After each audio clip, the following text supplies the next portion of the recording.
afternoon, everyone. AlteredCalyx here. How you guys doing?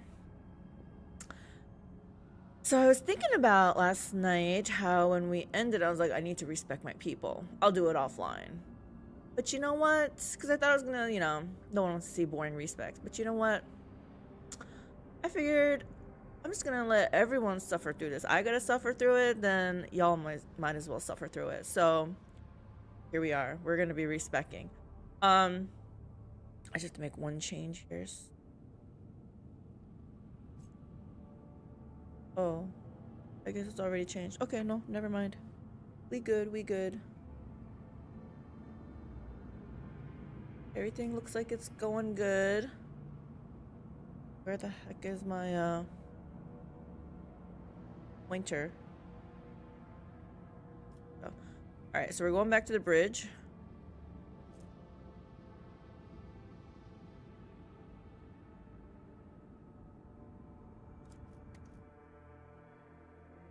I don't know if I'm supposed to be hoarding those insights, but I don't mind it being unsafe, so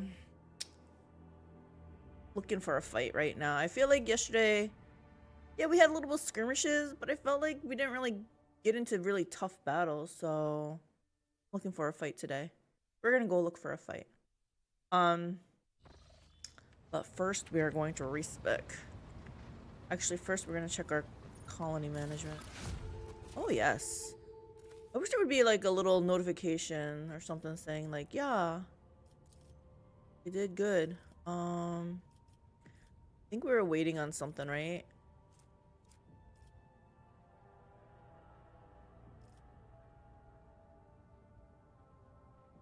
I think we wanted this one.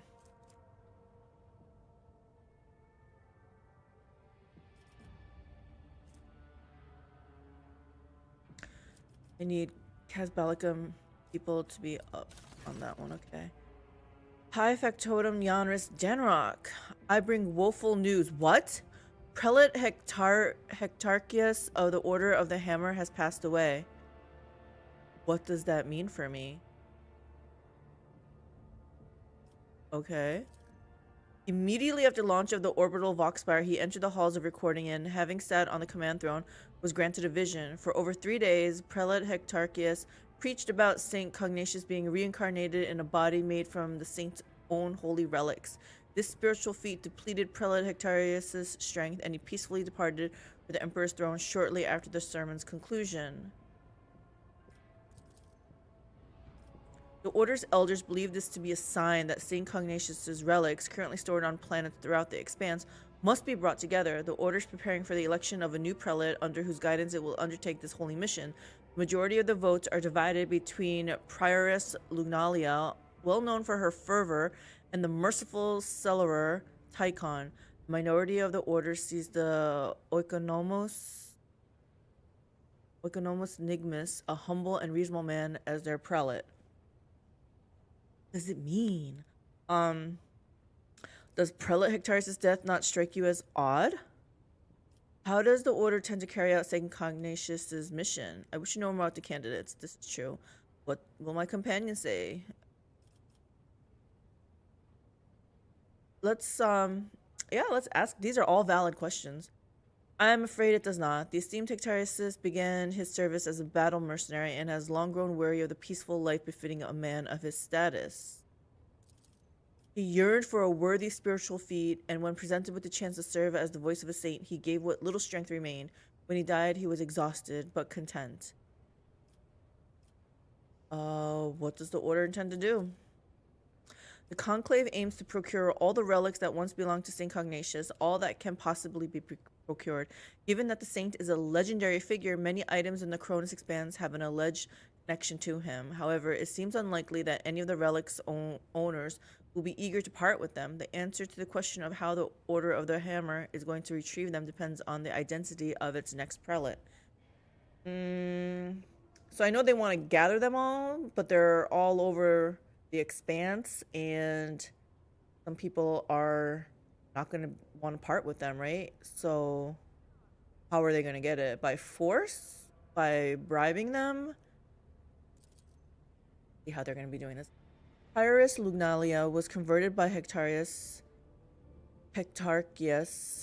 on one of the heathen worlds. She then served as his bodyguard for many years and eventually became the protector of the Order's reliquary and the leader of its military branch. As for Brother Tychon, he is an aristocrat by birth. He had an excellent education and could have lived in luxury had he not renounced secular life for the sake of ascetic vows. He is intelligent, thoughtful, well-read, and most importantly, genuinely merciful. I feel like he's biased towards Tychon.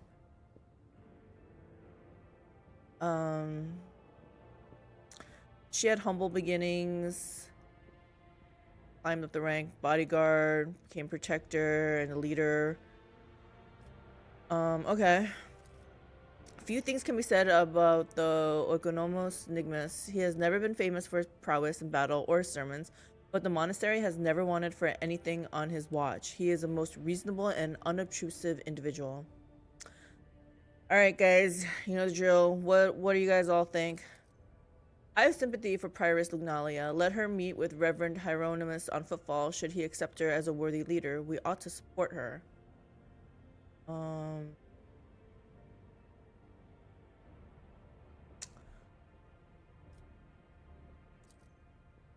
I don't know. You just have sympathy for her, so that's why you want to vote for her? A careful and sensible Oikonomos sounds like a safer bet to me than a fanatic or a clever aristocrat. The voices say that he has a few paltry secrets, and knowledge of those secrets guarantees us his loyalty. Now, I trust Idira, so I think that might be a good one. Brother Tychon, he and I have met back when he was called Tychon Drivistum. Oh, he wasn't a monk back then. He was a grandson and heir to Urban, governor of Dargonus, an honorable young man with a spark in his eyes. His ascension would mean much to the Drivistums. Yeah, except I'm not on good terms with the Drivistums. So I just immediately saying his name makes me want to be like, I don't really want to help him. I feel like I want to do what Idira says. This one, we let Lugnalia meet Hieronymus, and then if he approves her, we support her. But I feel like it's not really going to go through that steps. It's just we're going to support Lugnalia, right? Abelard, see to it that the House Trivistum thanks us for the assistance we provided to their kin. This is all about politics. Idira, uncover some of Nigmus's little secrets. I need obedient prelates. I think number 7. The voices will tell me where to look. Thank you, Idira. Brother Nigmus has been chosen as the prelate of the Order of the Hammer. His careful policy is far more oriented towards satisfying the rogue trader than successfully collecting St. Cognatius's relics. Idira's investigation uncovered no egregious crimes in Nigmus's past, but it did reveal a few minor but less than virtuous faults. The new prelate will agree to anything to keep his secrets hidden. Does that mean, was that a heretic response? I don't know.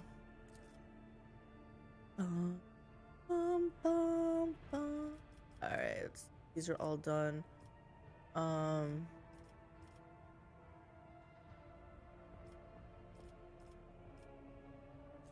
Do we have to do this one? Dirty bureaucracy? These are locked.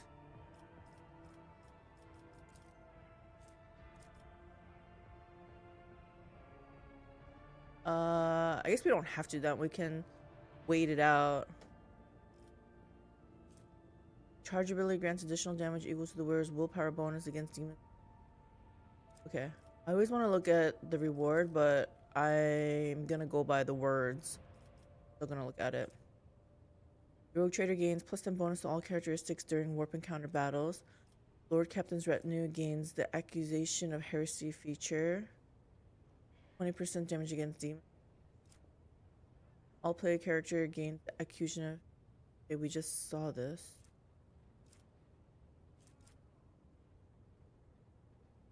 Security +3 for all colonies. I kind of like that because I feel like the security's at 6. About here. Yeah, this place needs...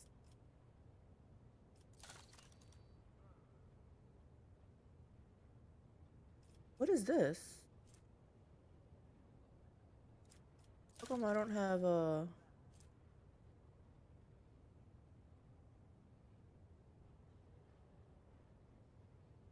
Oh, I wish I didn't do this. I clearly wasn't, That's the case where I probably was looking at the rewards and not actually the description of what was happening. Okay.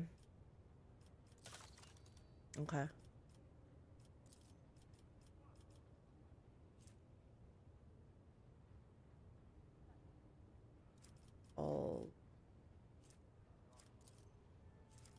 Hammer of Epiphany.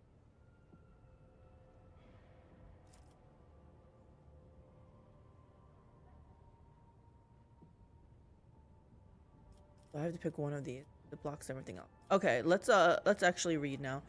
Thousands of believers are flocking to Foulstone in the hope of serving the Emperor. Their energy can be directed toward the colonization and conquest of new worlds, as commanded by Saint Drusus. The construction of pilgrims' arcs will require enormous resources, but wealth is nothing to the true believer. But wealth is nothing to the true believer? Do they know who I am? I don't know. I don't know.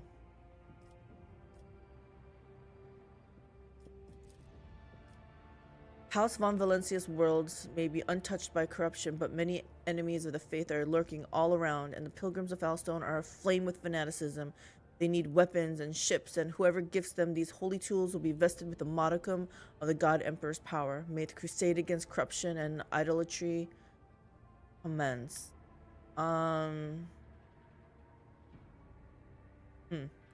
Sounds quite dogmatic, huh? I don't know if I want them to go on a crusade. Can't we just mind our own business? Shrine. Shrine worlds are treasures of the Imperium, spiritual gems shining in the darkness. For Foulstone to become a shrine world will require an ocean's worth of thrones and bribes to greedy ecclesiarchy officials, as well as mountains of extremely rare materials to erect cathedrals worthy of the status. However, succeeding will give House von Valencia's prestige and the Order of the Hammer's eternal gratitude. I feel like this is what a rogue trader would do.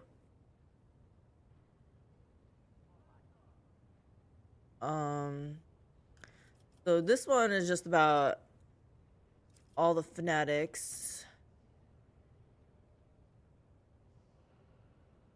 And I am just feeding their fanaticism by constructing arcs. I feel like I get nothing out of it. This crusade, I don't feel like we should be spending money on going on a crusade, guys. And then this one, I feel like this is the most in line with what a rogue trader would do. Because, whoever gifts them these holy tools will be vested with a modicum of the God Emperor's power. No, this is not them. I was like, what? No. Succeeding will give House von Valencia's prestige and the Order of the Hammer's eternal gratitude. So we're going to go for this one. Which, honestly, this is probably not the reward I would want. Like, this sounds really good. But, we're gonna do this, and I need 4 adamantium. I have only 1, so we need more adamantine. Adamantium. Not X-Men. Okay, so we need adamantine.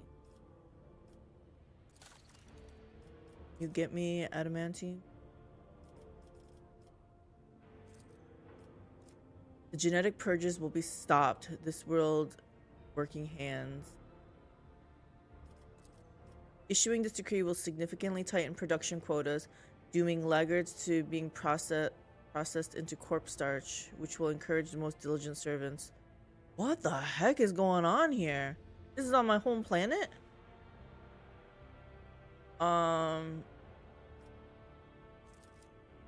According to the new doctrine, the disenfranchised will be servitorized or disposed of through hazardous work.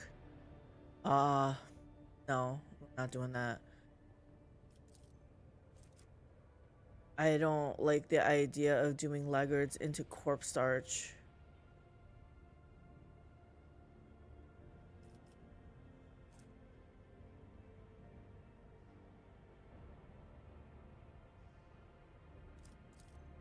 Genetic purges will be stopped. This world needs working hands. What is the genetic purges?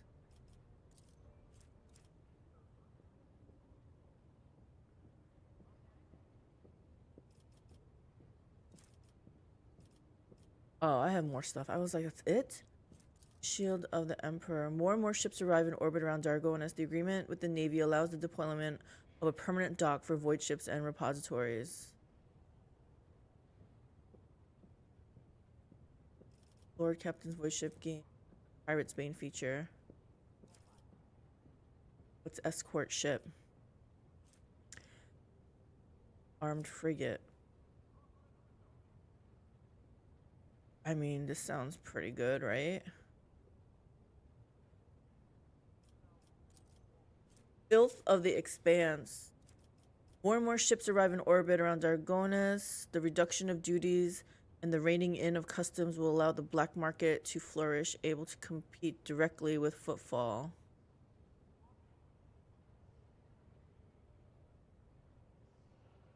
Huh. So this is me becoming shadier. 20% scrap for winning space battles.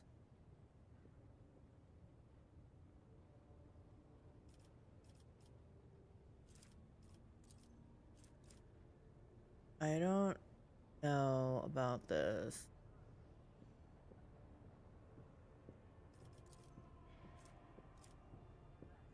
I feel like as a rogue trader, I probably want this, but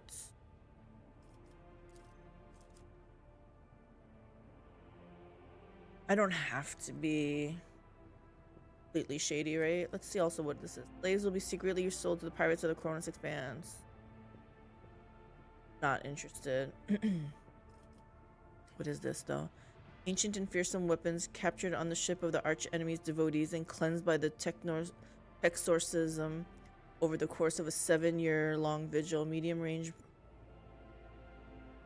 I'm not doing that. Hasbalican auction. The Hasbalica mission is ready to run a secret auction on Dargonus with illegal lots, provided the Rogue Traders dynasty guarantees its protection. What's with these illegal lots, huh? And what is this? Nobody cares about exotic weapons.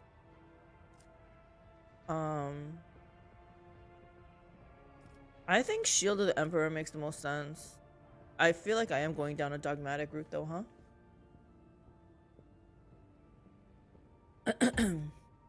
I'm fine with.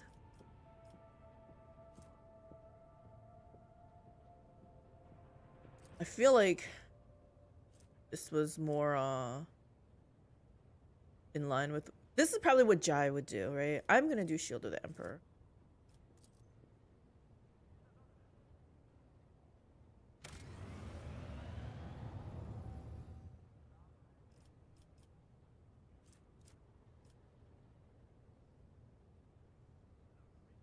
I need something that'll give me adamantine though. This one I'm trying to do Shrine. Shrine, and on Giannis, we're trying to do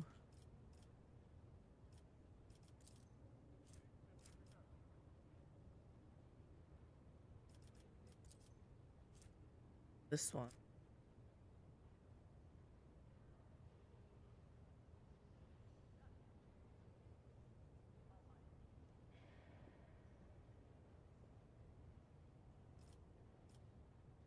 Two of my things are blocked right now because I need to up my reputation. But you know what? Let's see if we can up them yet.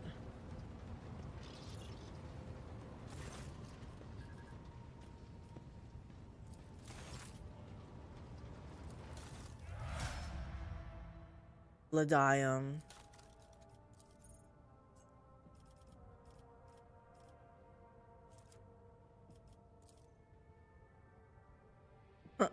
It's gonna be a long a long way there. Is there anything else I can sell here? I have 6 of these. We don't need 6 of these, right?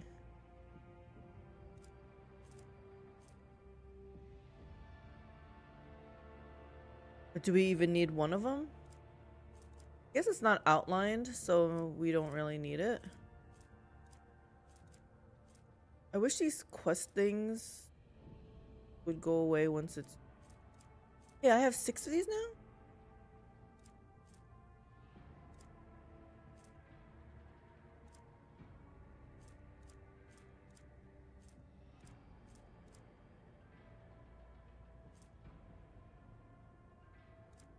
What is this for?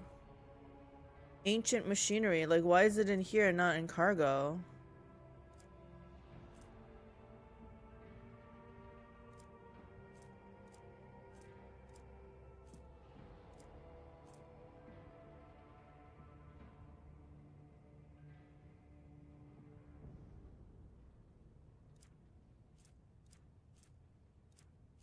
I feel like if it's something useful, it would say so, right?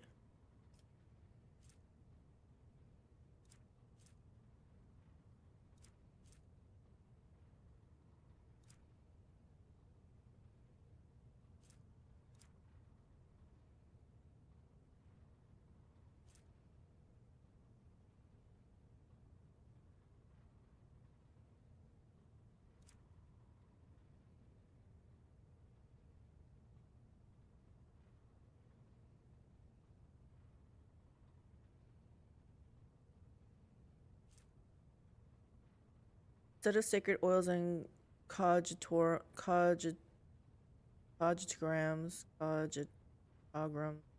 that can appease the keeper of any technology, provides an additional opportunity to follow the machine spirit and interact with the device, an expendable item. I think this is like instead of a key, right? Type of. I feel like we can get rid of these.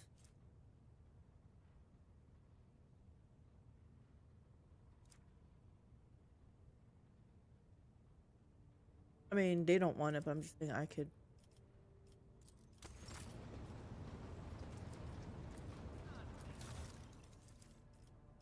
Never want.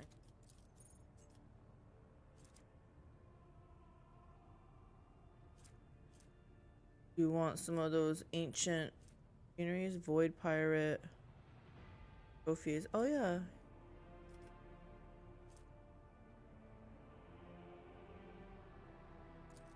Let's see what happens when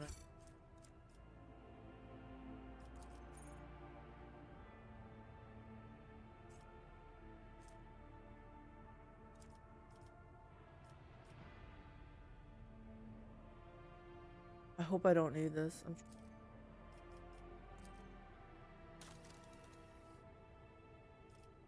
And I can't even get this still. Fine.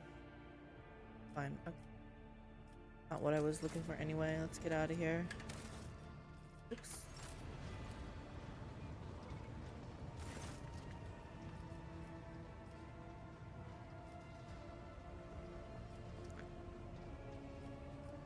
My retinue. Yeah. Oh shit, this is not what I want. Oh yeah, can I get rid of her?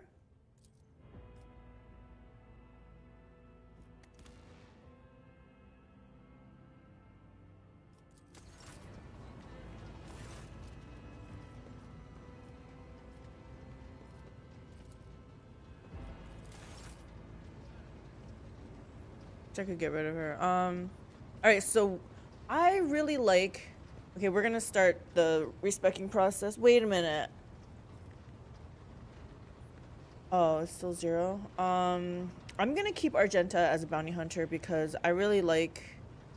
I don't know, to me right now she's perfect. I don't know if it's the way I use her or what, but I don't know, she's really good.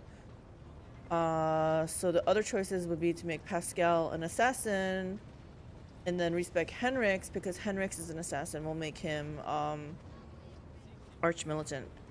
Pasqal into assassin because the other choice is Grand Stratagem, and I'm already a Grand Stratagem, my girl, so I don't need 2 of those for sure. So let's try Pasqal first.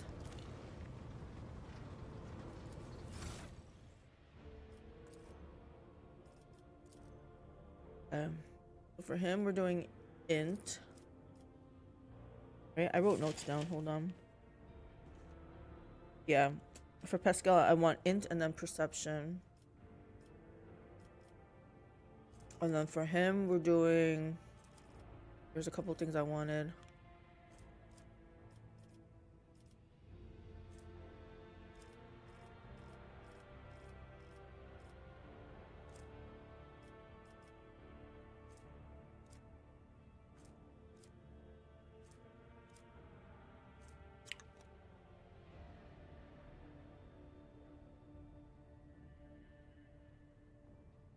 I think persistence of the forge is good.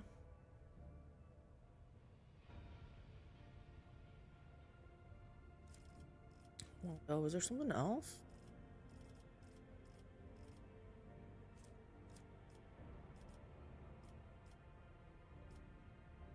Plasma weapon.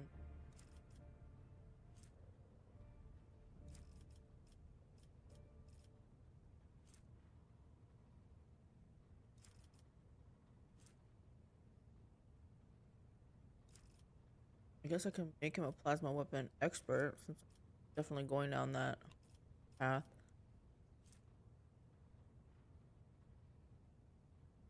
Giving him swift movements just because like he really could use some points. He's not very mobile. But let's go back down here again.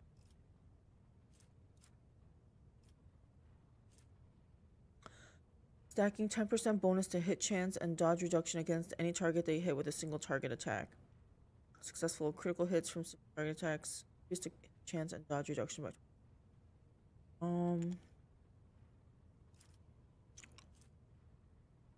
Oh, this one. The first attack in a combat with any plasma Melta power up and deals equals to 4 for the remaining combat. The bonus is decreased. Yeah, Pinnacle of Weaponry, because he's definitely gonna be using plasma. What's the other? It was called filtered protocols, I think. Oh, because we don't have the protocol thing. Okay, we're doing this.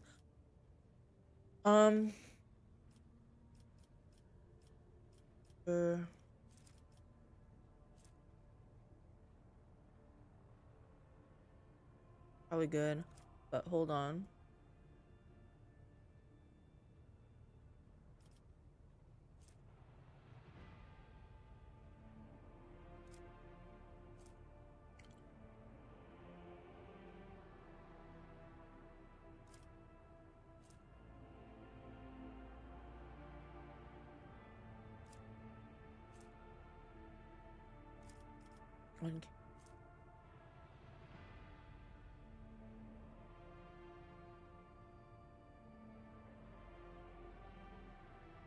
Maybe an uncanny sight.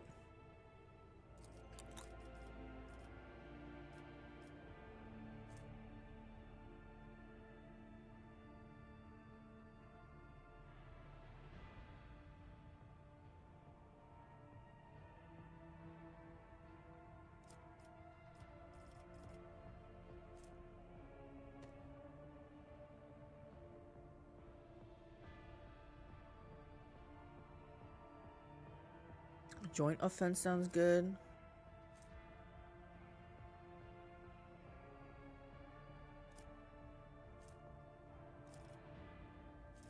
Wow, why is there so many good things here?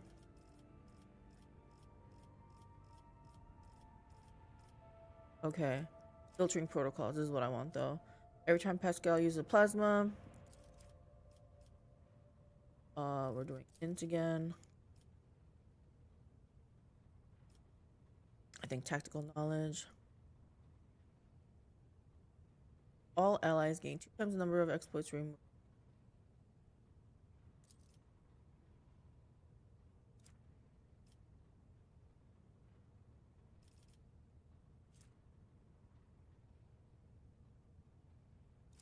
I think joint. Does it remove anything? Oh, it removes exploits.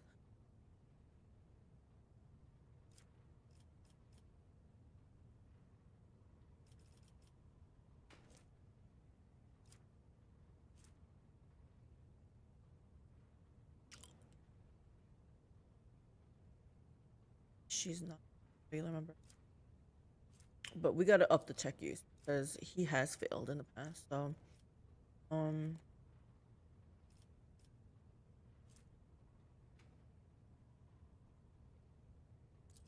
This sounds good.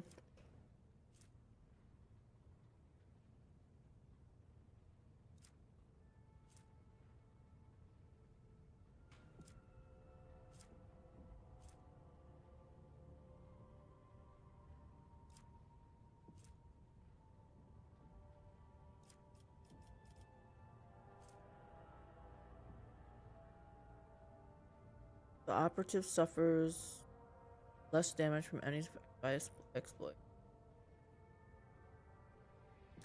3 times in bonus.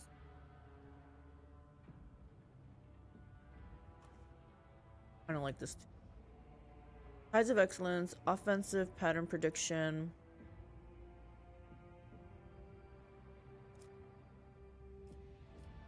Reactive study.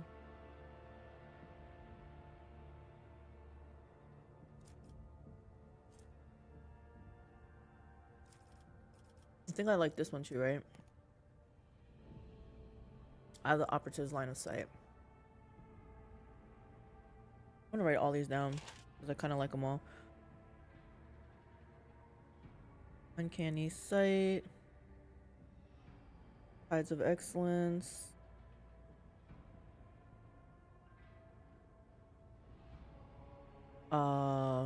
There was one more that I liked.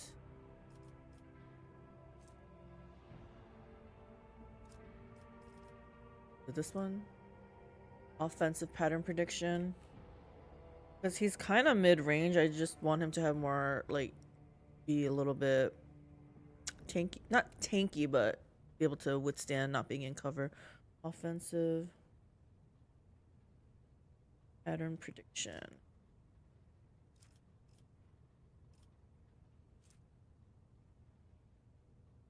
Operatives, allies gain chance of also like this one. I feel like he has a lot. I hope I can take a lot of these.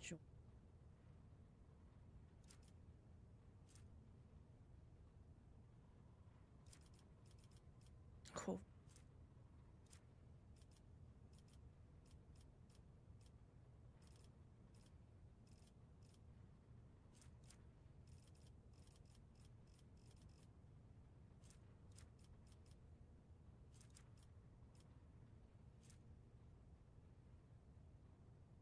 Gains 4 movement points in the first round of combat. Every successful.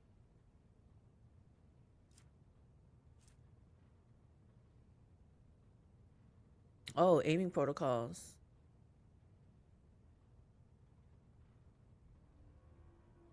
Like it just works well with what we're trying to do with this plasma weapons. So this one.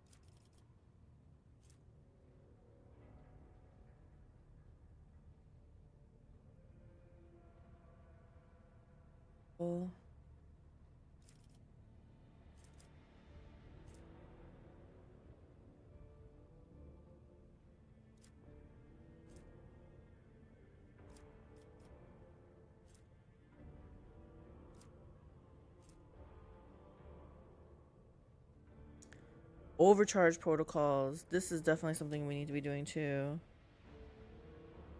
Overcharge protocols.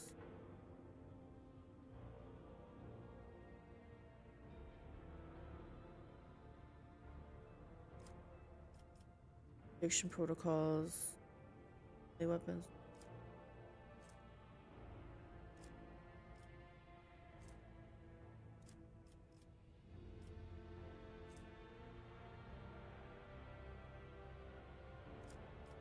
Okay. So now I just need to know, how do I know I can... These will be... Because sometimes stuff is available and stuff is not.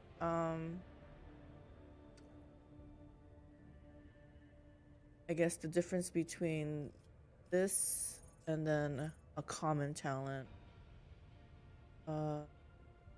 Actually, I gotta be right back. Be right back, guys. Burp.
All right, guys, we're back.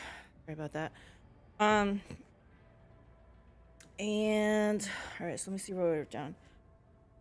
Wanted uncanny sight, tides of excellence. Is that what it's called? I'm gonna read my handwriting. Offensive pattern prediction. Joint. Wanted joint defense. Aiming protocol. Overcharge protocol. Okay. Sure.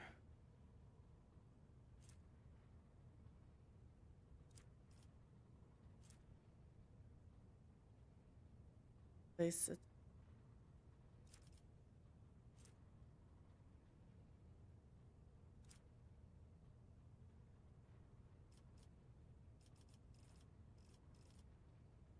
Okay, I think I'm gonna take one of the protocols. I think I'm gonna take either, what was it, aiming or overcharge? Overcharge.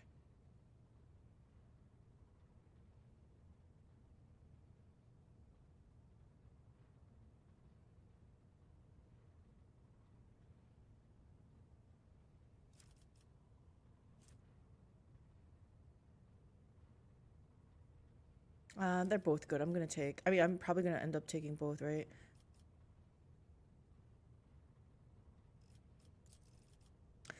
These tides of excellence and stuff is not, I almost feel like I have to, are the protocols aren't.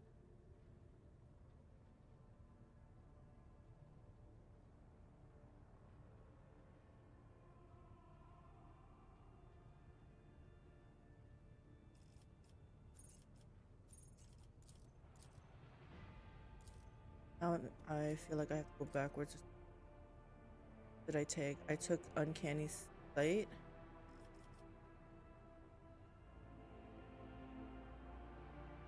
Oh, I took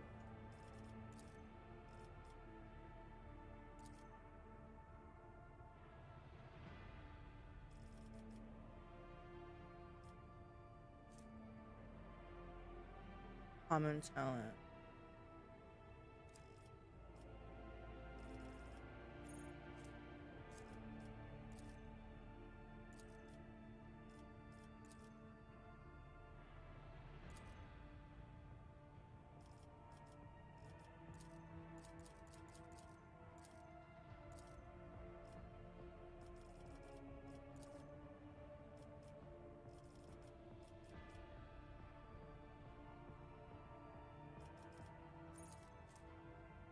I don't know what highlights uncanny sight, but yeah, I took filtering protocols. And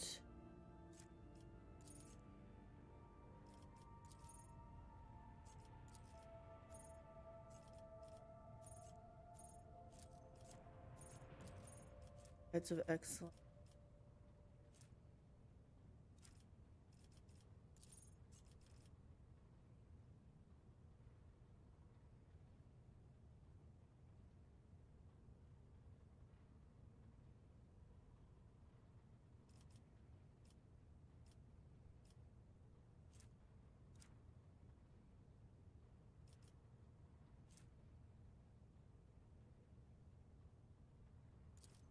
This one.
eyelash in my eye. Okay.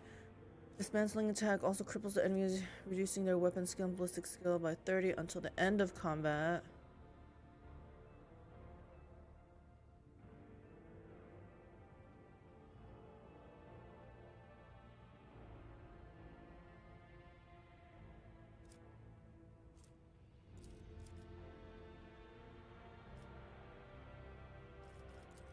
Logic sounds good.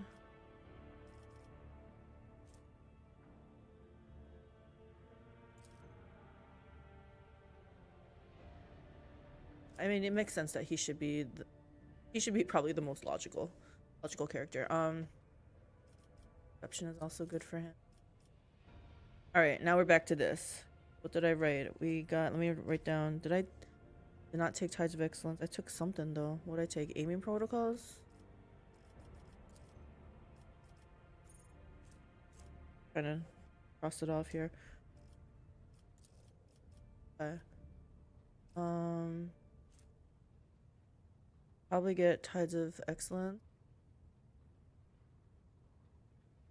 I like the until the end of combat and that it stacks. Like this.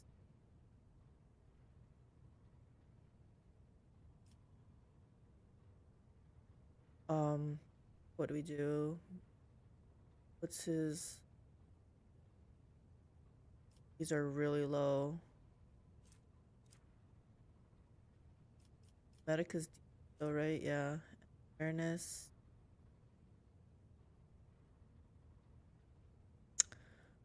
Be honest, is he really gonna be healing in the battle? I mean, he could. Ooh. Iliad's not in my main party. Jacob. Here, no. Assia has 75. And Argenta has. Okay, so those two can push it. So we're gonna have him do Medica just in case we need some. Yes.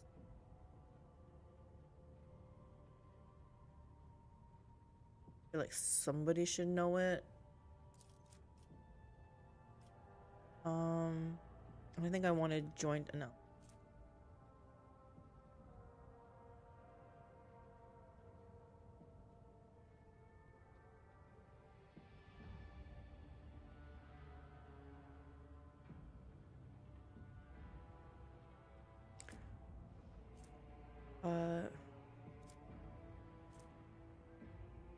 The operative's next non-area attack inflicts the intimidated effect on the first target hit by the and all enemies in the festival. The damage dealt by intimidated enemies reduced until the operative's next turn. This negative effect is doubled for enemies with less than 3 armor. Next non-area attack. So when he single targets plasma.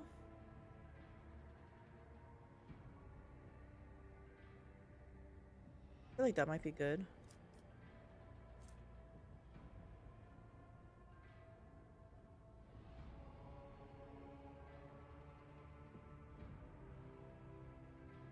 I also like this one too. I feel like helping my friends out.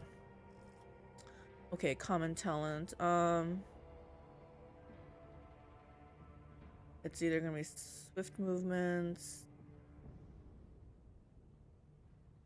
I guess I could give him plasma weapon expert since we are using plasma weapon, but what else we got?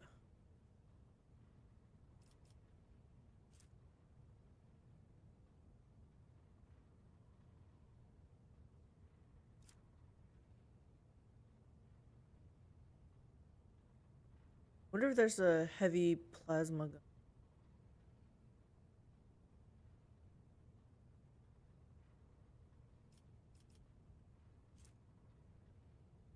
He doesn't wear heavy armor.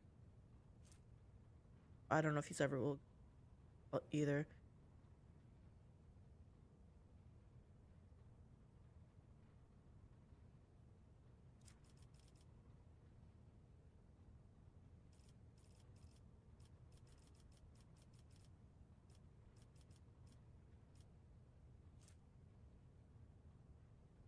I think plasma weapon expert or even nimble.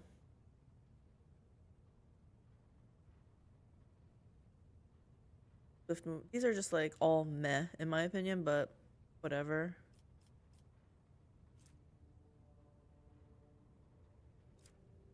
All right, either swift movements, nimble, or might as well give him plasma weapon.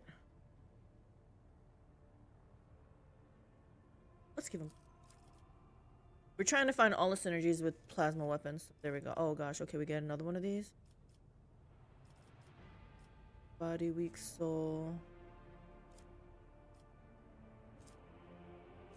What did I write down? I think one of the offensive pattern predictions was what I wanted. There's a lot of stuff I wanted here. Tides of Excellence, so I can take that off. Offensive pattern recognition was one of them.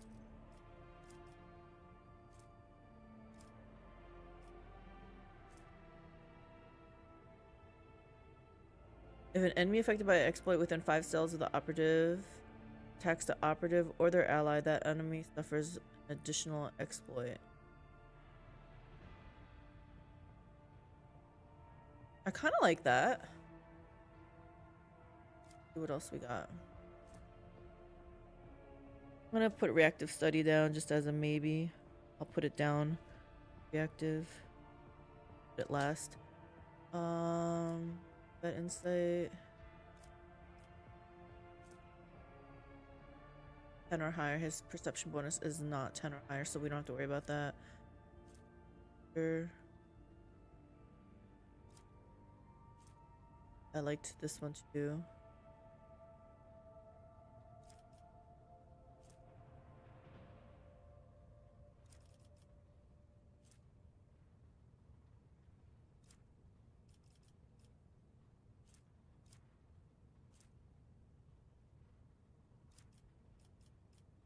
Improved.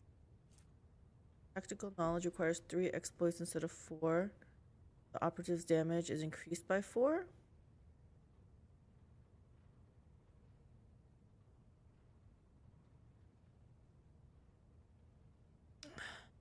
What is tactical knowledge?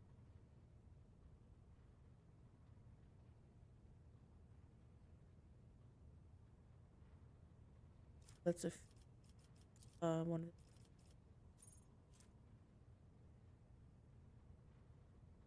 So it's the if 4 more exploits are removed, operative gains number removed exploits damage till the end of combat. Oh.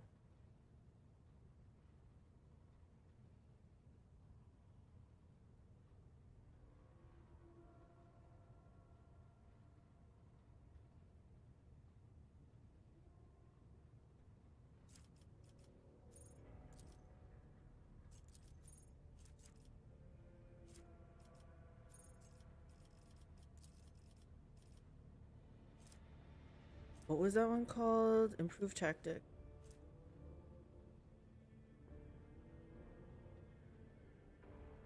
I don't know, I kind of like this too. Improved tactics. I think I wrote joint offense.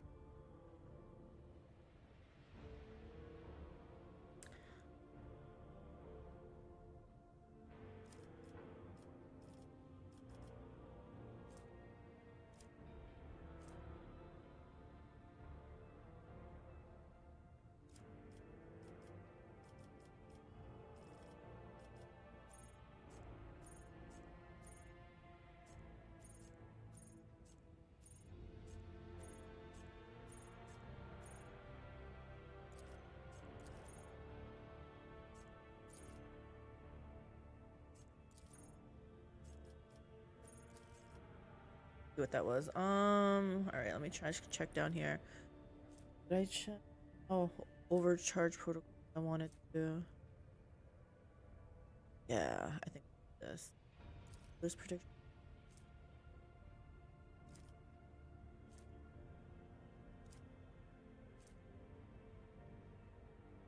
Okay, I guess I'll do overcharge protocols.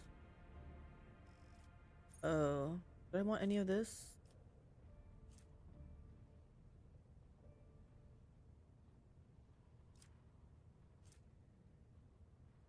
I want overcharge Perception.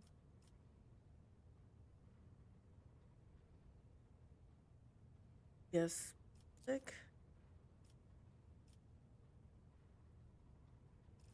Common tap. There's not many. So what I say? Swift movements.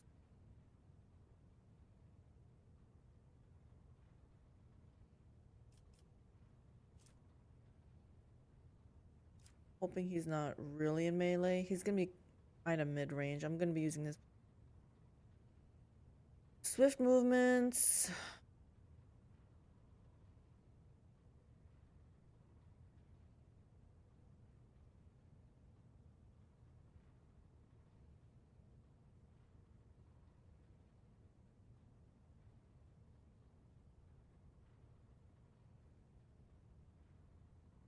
Well, hell. I guess I'll give him, like, yeah, nimble. Give him some more dodge. More dodge or more movement? Let's give him.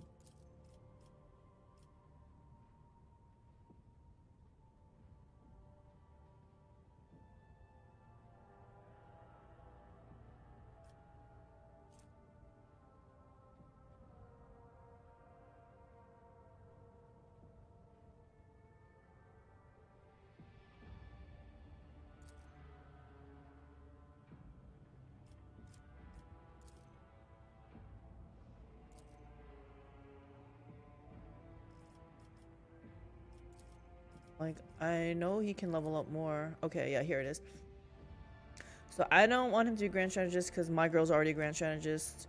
We just spec'd him out of Bounty Hunter. Because I don't want overlap and Argenta's a Bounty Hunter. So we're gonna make him an Assassin.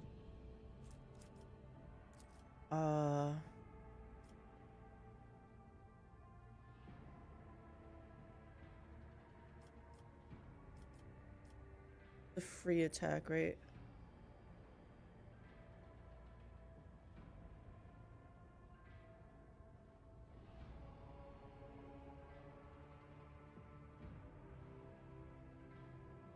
Release shadow. Ask him with your enemies. Ability, bonus, dodge, perception.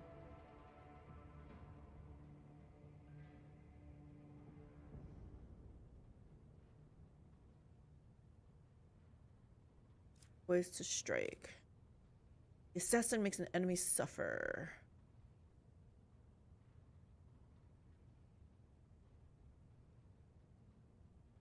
If there are no enemies adjacent to the assassin, they gain 2 times greater of perception bonus, greater of perception int, 5, use 10 dodge reduction.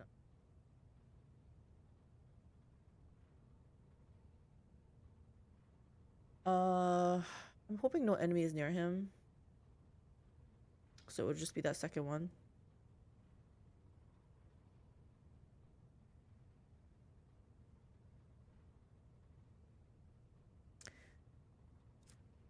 Like, pushing through it. Killing edge. The assassin attacks grants 40% dodge to target attack.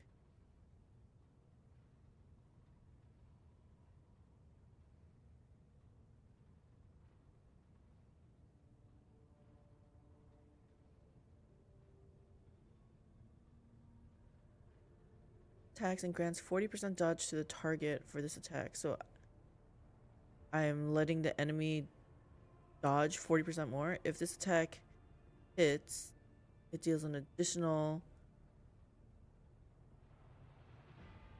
lethality. Lethality is not that high.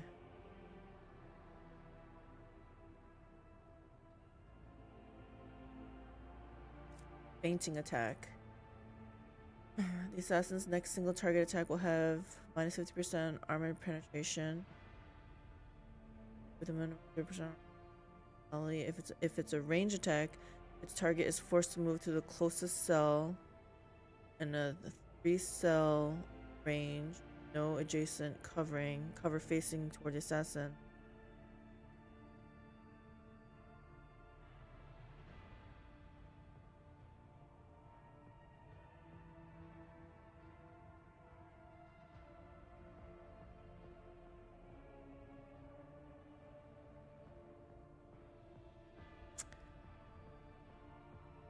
I feel like it's meant to flush out ranged people.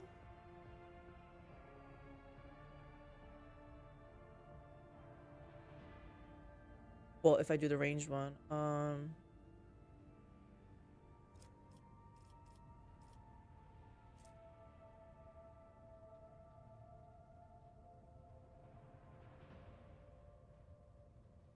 gonna do Death Whisper. It's a free attack. It's 0 AP, right? So create an opening. If it's critical hit from one of the allies at the start of the new opening is created.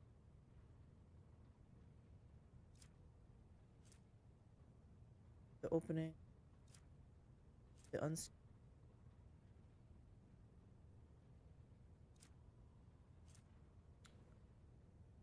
every turn, the first use of an assassin ability costs 0 AP. Perfect opening.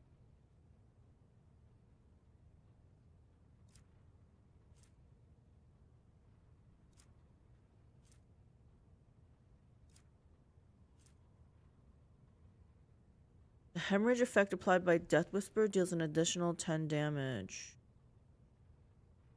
It's just free extra damage. For every 10 damage dealt by an assassin's attack, that attack also deals +1 direct damage. Target damage that cannot be reduced by the target's parameters or bonuses. Just keep going down and see what else is there.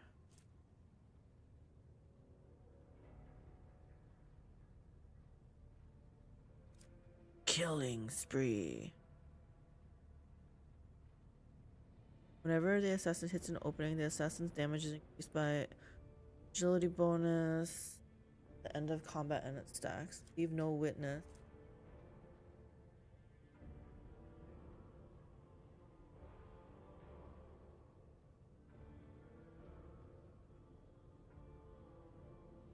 The enemy less damaged by the assassin suffers the witness effect.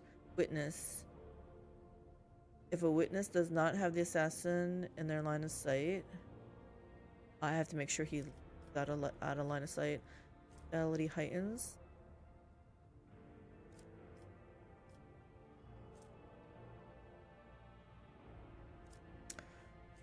Whenever the assassin hits a target within advantage. Hi, Flute. So here for the Respecs. I know, right? I was like, Respecs take me forever. Oh my gosh. I was thinking, I'll do this off stream, but I was like, if I have to suffer, I'm gonna have other people suffer too. Everyone else can suffer with me. Yeah, we're turning Pasqal into an assassin, which is kind of ironic because I feel like he doesn't do enough damage, but my girl's already a grand strategist and Argenta's already a bounty hunter, and I didn't want the overlap, so he's an assassin. How you doing, Calyx? We're doing great. How are you doing, featuring Flute?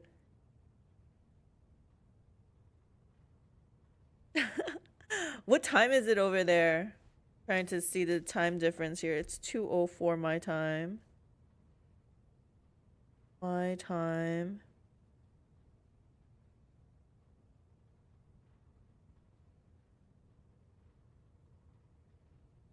And I get to see what time it is over there.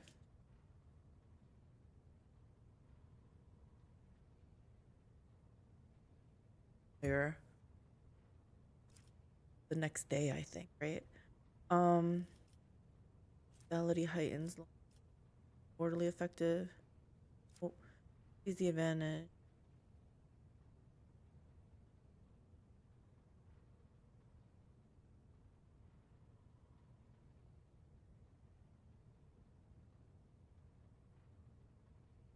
Show though. Whenever the assassin hits an enemy without hitting the enemy's opening,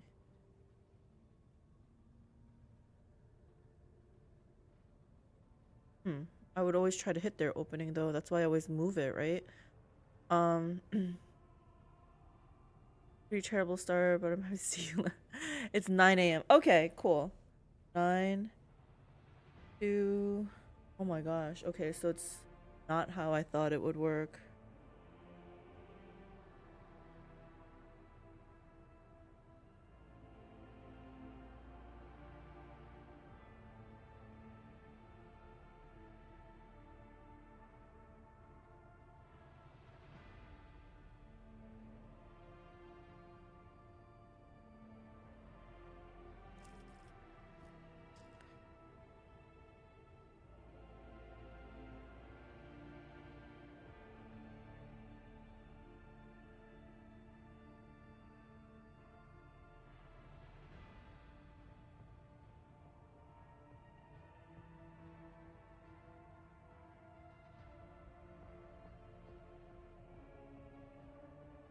I found that being able to star abilities really helped with my respecs. Oh my gosh. You know what? I didn't even realize that. I mean, I've seen these, but for some reason I didn't. Oh, look at this. Okay. Flute, that's so simple yet so great. Because I've been writing down on this notebook of mine here, like, oh, this sounds good. This sounds good. And I've been crossing them off as I take them. But yeah. Let me star some of these things.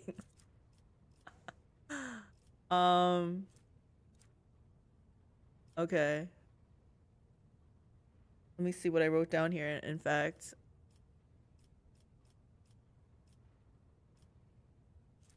Except a lot of them I already took now, but yeah, no, okay, I'm gonna still star them. This one, this one, this one I like. Oh my gosh, this is gonna be so great. This way, when I respec, if I ever respec again, I'll know exactly what to take.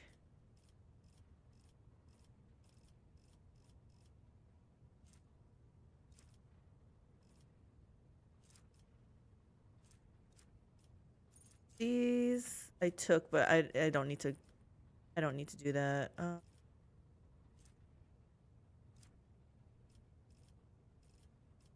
This is so fun now. Okay. Thanks. Thank you. All right. So he's not my big DPS. So let's see if we can find something to help our people, and by help our people I mean help Argenta do better.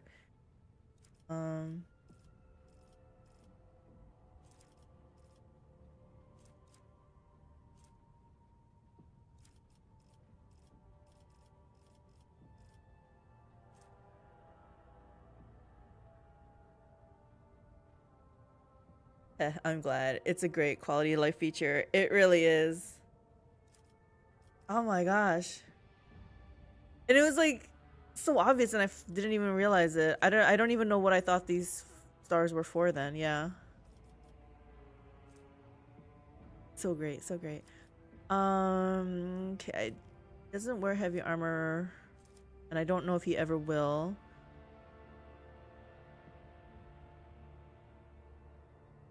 I mean, he could definitely do this, but I don't think he needs to do persuasion, coercion, or commerce. Acceleration protocols. It's melees. Trying to stay away from melee stuff because I'm gonna make him do plasma weapon.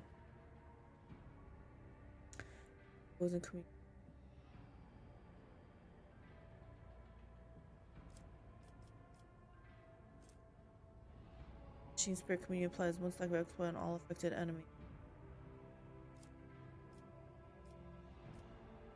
Melee, right? Yeah.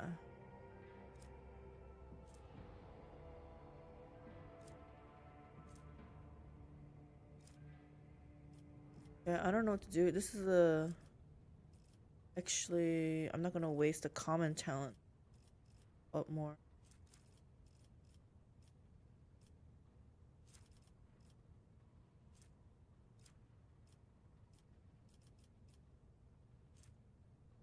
Each successful dodge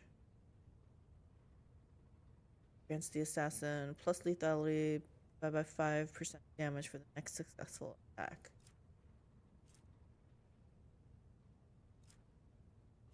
Assassin gains lethality against enemies that have any of the following effects.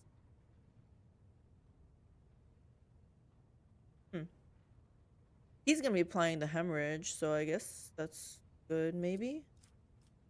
Fully affect.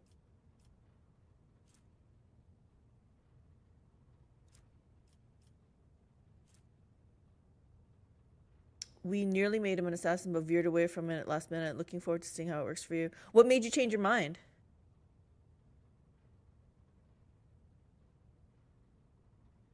Something you saw was like, nope, that ain't good.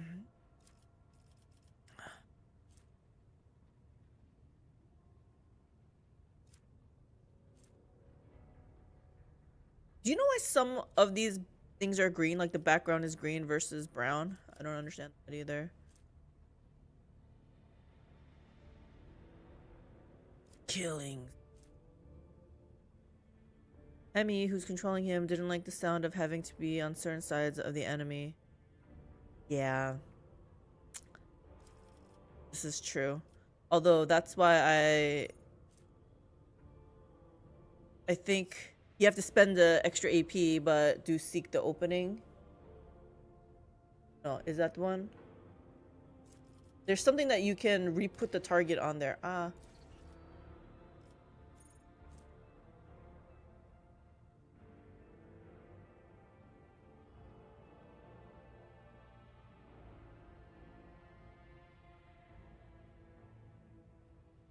So it is kind of annoying. I agree.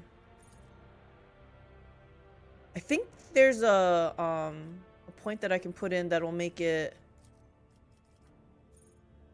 Oh no. Where am I? Right here.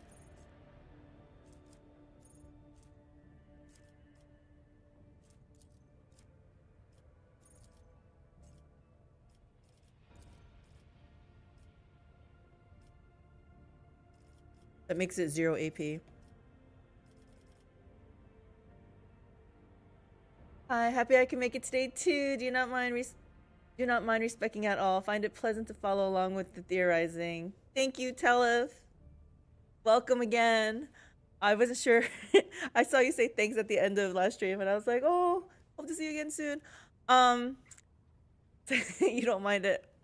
I kind of mind it, so I feel kind of bad. I'm like, oh, it takes me forever to do this, and I'm like, I feel like I'm struggling, but it's all to better understand it, right? I vowed not to look up a guide for these respecs or, you know, building these guys out, so it's like, it takes me a extra effort to spec them.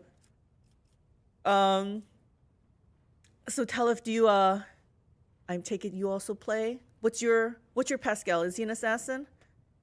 Assassin, like I said, might not even be best for him, but he has to be assassin for me because I'm looking to do away with overlap. I didn't want Argenta and him to be both bounty hunters, and my Argenta is perfect right now. So I don't want to change her. So yeah, Pasqal has to be assassin. Exactly. It's okay. There's so much to read and figure out. There is. But you know what? Hubby and I were talking about this. Even though this is so much, so many little mini branches and everything, it's still a lot easier than Pathfinder. When we did like Wrath of the Righteous and Kingmaker too, but Wrath was the most recent. He's like, why is this like so much better or easier? And I was like, well, friggin' Pathfinder, because there was like so many possibilities and so many classes that you could dip into, right? So many branches. I was like, Pathfinder, I was like, my brain hurts. I just need a guide. And that's when I was like, okay, I'm just gonna follow a guide because I don't even want to think about this. But this one, I was like, I'm actually gonna try. And thankfully it's not as difficult. So OMG, yes. You felt that too, huh, Flute?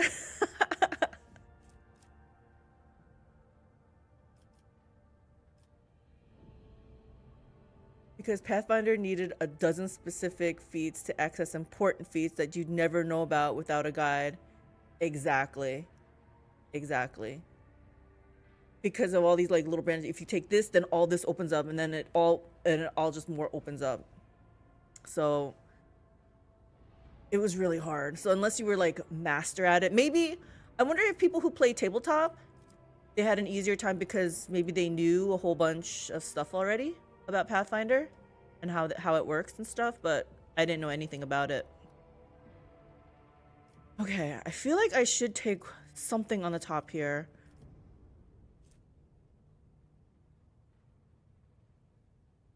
If an enemy suffers a critical hit for one of the assassin's allies, aka Argenta, at the start of the assassin's turn, a new opening is created on that enemy on whichever side is closest to the assassin.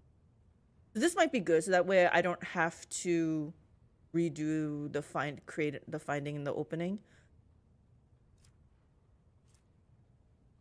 So this one's a maybe. I'm not gonna start because I don't know yet. Each use of aim. I don't want to do more than one.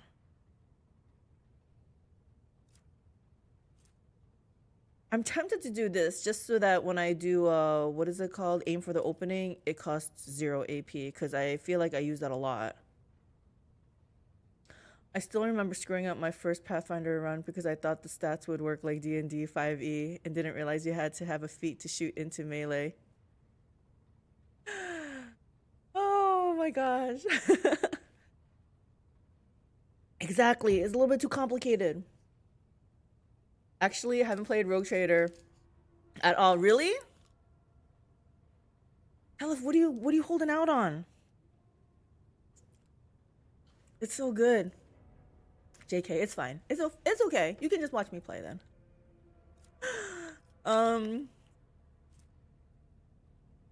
Guys, I have to gush. I have to gush about Rogue Trader. This game, I'm equating all this with the game, but it's not just the game that's really good. Oh my gosh, Kazik! Welcome. Oh my gosh. Hiya. But I want to know more about the lore. I think the writing is really good in this game. And I can't pinpoint how it's different from like BG3 or other games. I think it's a feature of AlteredCalyx games. They just, I don't know, their stories are really good. And it's not just the lore. Yeah, I want to know more about the lore. But it's like, the lore is the setting, right? But like even Pasqal, how they wrote Pasqal, how his dialogue is, right? He's very just logical and he's got a little sass to him. And then Optic 22, how he's like, he has like options of what he's saying, that like synonyms, because he's like, he's trying to choose the right word or something. I don't know. It's like the writing is really good in this game. So it's just, I'm only in chapter 2, but I'm already like feeling like so sad that this game's gonna end. Okay, enough gushing. Let's do this here.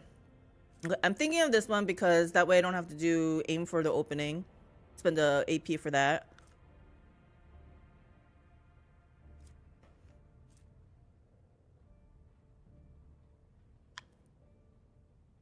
The thing that gets me about Warhammer 40k is it's bigger than life.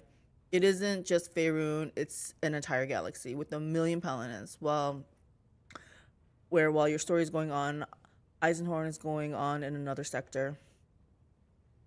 Yeah, it's pretty massive.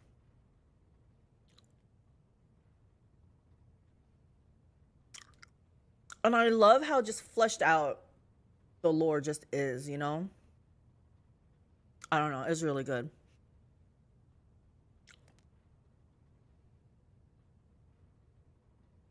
I like the sound of Bringer of Doom. Pasqal, Bringer of Doom. Whenever the assassin attacks an enemy with a single target attack, this attack reduces the target's armor and dodge. It does not stack though. Shooting Flute says, I think that's why I find Mass Effect universe more compelling than Dragon Age. Really? Okay. I never played Mass Effect. The Warhammer fantasy lore is great too. I love it way more than D&D Faerun. That's good to hear. Because one day I think I am gonna, whenever I guess a good game, good next, I don't know, of Warhammer Fantasy comes out, I want to play it. For some reason, not that I was against it, but I was like, Warhammer. I heard of the name Warhammer, but I wasn't interested. And then this game comes out, and I'm like, oh my gosh, tell me more, feed me more, I need to know more. So, it's really good.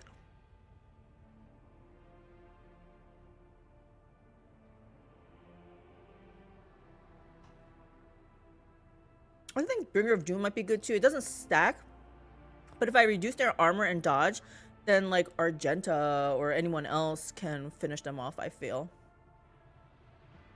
Total War Warhammer. I think Hubby mentioned that one too. D&D lore feels too flimsy to me. It's been changed so many times and just incorporates so many fantasy tropes. Yeah. It plays like Age of Wonders but with real-time big army battles. Hello says agree, the lore and characters are top-notch, right? Oh, so tell if you know about the lore then at least, huh? Yeah, you don't play this game but you know the lore? So good. I was trying to think BG3, like I didn't feel like the world was just the world. It could have been any world, honestly. Like Baldur's Gate didn't have to be Baldur's Gate. All those little areas didn't like. I just felt like, and maybe I'm too desensitized because I've definitely played more fantasy RPGs than like space ones, right? But I wasn't wowed by it. This game, I'm like, this is so cool. So it might not be D&D's fault, but I don't know. I just find this world really interesting right now.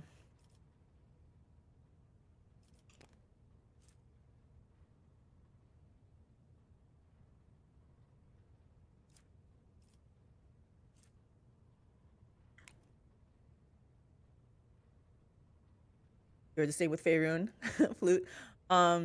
If you're ever in a fantasy binge, Warhammer Fantasy Omnibus series that are great, Brunner the Bounty Hunter, Matthias, Dolman, Witch Hunter, Gore-Tex, and Felix, and Blackhearts come to mind. These are novels. I feel like I'm gonna be quite busy with 40K.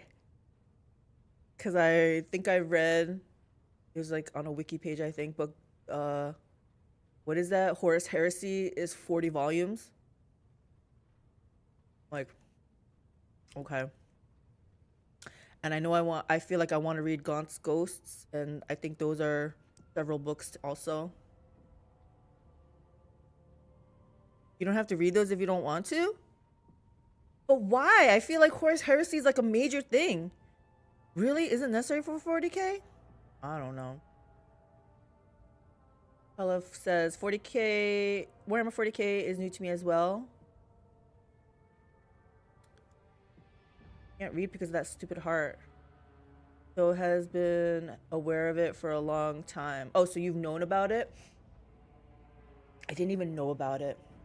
I didn't even know Warhammer 40K was what it is. I thought Warhammer was all one thing. And then I find out 40K is like the future. I've read 15 plus books in the Horus Heresy. They are not direct continuations from one another. The first 3 books are for the Luna Wolves, then it jumps to another legion. Another one is about a group of assassins attempts to kill Horus. So they're not, you don't have to read one to continue to the other. It's not sequels. It's all by different authors. Okay. So I can just pick one up and read it. It depends. Conflicting information. Okay, so professional acumen will help Pasqal. Bringer of Doom, like I said, I can do this so that he can set it up for Argenta. But it's only one at a time though, because it doesn't stack. And I will never feed him, so he's only gonna do this on one enemy. But if it was like a boss, I guess it'd be fine. I might do Bringer of Doom also. Like the first 3 are a direct continuation, then you get ones like Fulgrim, which are a self-contained book. I think self-contained book sounds fine with me. In all seriousness, the first 3 books are probably the must-read because it centers around the betrayal. Then every other book or story is involving the event before and after it. That's what I want to read, the betrayal.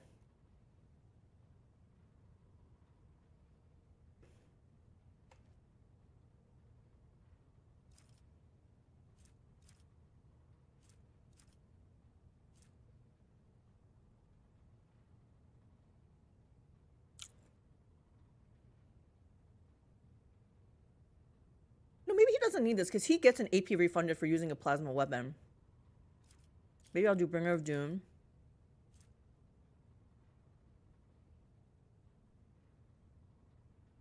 Free 10 damage is free 10 damage. That sounds good too.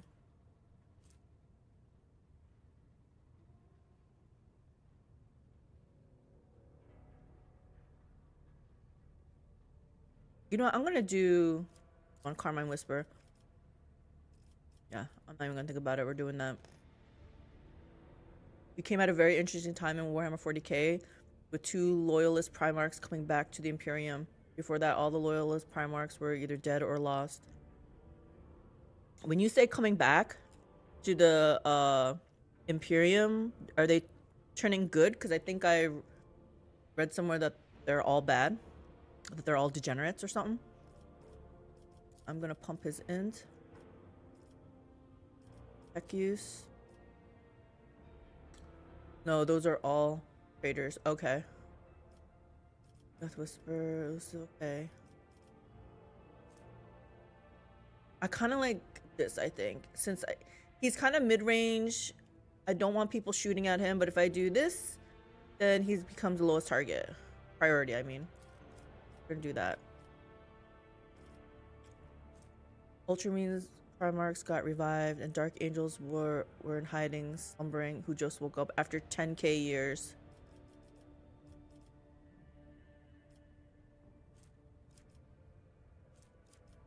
Airbound ambush. Gosh, now I gotta create another. I gotta pick one of these others.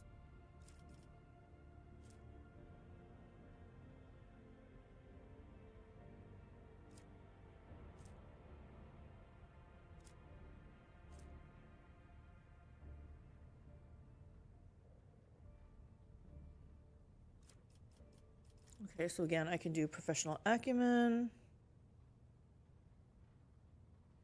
Or Bringer of Doom.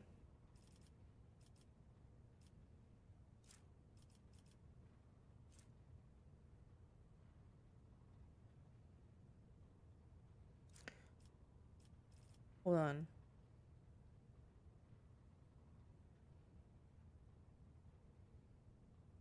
Guilliman, the Ultramarines Primarch, wanted to die the moment he saw what the Imperium has become after 10k years in his absence.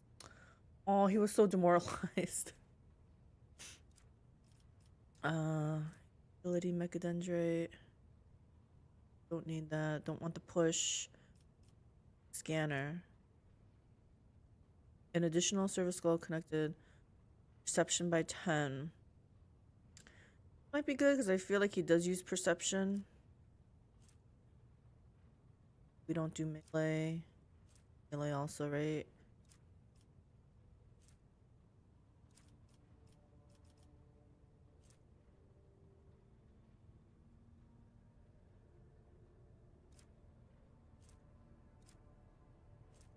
Pasqal's attacks and effects of the expose weakness ability. I don't always expose weakness. Oh.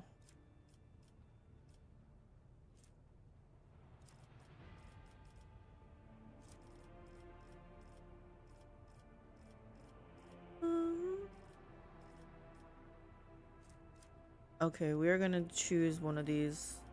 For some reason, this word always makes me stop on it. Each successful dodge grants the assassin plus lethality. Lethality is not high. But it says each successful dodge.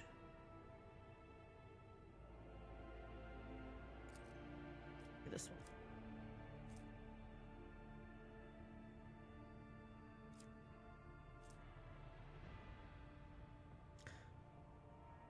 At the start of their turn, they gain 4 MP and 10 lethality until the end of their turn.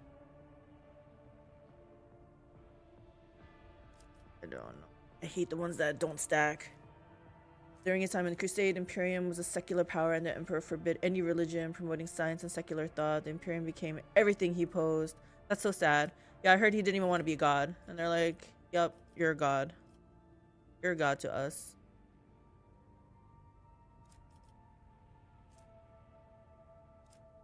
He's not a lone killer.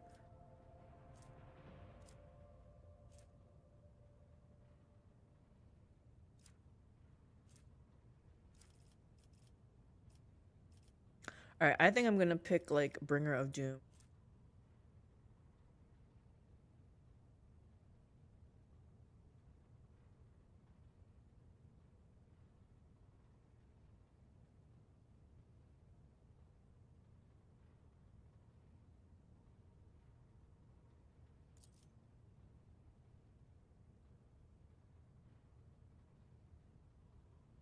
Yeah, we'll do Bringer of Doom.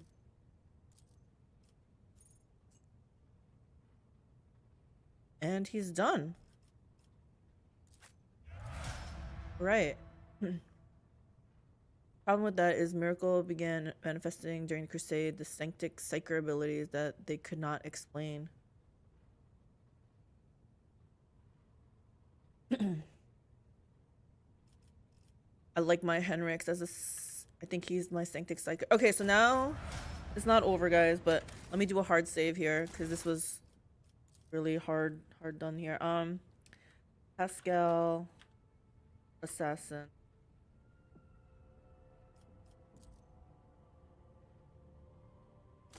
And you know what? I'm gonna rename, just in case I don't like it. Oh. If I was gonna save, I should have probably saved 4. You know what? It's fine. I was like, let me do another save, but it's fine. All right, one more, guys. One more.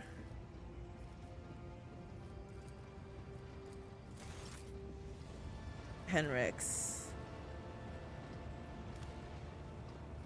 Oh my gosh, here we go. Do it live.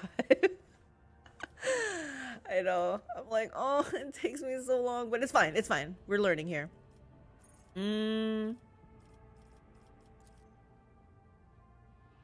Why don't you have Ulfar yet? I don't know. I've never met him. Trust me, I try to keep all the companions. I don't shove them out of airlocks or anything like that, like some people.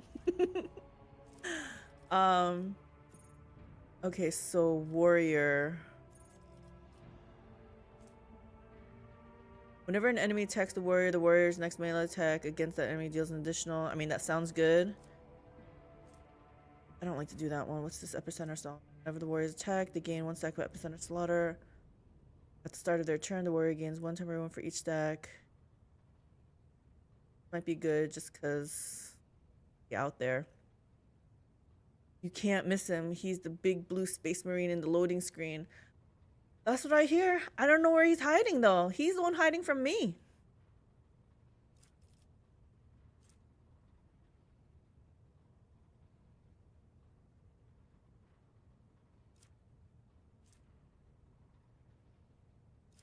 Desolation. The warrior deals an additional... They have no allies in adjacent cells. Thick skin. Warrior gains 1 damage deflection. Their parry chance is increased by 25% of the warrior's total armor. Well, I feel like that sounds good. Open engagement. This. Living shield.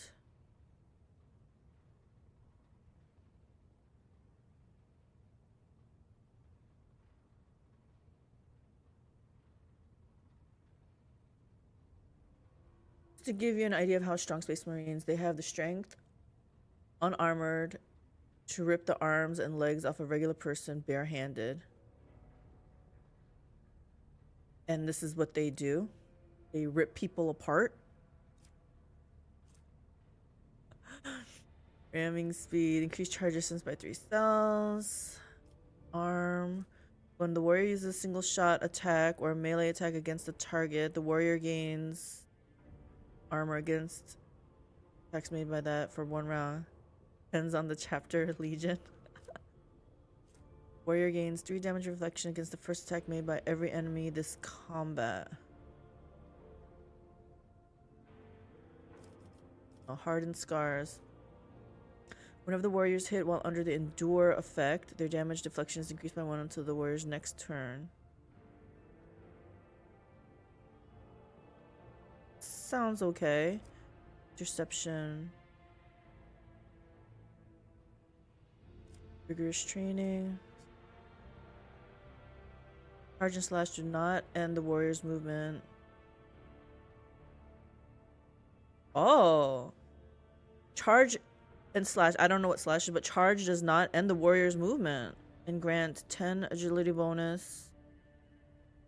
10 plus agility bonus. So 14% dodge for 1 round after use. That might be something. Crowd kill, area attacks.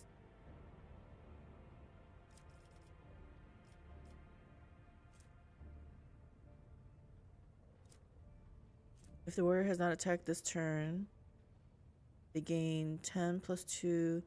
2 times toughness bonus, armor charges. Every Legion chapter represents a historical archetype or culture. Ultramarines are like the Romans, while White Scars are like the Mongols. That's pretty cool.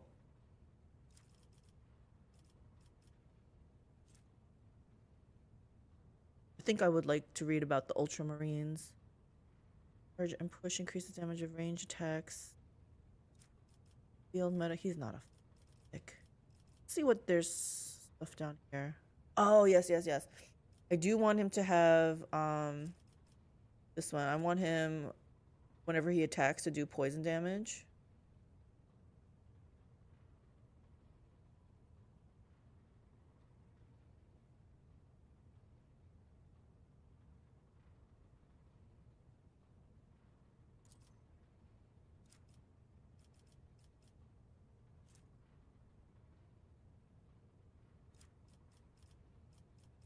Adrenaline.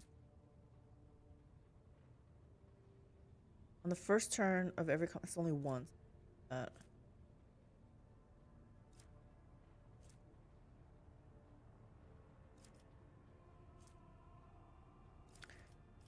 Not really doing anything here. Oh, weight of light. Force weapon attacks deal 1 plus psi rating, more damage, and have more armor penetration. I kind of like that. He's meant to use a force weapon. Okay.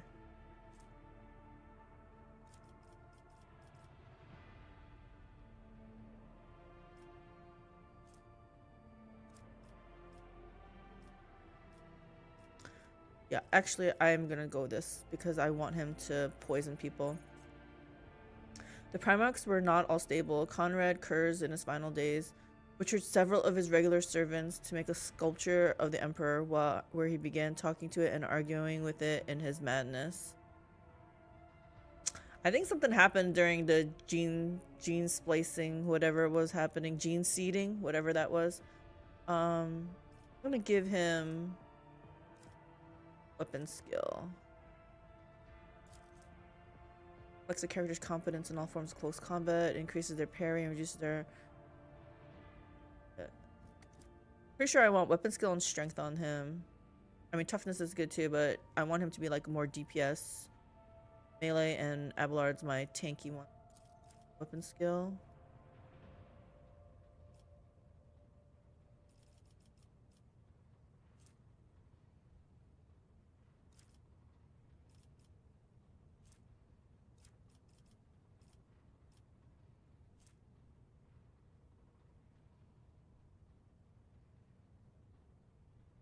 Until the start of the Psyker's next turn, all allies affected by Word of the Emperor, which is going to be all the time, increase their deflection by Psyker's psi rating divided by 2, minimum 1, and armor by 10, plus 2 times an ally's resolve.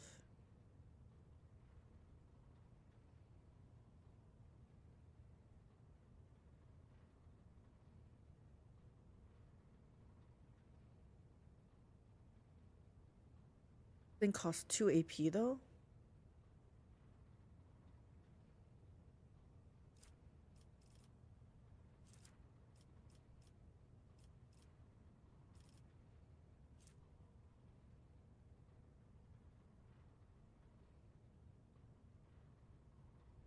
Primarchs don't have gene seed. They were built from the ground up in a lab. Conrad Kurz was cursed with the supposed ability to see the future, including his own death, which drove him mad. when he landed on Nostromo, a crime-ridden city planet in perpetual night with crime everywhere, no parents, literally 8 people to gain memory through them. Ew. Evil or invigorate. Until the end of combat, the target ally increases their MP. He's not going to be helping people.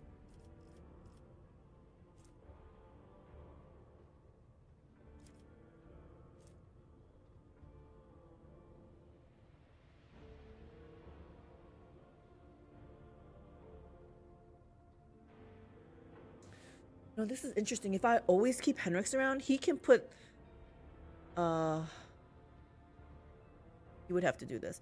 I don't want him to be the healer, though. But I feel like this might be good, but I don't want to do that. What sort of faith?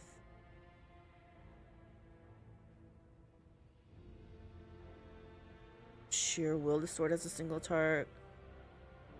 I don't want that.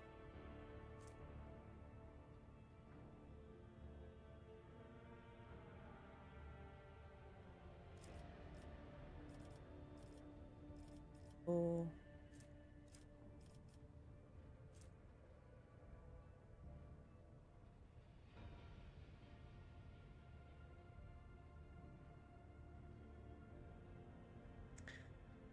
I feel like this is good, but then I'm going down the path of making him like support, and I already have a support character. He's not going to be taunting. Breakthrough. Okay, here we go. The warrior gains the slash ability with agility 5/2. So 2 charges for this round. Slash cannot be used in this charge. The warrior dashes through an enemy to the cell on the enemy's opposite side and makes a melee attack with 50% reduced damage. May be applied only once for 1 target per round. Does not provoke attack of opportunity.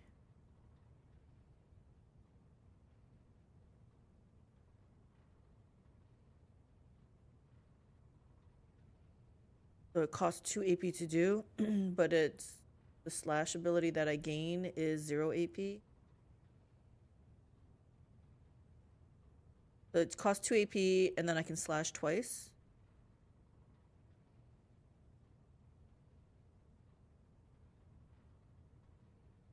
Maybe slash. Marks have that ability to take the memories of people through eating brain tissue, which is the only way Conrad learned. Some Space Marine chapters retain this ability, like the Space Wolves, and use this for tactical insight of their enemy. It's kind of like, I feel like shaman, tribalistic type of an approach where, like, maybe you eat the enemy's liver and taste brains. Learn more about them.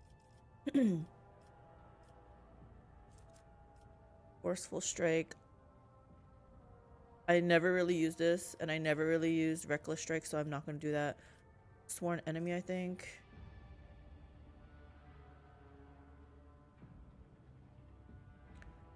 The warrior makes a target, marks the target.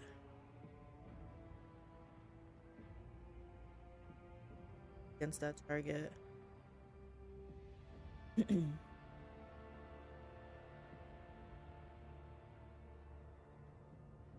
I feel like Sworn Enemy, and then after that, I might do Breakthrough.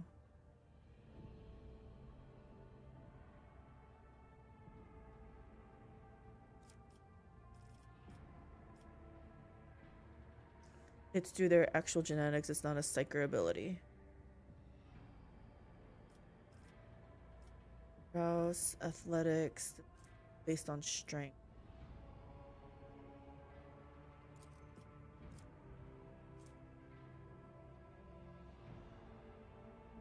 Oh, Abelard can do the carousing. What is this? I feel like it's like bullying them, right? Oh, no, not at all. Skill is affected by the toughness characteristic. It represents the ability to resist negative effects applied by some poisons. Oh, so maybe he should have a high amount of this.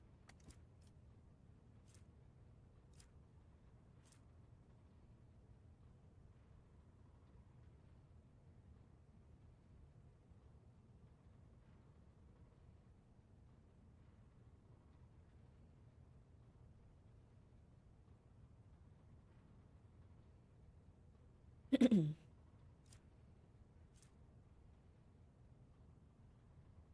gonna do athletics. It's fine. You're thinking of coercion. Yes, that's probably it. Yeah. They both start with C. There's an R in there. Weapon skill. Yeah, let's do common talent. Here we go.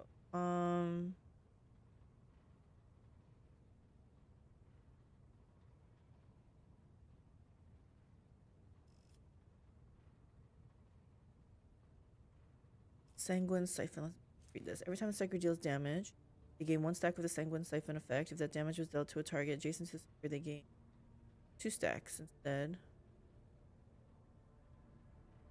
When the Psyker suffers lethal damage, that's only for when there's lethal damage. Let's not try to get killed anyway. Whenever the Psyker is healed or heals an ally.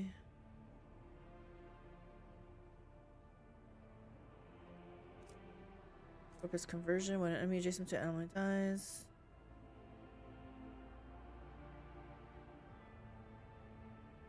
Pulse of Life. If you're looking for another great read for Warhammer 40k, they have quite a few great collections of self-contained short stories. I feel like there's definitely a lot. I've seen like Bricky's recommendations and stuff too.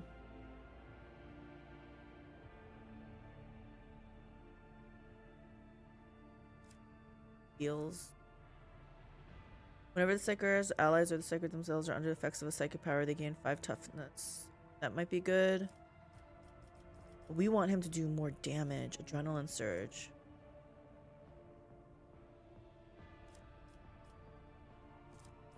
I think maybe this. His psi rating is 2.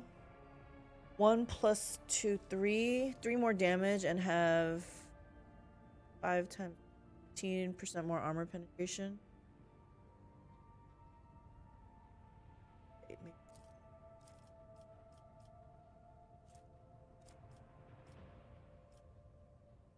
They even have a series that's quite good. That's almost a satire comedy. Caiaphas Cain. Caiaphas Cain.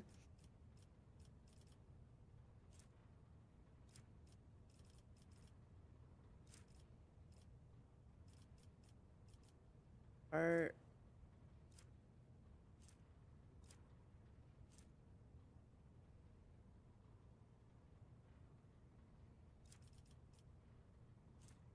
Psycho's critical chance is increased by plus resolve percent, 4%.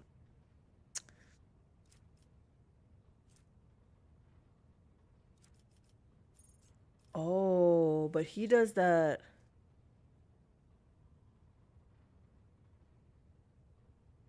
Is that stat? Is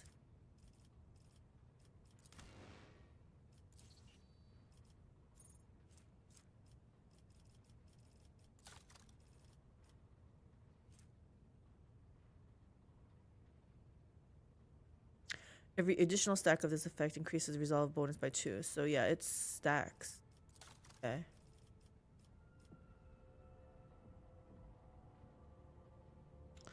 Oh my gosh. Do I have to redo all this crap? Good thing I freaking starred that. Weapon skill. Or just athletics. Weapon skill.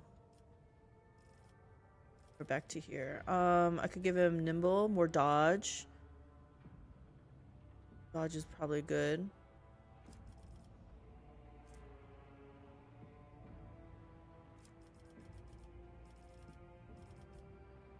So either nimble or...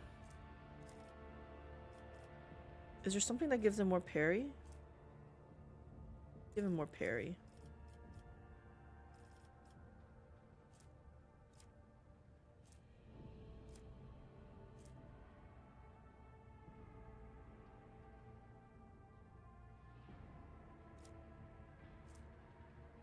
Also affected by toughness. See, he should have done athletics, and Abelard should have done carouse, but whatever. We're gonna do 6.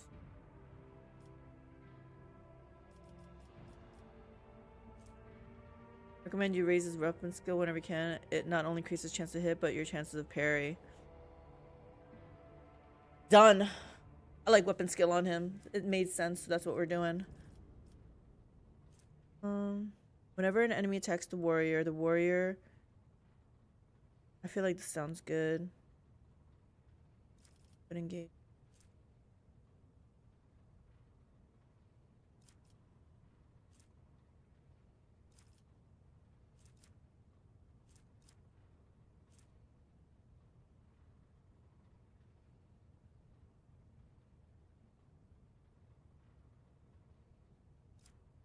Perception.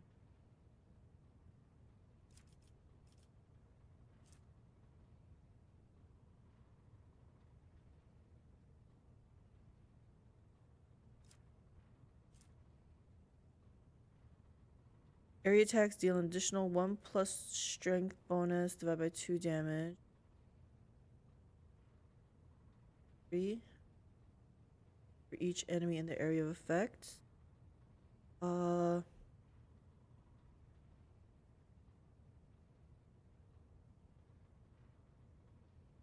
Maybe.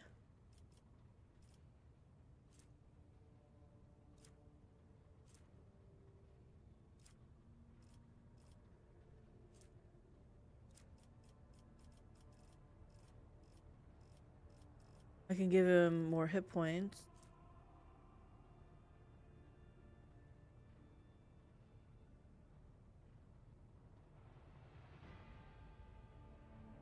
I think more hit points sounds like a good idea.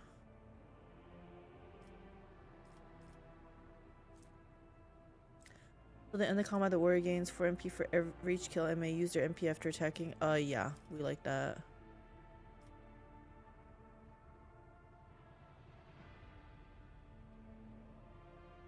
Oh my gosh, we have so much to do with him. Okay. I think I want anything down here. Oh, fire rating. Let's increase that though. Weapon skill I can't do anymore. Toughness. I know this is for hit points, but I also kind of want to give him more strength.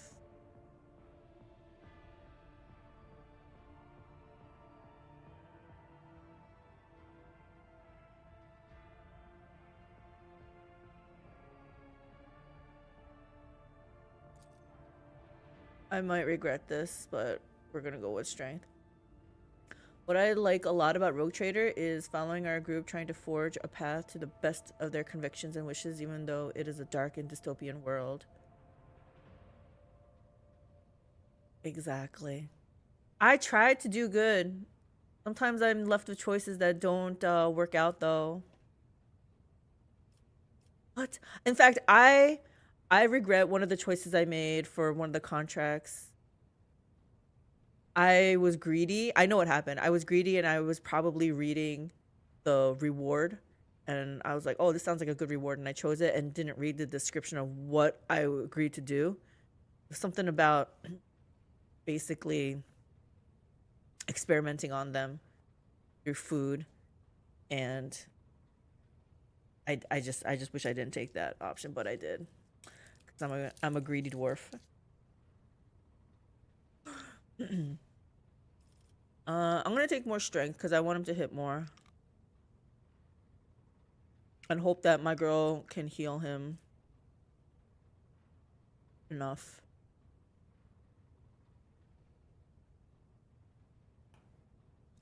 Yeah. I don't want this. I didn't use it. I don't want to use this. I don't want to use this. Thinking of this one.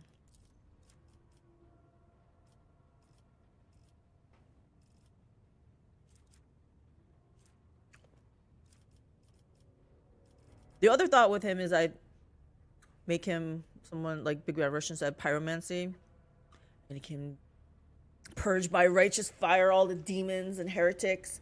But I didn't want to go down that route. Mostly because I have Idira's pyromancy, so, and I don't even play her. I feel like this is really good, but it's so expensive. 2 AP.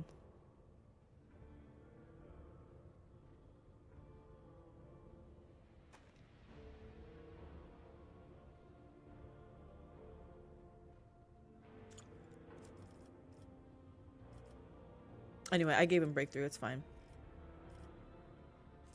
Again, with the common talent. Crap.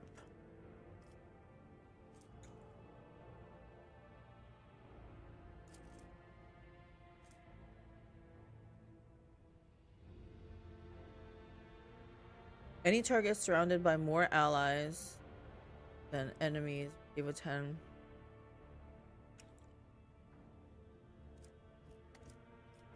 Maybe combat master.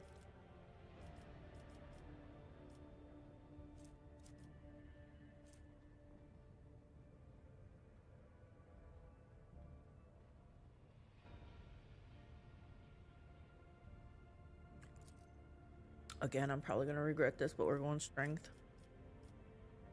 Oh no, I'm locked out of athletics.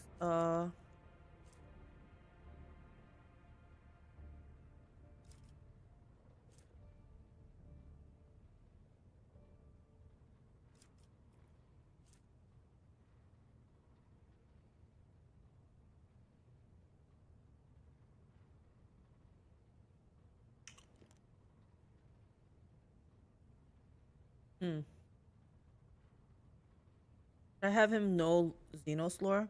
I feel like he's a interrogator. He should know a lot about Xenos lore.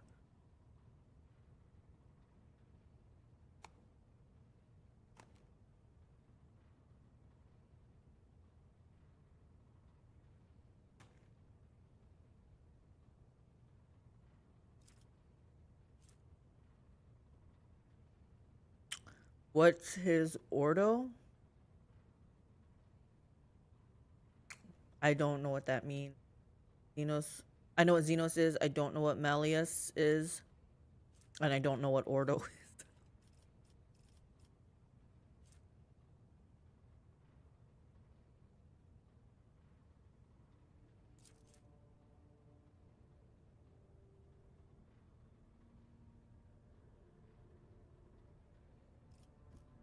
I think I do have to increase this. If he's gonna use like stimulants, he might get poisoned. Yeah, fine.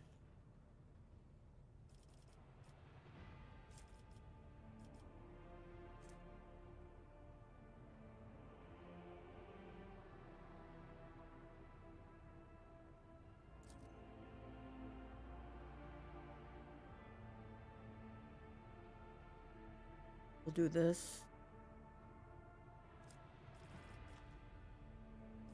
I feel like I'm making him defensive. It's fine.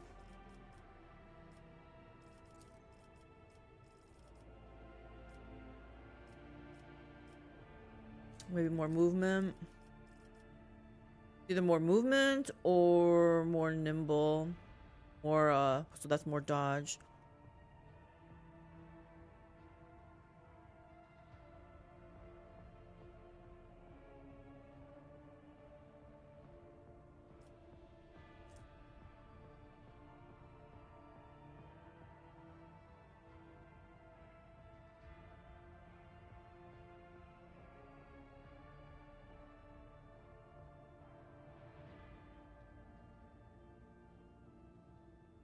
Dual weapon?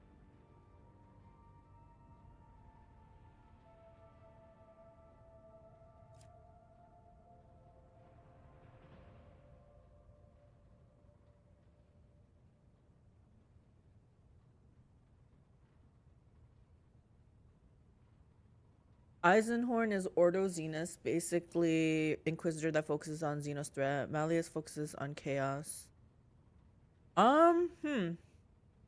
I'll have to read his bio. I'll check it after I think if I go over here it's gonna reset this and I don't want to reset it. We're almost done.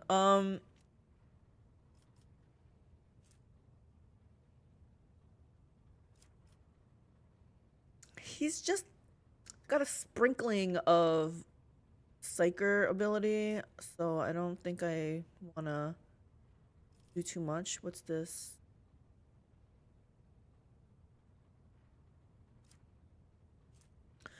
First time the momentum reaches 200 during the Psyker's turn, the Psyker gains 5 to all characteristics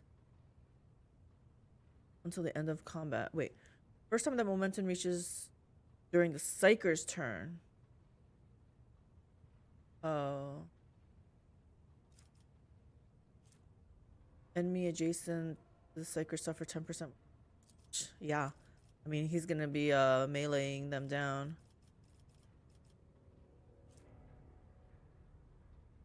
Psyker's bonus increased by 5%. This bonus increased by 5% at the start of every round of combat except the first. Wait, what?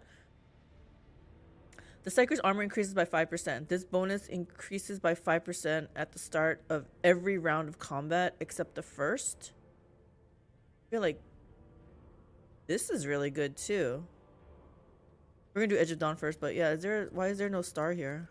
Star that one.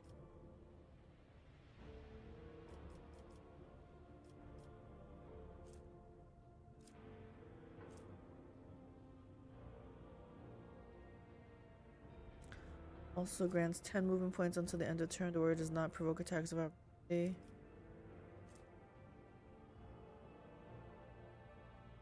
This one. Alright, we're gonna make him an Arch-Militant. I hope it makes sense. I don't know how to play Arch-Militant. All I know is something with this, you have to like alternate attacks. Whenever the Arch-Militant uses an attack that is of a different type from their previous attack, the Arch-Militant gains a stack of versatility. Types of attacks can be single shot, single melee attack, area melee attack, area shot, or burst shot. Arch-Militant gains 5 weapon skill and ballistic skill for every stack of versatility. Okay. Alright guys, here we go. Devastating attack. What is this? The Arch-Militant's next attack, if it hit, will cause all the targets to make a toughness test. Power swords and power axes can both energy and rending. I wouldn't fret so much. I doubt there are many wrong choices to make it the difficulty you're at. This is what I'm hoping. I'm hoping that I can just make it work. You know what I'm saying? Like, I just pick what sounds good and we make it work. Reckless Rush. Immediately gains 3+ Arch-Militant MP. If the Arch-Militant stacks of versatility, those stacks are doubled at the end of the turn, but the Arch-Militant loses all stacks that were added at the end. Wildfire. Arch-Militant's next attack will cost 0 AP. I like the sound of this. Will not count toward the attack limit this turn, and will grant a stack of versatility even if the attack type is the same as the last attack. It's 3 AP. The cost of this ability is reduced by 1 for every 4 stacks of versatility.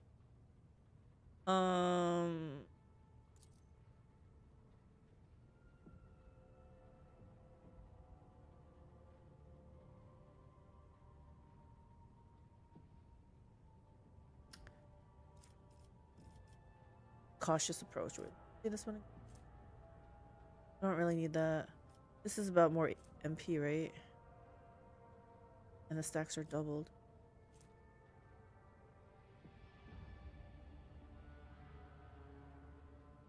If failed, targets will suffer a negative effect based on attacks type.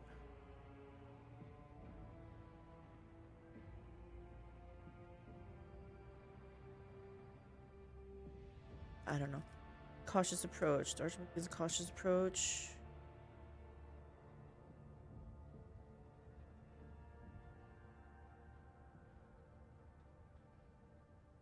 If the Arch-Militant already has 4 more stacks of versatility, the Arch-Militant moves all slowed, bleeding, blinded, burning toxin effects from themselves and becomes immune to effects, as well as stunned and prone for as long as the Arch-Militant keeps the cautious approach effect active. So this is like a stance. I have to keep this active. Okay.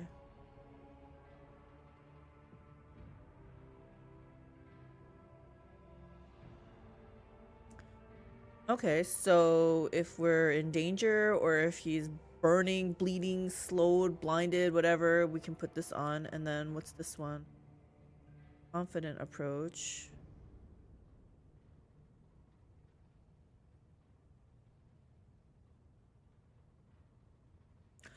All the Arch-Militant's attacks score critical hits. What? But the Arch-Militant's critical damage for those attacks is modified. If the Arch-Militant already has 4 or more stacks of versatility, the Arch-Militant's attacks always deal maximum damage as long as the Arch-Militant keeps the confident approach. Confident approach sounds good.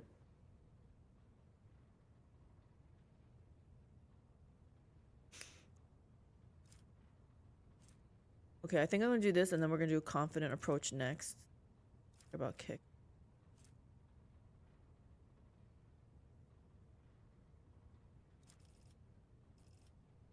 Yeah. Oh my gosh. This exploit weakness. When the Arch-Militant attacks targets that have their armor reduced by any effects applied by the Arch-Militant allies. The Arch-Militant deals 10% damage. Okay, this is good. Pasqal can reduce armor. I think Argenta with that whole something reduces armor. When the Arch-Militant attacks targets that have their deflection reduced by any effects applied. That one I'm not sure if my people do. Always ready. Arch-Militant begins combat with 2 stacks of versatility. That sounds good. That way he doesn't. Then I have to like probably switch weapons just 2 times. Broad expertise. When entering combat, the Arch-Militant gains until the end of combat.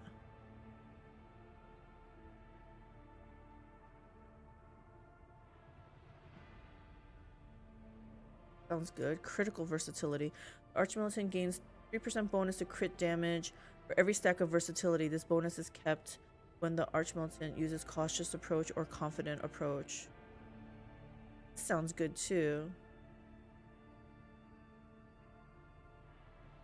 I think I want this, and then I want the confident approach.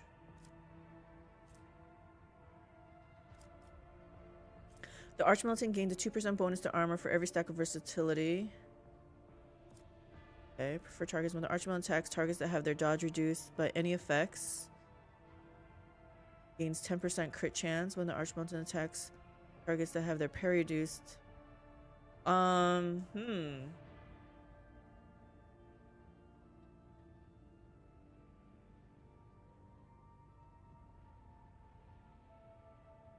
feel like this is good.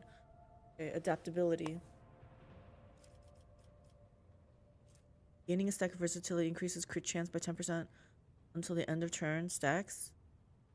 Oh, isn't this good? Because he's gonna be gaining versatility, I'm hoping, like every round, right? Gaining a stack of versatility increases crit chance by 10% until the end of turn. Stacks. I like this too.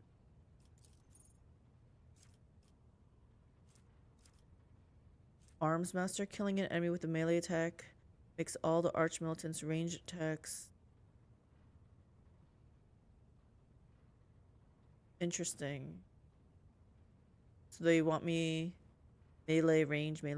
Killing an enemy with a melee attack makes all the Arch-Militant range attacks this turn cost -1 AP and vice versa.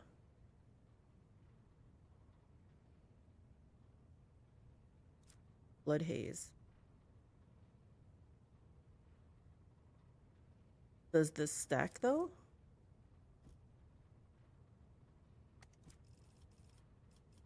Genius. Close quarters training. Arch-Militant can use 2-handed ranged weapons within melee range, but with a -10 ballistic skill.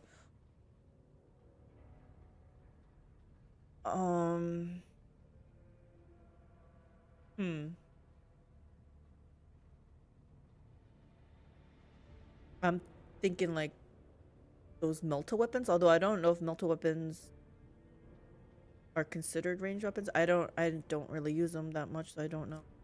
Heavy gunner. about that.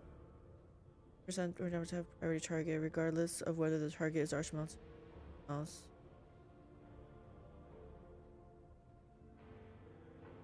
What's a priority? Target that enemies will attack first if able.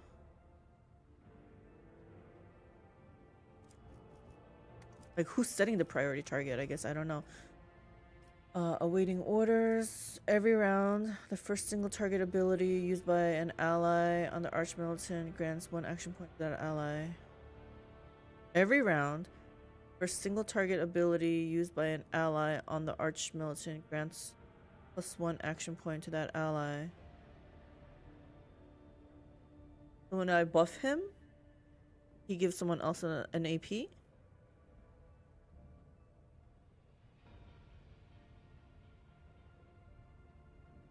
Contempt for the weak. Dutch.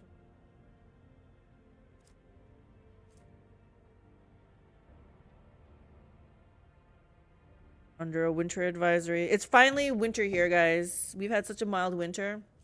Hardly any snow on the ground. And it's finally going to be like blistering. Blistering sounds hot, right? It's going to be freaking cold.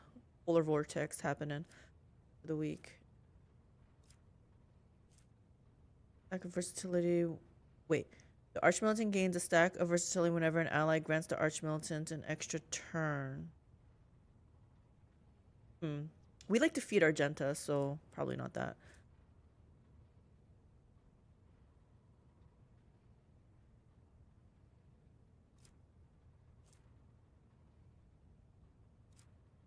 Correct. Yeah, the Arch-Militant's first attacks. Sounds good too. You know, but we're gonna pick this one. We like it. Sounds good. It's one of the thumbs up things. So AP increase, weapon skill. But I wanted this, right?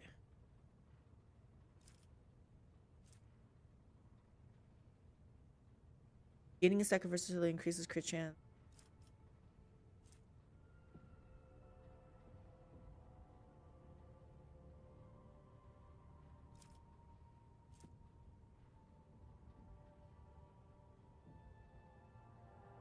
Gaining a stack of versatility gains crit hit chance by 10%. What?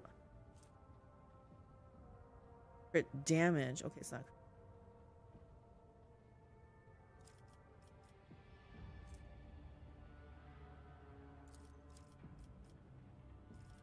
Weapon skill.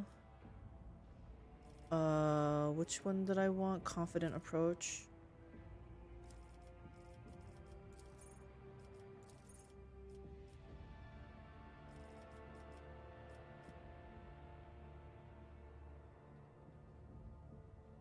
Might as well give him dodge, I think.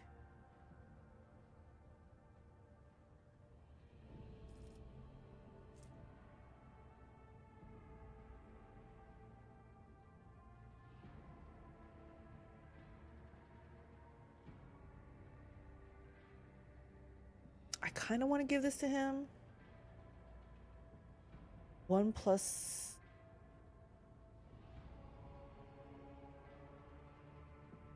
By the way, if you're looking to do another minion build for PoE, highly recommend try Absolution or Dominating Blow. We tried Absolution a couple leagues ago. Is that the one with the lightning damage, I think? And the minions pop out? It did a lot of damage, but I wasn't a big fan of it. Because those donut, electricity, lightning donut dudes, they hurt. I don't want to do this, but good for him. Trying to remember if I took abilities that when he dodges, because I know I read it, but I don't know if I took it. When he dodges, gets some kind of stacking bonus. I can't.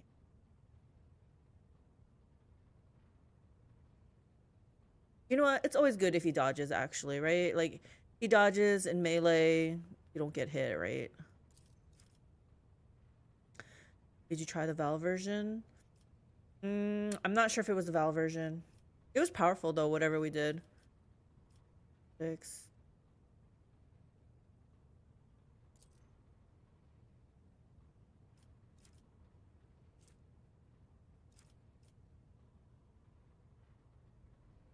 Power armor proficiency? Nobody has power armor. So that'd be a wasted point, I think. I don't even know. I haven't seen any power armor yet.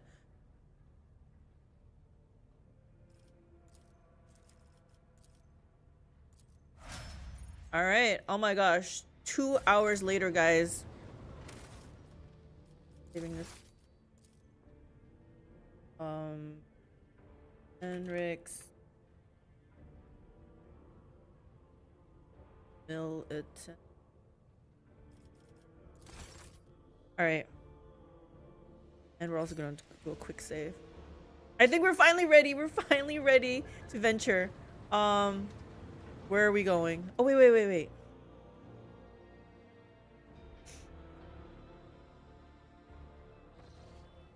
I think I'm supposed to go talk to something for my loot from Dargonus.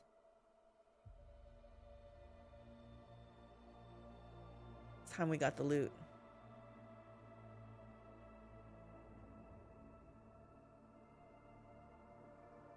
Thank you guys for putting up with the Respecs. Oh, who knew it would take so long? I mean, I kind of guessed, but man, that's a long time. Hand the Dargonus databank to the tech priest. Access the data from Dargonus. Better give me loot. With reverent trepidation, the tech priest accepts the device from your hands and places it inside one of the drives, all the while honoring the machine with modulating binaric prayer. The turbines within the cogitator stir into motion, and the vid screen lights up. Input. Blah, blah, blah, blah, blah. Initiated. Continue. Continue. The tech priest extracts the data slave from the cogitator and gives it to you. The machine spirit has revealed the contents of the encrypted data, and I hereby pass it to you. This is where I reach the limit of my authorization, but you now have the option to review the decrypted data personally.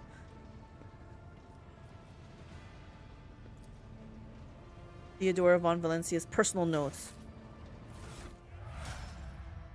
Well done. Thank you, Tala. Oh, you guys are so patient. You're ready to do your taxes now? Oh, hubby will do that. Okay. Theodora, this is gonna lead to loot, right? Data deleted, entry damage.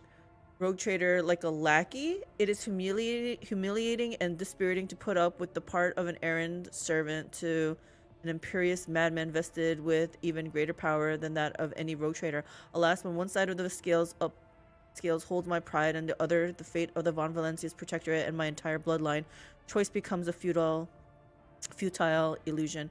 It would be far too naive of me not to prepare for the worst. Epitaph will decide the future of the Expanse as a whole, but I have some time at my disposal until then. Heirs with the Von Valencia's blood in them will soon be located and brought to me. I cannot afford to delay the choice of successor any longer. This doesn't sound like loot to me.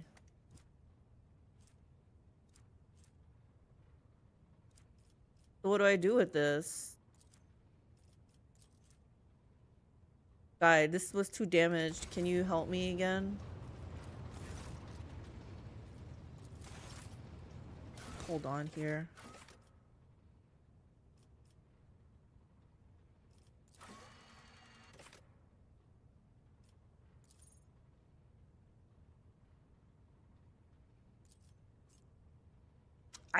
I'm feeling a little bit unfulfilled here. I didn't get any loot.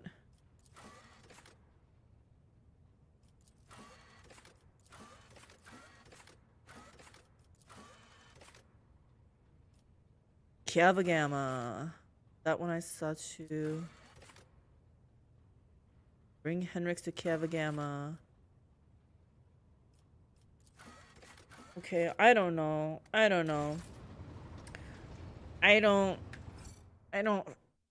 I was promised loot. It said a hidden cache. I guess a hidden cache doesn't have to have loot. It could have information, but I don't feel like I got a lot of information.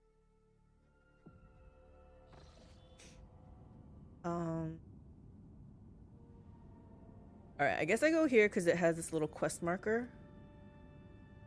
But I could go back here. And you know what's really bugging me? That I didn't go here yet. It almost makes me want to backtrack.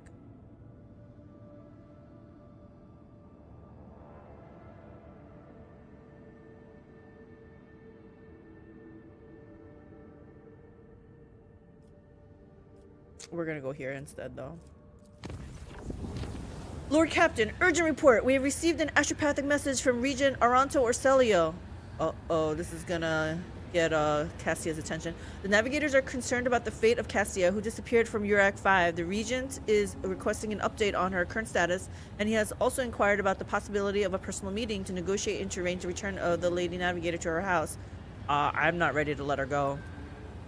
The psycho-emotional coding of the received message betrays acute concern, but it also contains something that the astropaths have failed to put into words.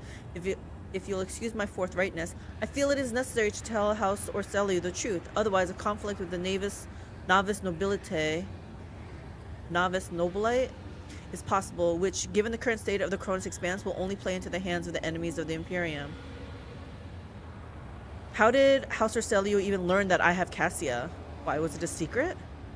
I wish I knew, Lord Captain. It is troubling indeed. Perhaps we have a spy on board, or Regent Aranto is bluffing. In either case, I believe we should respond. Navigators are extremely powerful and useful allies to have. You don't gotta tell me twice. Tell House Orsellio that Cassia is safe and that the rogue trader would be honored to meet in person. Order the astropaths to send the following message. Cassia Orsellio perished at the hands of the rebel navigators of her own house. Tell Regent Aranto that the rogue trader does not know anyone named Cassia. Ignore it. I have no obligation to answer anyone's request. Yeah, let's just tell him Cassia's safe. I don't know why I gotta hide this information.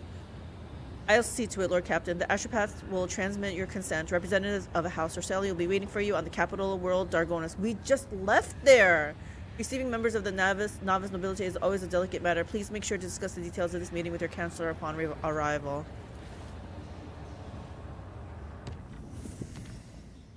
They want me to go back to here.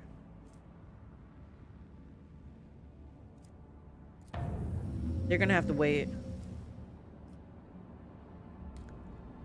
Okay, we're gonna visit this.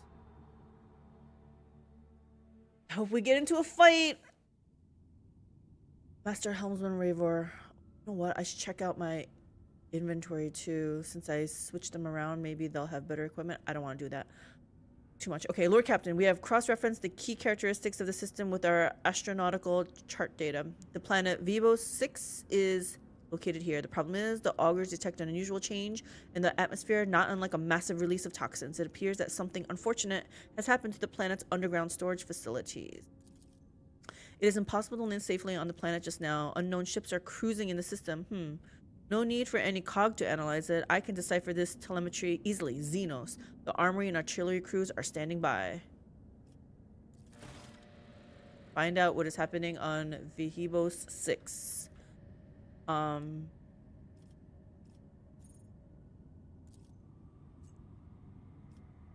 Yukari void ships. Looks like we're gonna have a space battle. Hold on. Let's go here first.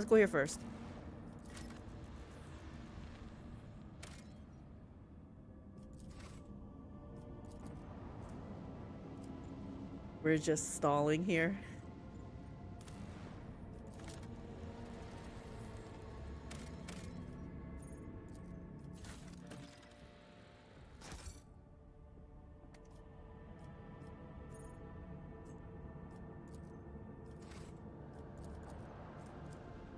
Oh, this is gas giant. I couldn't get any gas though.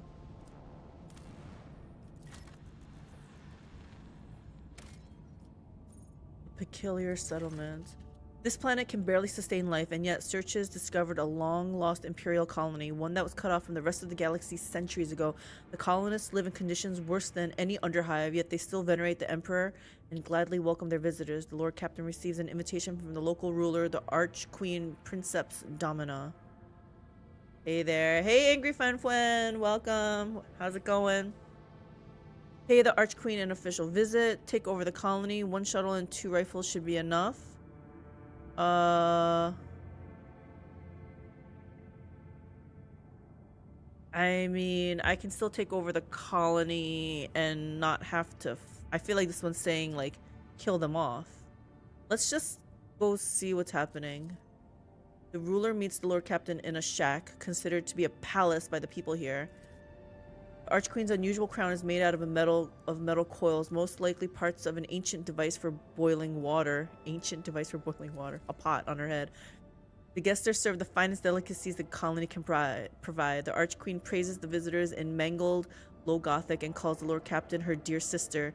At the end of the audience, the gifts are presented to the guests. The Archqueen's minister delicately remarks that the best possible gift the Lord Captain and her crew could provide would be the replenishment of the colony's meager gene pool. What does that mean? More people? The Lord Captain gives orders to canvass the lower decks for volunteers. The most ruggedly handsome among them will be sent to the Archqueen's court along with the other gifts. Why would I want to give them my best looking people? I want to keep the looking people on my ship. The Lord Captain decides that standard gifts will suffice.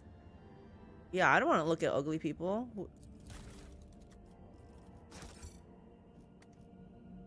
The Archqueen is satisfied and hopes to meet again. Yeah, we weren't gonna give her our best looking people.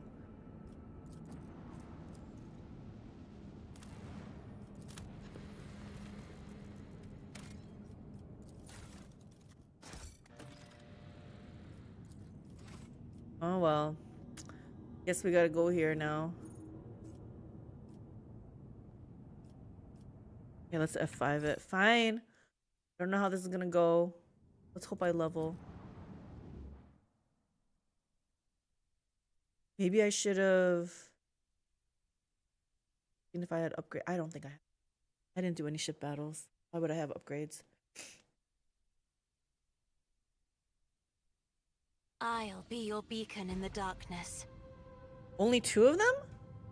This is looking promising, right? Oh, what the heck is this on them? Last Hatred Frigate?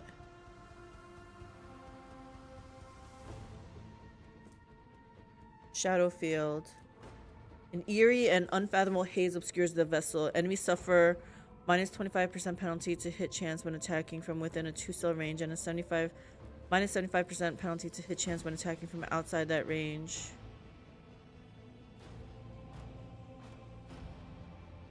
So I need to be close. Field is removed upon firing and has a chance to be re-engaged at the start of the ship's turn. So I need to hit it twice, basically. I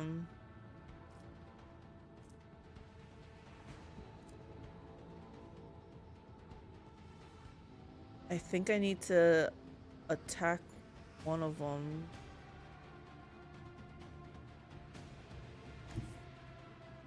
What does this thing do? Flies in a straight line, making a full U-turn at the end of its movement.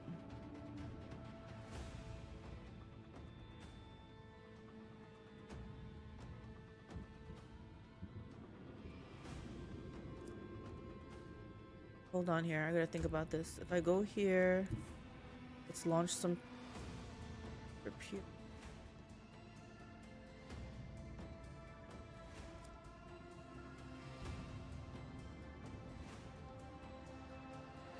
I go here.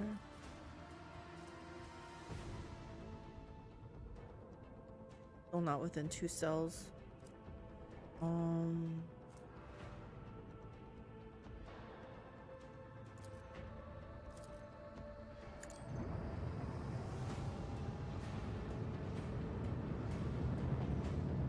Why is my hit points not full?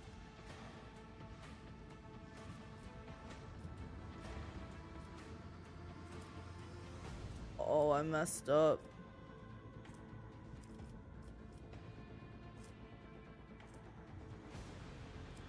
I messed up big time. I can't hit it twice.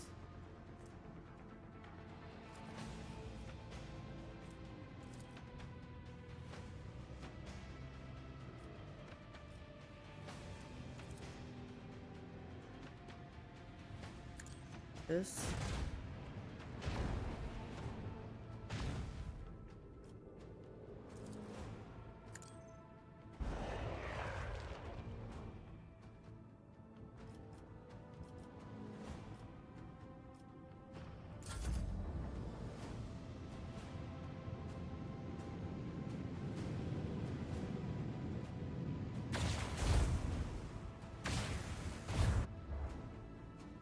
Okay.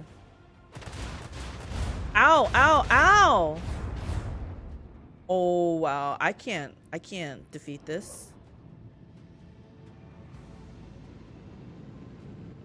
We're dead. Decks are reporting hull breaches. Executing damage control. Maybe I run away? I'm gonna try one more time. Maybe instead of me coming in so close, I run away from them? And then wait till the second round where I have some torpedoes, maybe? Let's try that. I don't know. So where are they? That way?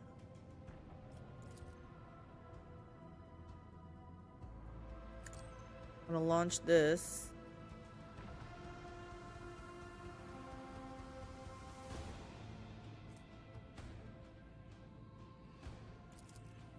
Can't go backwards.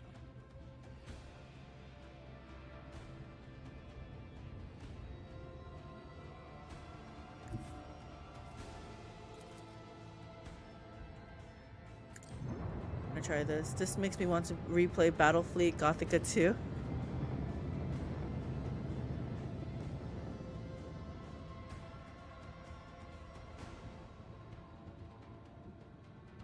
What the heck? It didn't do what I wanted it to do.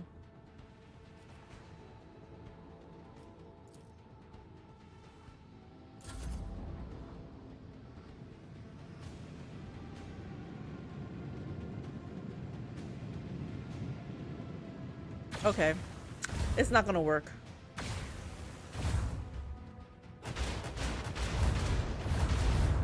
We lost the shield. Emperor, protect us.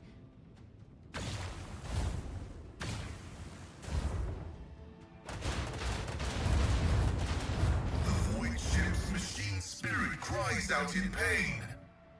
I'm sorry. Okay, we need to not do that.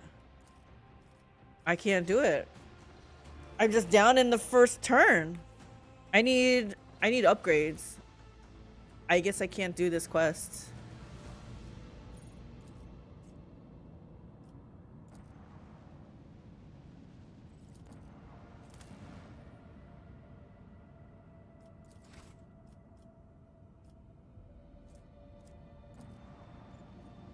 I'm gonna see if I can go around it.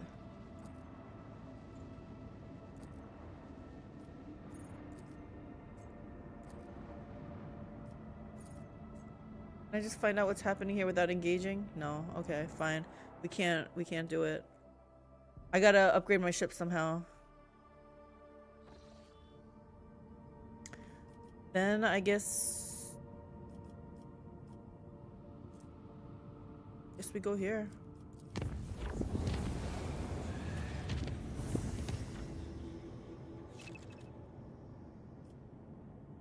Okay, important colony event. What's happening, guys? Uh-oh. Tariff war? Visit the colony?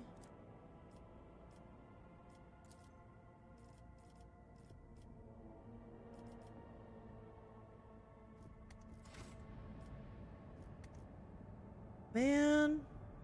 Where is Foulstone? I have no idea. Is it here? No. We gotta chart new routes.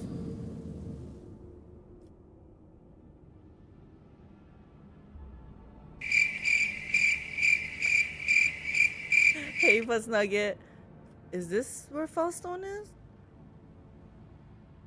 Wrong one? I was like, yeah, that's not the usual one. Where is Foulstone? I don't even know where this is.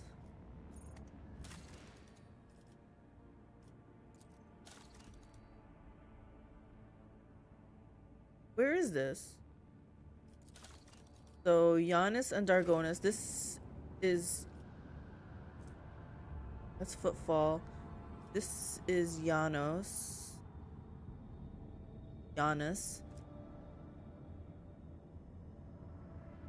This is Dargonus.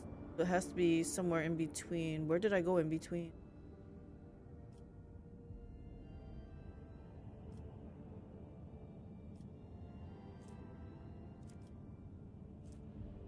Oh, Foulstone here.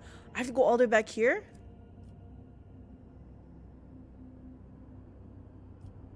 Fine, let me visit this really fast and then I guess there's always next time. Lord Captain, Jukari ships are patrolling the system. The likelihood of slipping past their patrols unnoticed is close to 0. Should we... Does this mean there's 3 ships in here? Let me hit F5. Let's check out this first one. You failed to get past the enemy ships unnoticed. New Jukari attack. Get ready. Soon it will join. Others will join?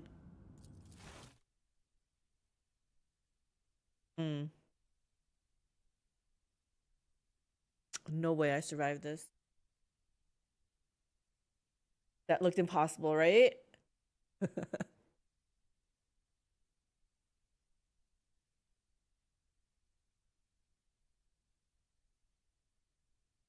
Finally, some real action. Oh no, these things.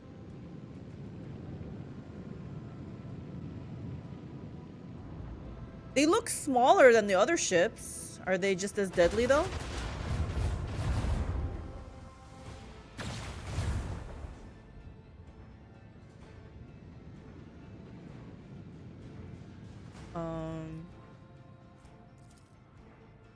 We're gonna put some torpedoes down.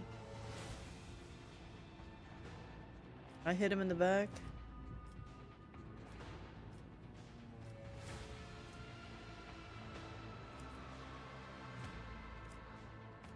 I could ram it, but then ramming them also hurts me, so I don't think I want to do that.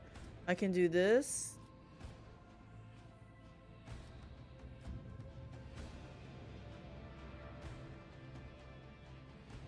Move up close, do this, and do this on it.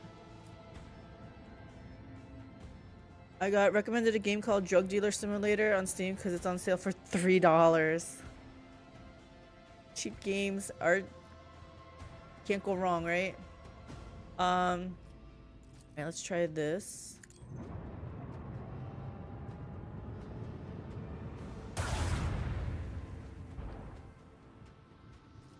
And then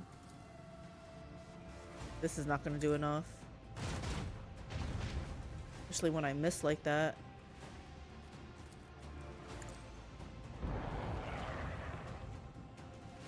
Which way is this facing? I think I want to go here.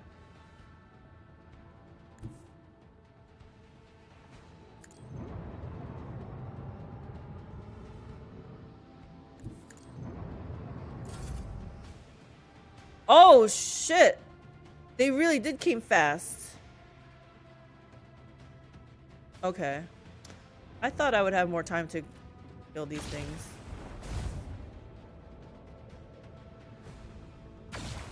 We are vulnerable.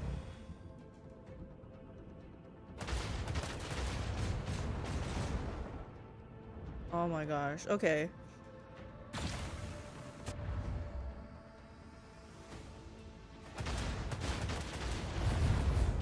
Another hit and we will be drowning in the void.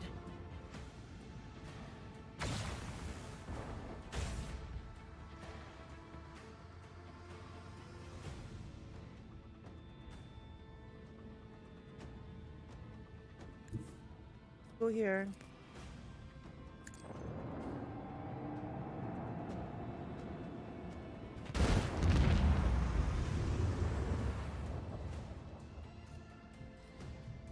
There's no way I survived this. But let's see what we can do here.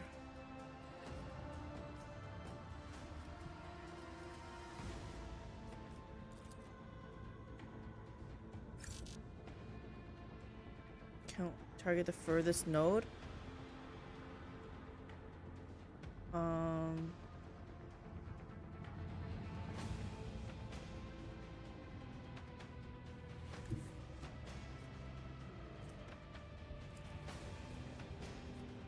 Can't hit any of them.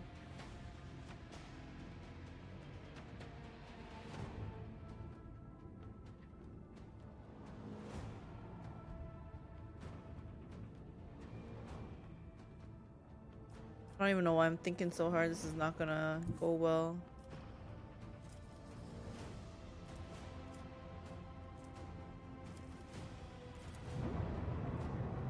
$11 hit points. I like how there's both space and ground battles in this game. I'm gonna buy it in the future when it goes on sale though, because right now it's a bit pricey for me. Yeah, might as well wait. It'll just get better because there's some bugs. I haven't reached that point yet. I think like in chapter 4.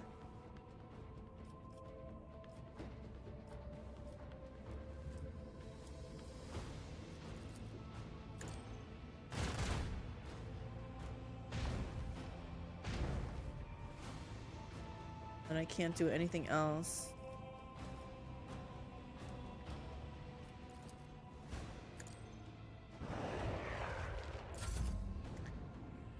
Nine rounds left? This is not gonna last 9 rounds. Okay, yes, I get it. I just was trying something out. It's fine. So we can't even... So everything up here is too hard for us because we don't have... Our ship needs to get upgraded. It's okay, because you know what? We have to go to another planet, another system anyway. We didn't want to fight them anyway.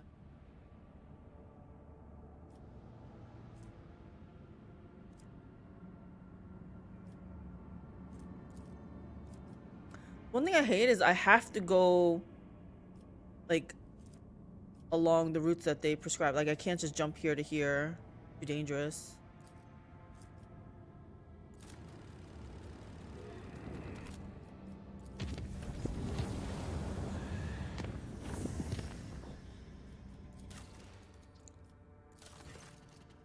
Lord Captain, we have received report from Dargonus. Some common folk from the now ruined Scipione 84-249 have succumbed to the heresy of defiance.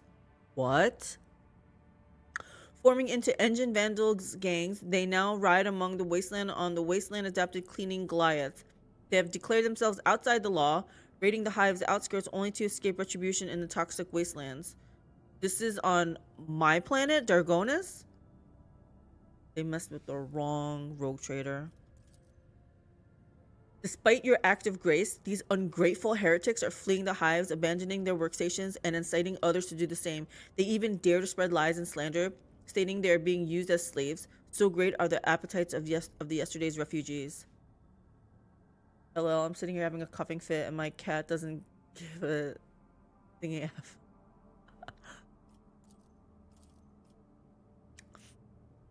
Cats don't care.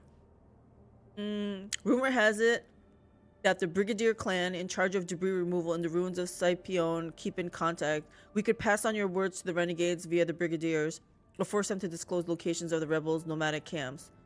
I say reveal the camps and I'm going to pay a personal visit and we're going to wipe them out. But let's see what the options are. What is this Brigadier clan? This is a union of the workers and the technomats who have been working on their low levels of Scipione, small-scale bosses of the watches and the shifts, useful common folk who have proved their worth with diligent labor and valuable knowledge. Of course, they stand much lower than the esteemed trader, let alone the aristocrats, but the common folk heed their kin, and the brigadiers have both the authority and the ability to manage them. The Scipiones keep to themselves, but the brigadiers have not shown any signs of disloyalty. They were the first to volunteer to return to the ruins of Scipione 84-249 and set up the debris removal project. They are certainly useful and are accustomed to praising the Emperor through their labor. Moreover, their grief at the loss of their home and the resilience in which they have accepted made them to appear like heroes and martyrs in the eyes of other commoners. How do they survive in the wastelands, and why do they decline my rule? This is a rather uncomfortable way of life, your ladyship. They must always be wary of acid rain and hurricanes, moving a decent distance from the hives if they do not plan on raiding at that moment. They get their food from the abandoned outposts, paying for it with the lives of those killed by autonomous security systems. Water and promethium are rationed very strictly. They live by marauding and occasional hunt and plundering, sometimes their own kin, and sometimes the outskirts of the hives. They are a tribe of degenerates and barbarians that is rapidly developing its own clan culture. The civilized residents of the hives shoot the scum any chance they get. All right, advisors, what do you say? But I only want to hear one decision. If the engine vandals have managed to tame the ancient machine spirits, then that means they are technomats or even tech priests among their ranks. That renders them negotiable. It would be efficient to utilize such renegades instead of disposing them. How do you utilize them, Pasqal? A promise of reward for every piece of technology found in the wastelands of Dargonus and returned back to Dynasty will ensure their obedience and tractability. You think so, Pasqal? If you wish to exterminate them, Elentok, do not waste your time on hunting them down. Instead, deceive them into defeating each other with a prize, a weapon or a trophy that they can fight for. After the monkey are finished slicing each other up for the right to obtain it, your warriors shall finish the deed. This tactic proves itself to be very useful against your kind. Damn, she studied us. The aristocrats of Dargonus despise them, but are also secretly afraid of them, correct? Renegades that can invoke such fear. I wonder if I had exiles like this on my home, would they have curbed the ambitions of my brothers and sisters? Would they have supported me in case of conflict? Oh, I am scheming and conspiring right now, am I not? You haven't offered any advice, though. Bravo, Lady Cassia. Do not be ashamed of the unique abilities bestowed upon you by your heritage. They are your birthright. You did not give me any advice either. Pasqal, draft a message directed at the omniscient renegades. Let them serve the acquisition of knowledge. Lady Cassia is right. We should help them and give the aristocrats a real threat to keep in their place. I'm not helping them. Hold on. What did Cassia say? They're afraid of them. Renegades that can force. I wonder if I had exiles on my home, would they have curbed the ambitions? Oh, so curb the ambitions of them? Keep the aristocrats busy, in other words, right? So if they're too busy trying to defend themselves, they can't be scheming to do bigger mischief against me or something. We shall follow your advice. Let us spread rumors about certain valuables in the possession of the Vandals, and when they are done fighting among themselves, you shall conduct a raid and finish them off. I mean, let's be honest, I'm kind of looking forward to number 6, I think, because how dare they disrespect me?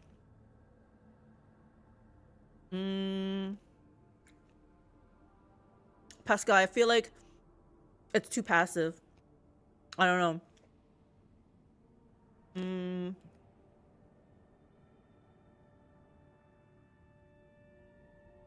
I could choose to get rid of them.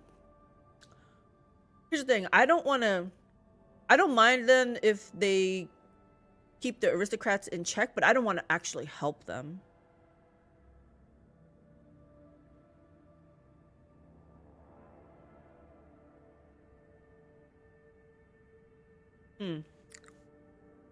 This is interesting though, because these little people probably can't hurt me, but like I said, or like Cassia says, they'll keep the aristocrats busy and then they can't scheme against me.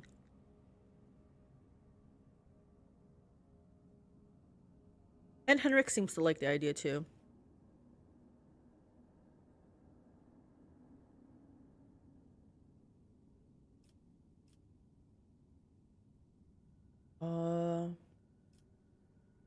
Fine, we'll do 5. I am still naive of even the basics in these games played by powerful, but my intuition tells me that this is a winning strategy. Yes, it's winning. We're winning. Meeting with the leaders of Engine Vandals was organized via the Brigadier clan. They have gladly accepted your proposal to serve. Having received weapons and information, the Engine Vandals slaughtered several brash and troublesome aristocrats in a few successful raids, sowing fear and reliance on the rogue traders' protection. The roar of their engines was like snapping a whip over the heads of frightened cattle. What would Lady Theodora have done? I think she would have done worse, Elif. I think maybe... I feel like she was a more ruthless rogue trader than me. I think she might have done 6.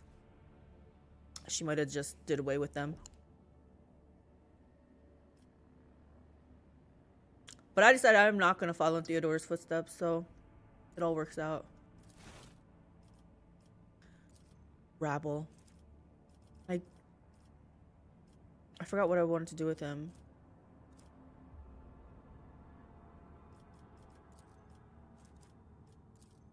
This is the one I wanted to do.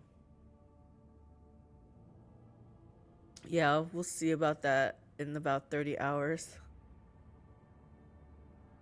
Am I gonna become more hardened? Disillusioned?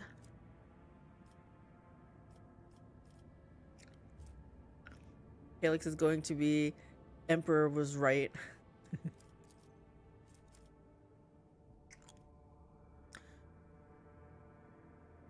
I can do this. The genetic, there's no downsides. It looks like, I don't know why we're doing genetic purging anyway, so we might do this one. Dooming laggards to being processed into corpse starch.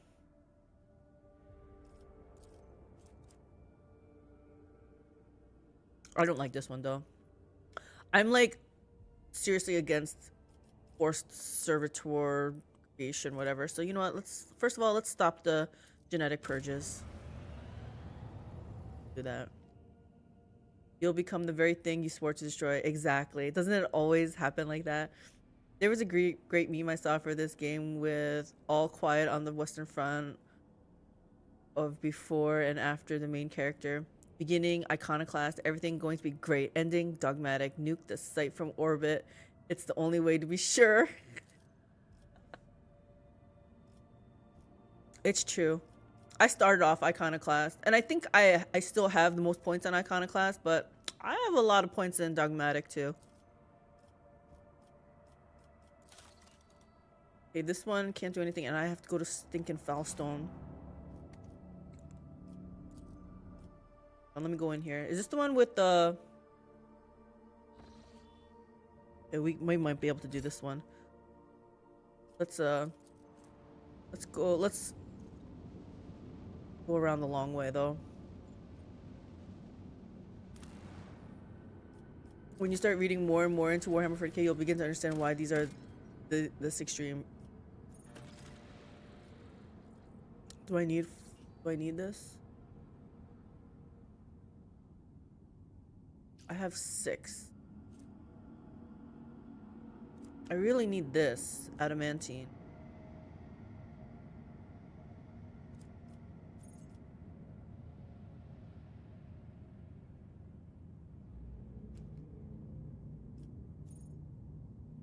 Fine, it says it's rare. The ship's augurs have detected a non-native mineral cluster on the planet's surface, probably the remains of an ancient asteroid shower. The substance is valuable, but collecting it will not be easy. The asteroid sits right above numerous underground caverns. The ancient tunnels and vaults are incredibly unstable and would likely not bear the weight of a large group of humans, let alone a shuttle. Take the risk and send the shuttle. I do want to do this. They said it's valuable. Yes. Crew's expertise made it possible to collect the mineral without disturbing the ancient caverns.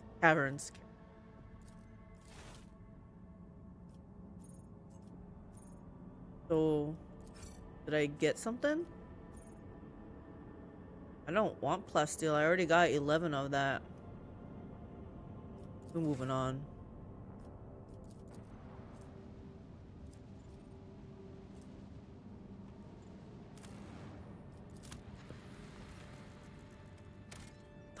I need this.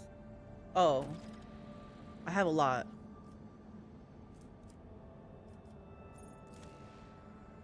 No, we have a lot of provisions.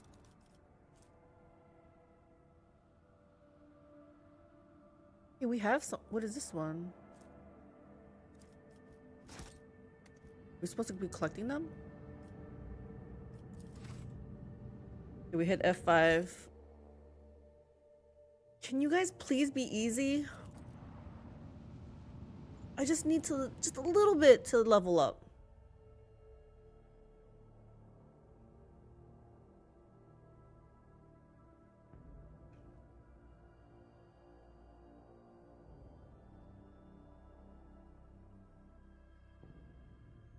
This void ship will not be defeated.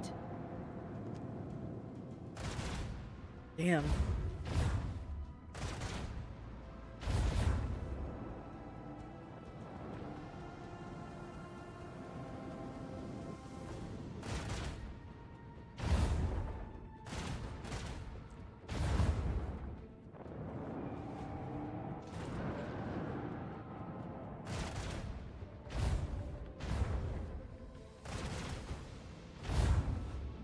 Who is this? Are they helping me? Oh, they're helping me.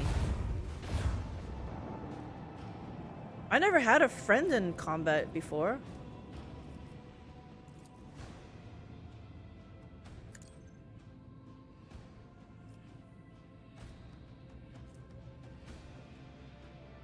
He didn't do much damage though.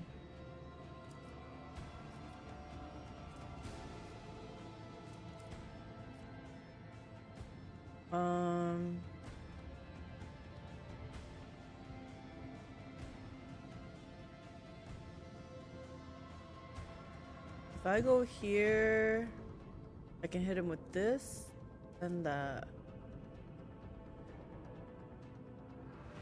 I'm a little scared of this torpedo coming at me too, though. We're coming here, though.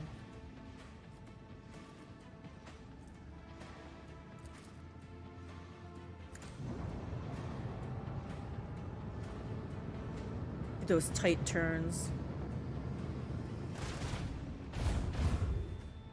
Okay, that barely did anything.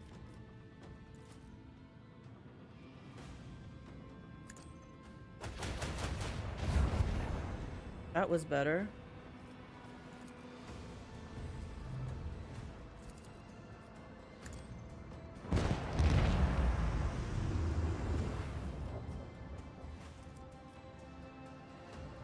I can't move anymore, so done.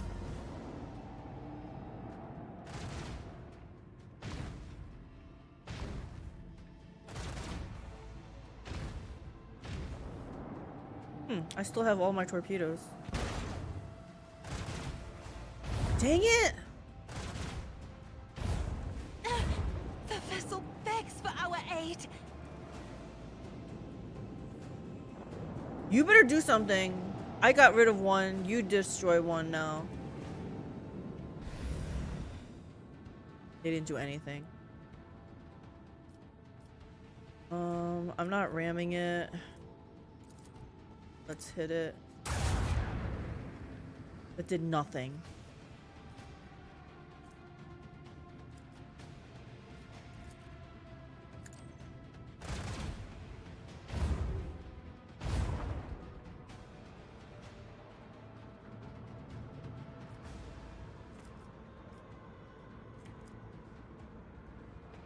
If I go here.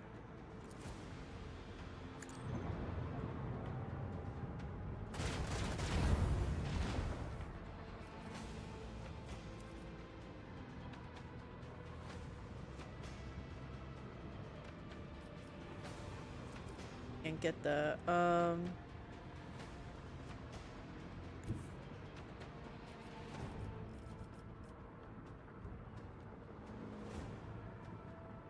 still gonna move here.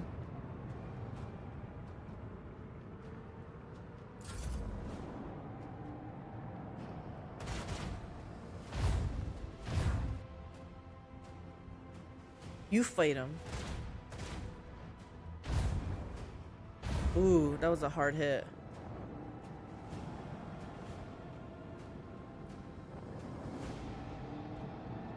Wait, did they skip my turn? Why does he get to go again? Yes!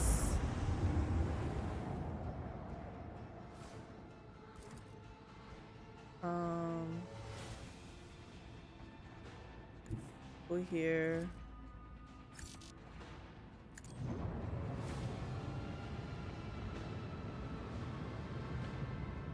I'm just stalling. I'm gonna get him next time.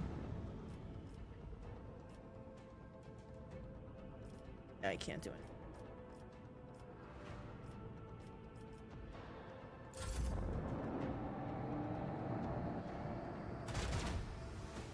Are these guys my like, should I be saving them?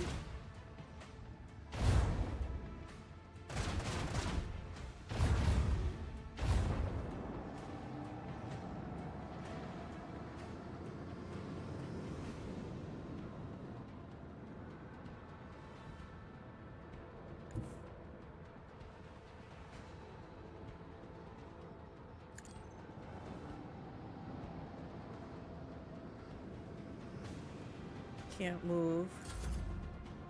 Now my turn. Oh my goodness, it's just out of reach. If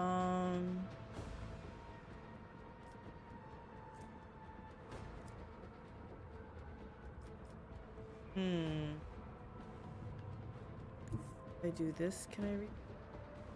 I go here.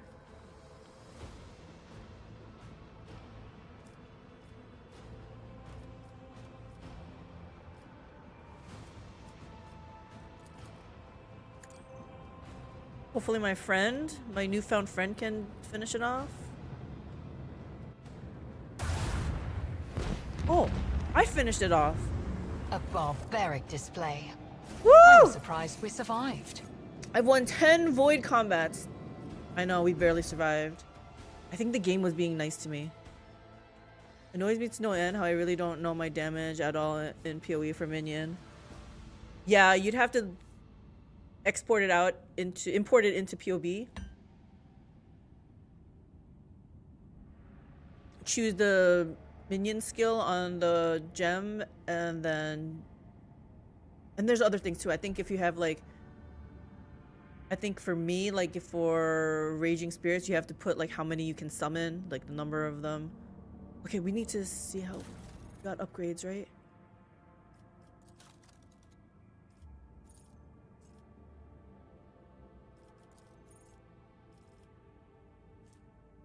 So many options, I never seem to get the correct number compared to similar builds and their guides. Yep, it's a chore. Strafe, vulnerable scan, shallow jump. Flagship makes a shallow warp jump in a forward direction. Interesting. I either need more shields or more power though. With shield pulse. Overloads the shields to disrupt the enemy's defenses.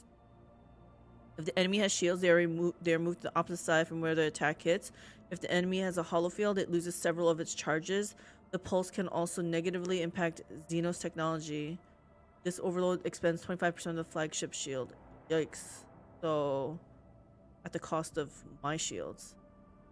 More DACA. Hey, Cactus Bub. How's it going? I saw you playing Warhammer 40k. Rogue Trader. How are you liking it now? Expeditious reload. Reloads all macro cannons that were fired during the acceleration phase. I don't know. Focused efforts. Allows the use of both abilities of one selected post for one turn. If one or more abilities on cooldown is reduced by one turn. Allows the use of both abilities of one selected post. I have so many buffs across the screen. Made a second row. Dang. Orbot? Heinrix sucks as a tank. That dude was torn apart like tissue paper. I just made him. I haven't had a fight to test him out yet, but I just made him into an Arch-Militant. So I'm hoping he's gonna be good. I respect him into Arch-Militant, Pasqal into Assassin. That I would have no overlap of Assassin, Arch-Militant, Vanguard, Bounty Hunter, Grand Stratagem, Master Tactician. You made Argenta into Arch-Militant. Yeah, I hear she's really good, but I really love how she plays in my party right now. So it was either change her to Arch-Militant or change the other two. And I love Argenta how she is, so I just kept her. But yeah, I heard she's good. She's a goddamn killing machine. She is. She's a killing machine in my party too. I just feed her. Goodness, if I can file papers to legally marry her. That's the spirit. Can the Adeptus Sororitas even marry? Because I've heard people say like they're battle nuns. Like, are they referring to nuns because they can't get married? While moving the flagship, I make its next turn at 90 degrees instead of the usual 45. It's not gonna help me survive, guys. reinforced shields. A chosen sector of the flagship's void shield is reinforced until it suffers damage. The reinforced sector has an increased chance of absorbing enemy attacks and loses only half its strength when absorbing damage. Using this ability removes any previous reinforcement. New heading.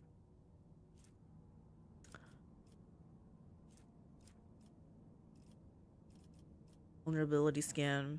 The flagship's augurs can scan an enemy ship to highlight its weak points. All damage dealt to a weak point is increased by 30%. Only one weak point can be highlighted at a time. Okay, this might be good. We hit it for 30% more, harder.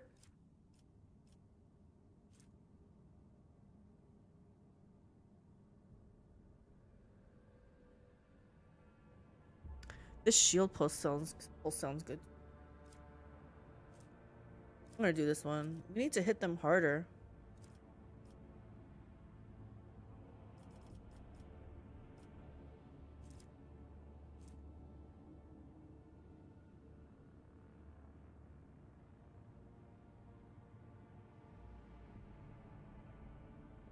I guess reinforcing shields. I usually spend like 5 minutes whenever I'm leveling anyone. Only 5 minutes? I spent like 2 hours respec'ing 2 people today. How do you only spend well, you were only leveling. I had to respec them both from all their points.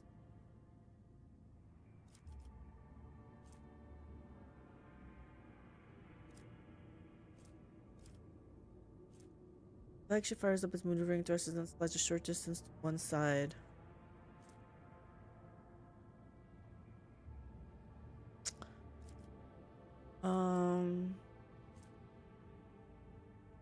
Maybe reinforce shields or shield pulse.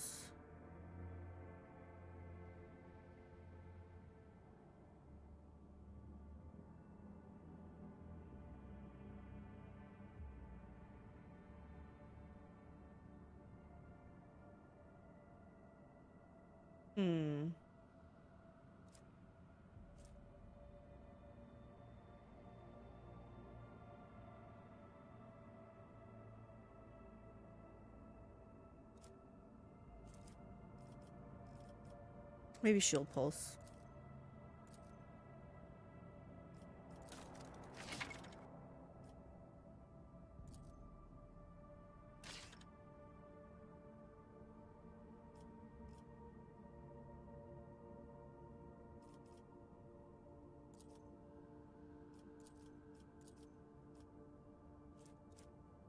He's got nothing.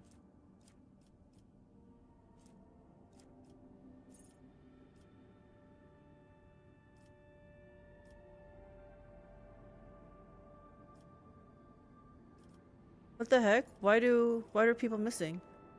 Respect me takes like 6 hours per tune. Right? Takes forever. 95. I think Argenta, right? She has the most. Let me make sure. Wait, why did they put this guy in? He's only 30. 85. I should be in here. Let's check that one. Yeah, he's the right person for that. 80. 90, but he has nothing, so we're gonna do him. He has this at least. So it's not showing. Why is it locked?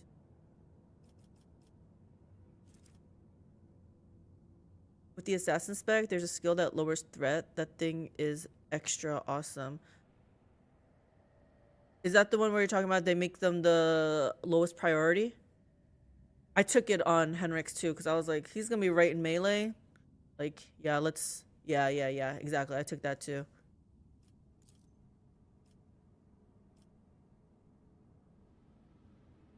Five for me, but I'm already here, so yeah, she's good.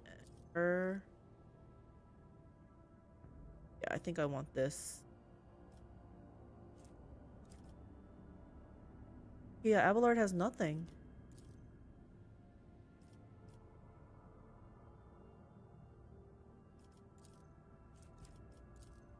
Abelard, put it back in here.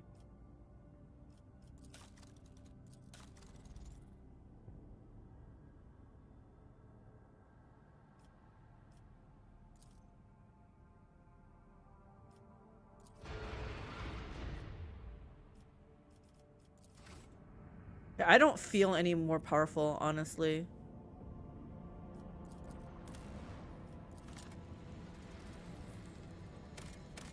Nothing. I have used it to sneak 2 of my assassins to the other side of the field without getting attacked, then just backstabbed everything. Oh, who are your 2 assassins? Here I am trying to avoid overlap, but you have 2 assassins.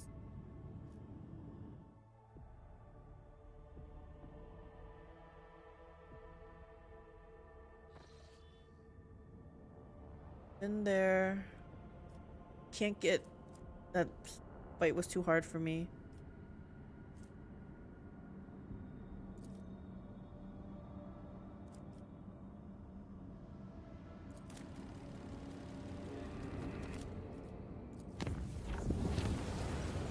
Emergency aboard the Void ship. A foul warp entity has pierced the thin veil of the Geller field and spawned unimaginable beasts of unnatural hues. Vox systems are picking up crewmen's screams and the warp's fiend's loathsome giggling. The situation demands immediate intervention. Rogue Trader and a retinue will personally go and face these contemptible foes. Blessed by holy gifts, the God Emperor's loyal servants will battle his enemies without any fear or doubt. The crew will have to rely solely on their strength. I'm looking for a fight. Let's go in here. I want to see how my people play. Oh, so you made Pasqal assassin as well.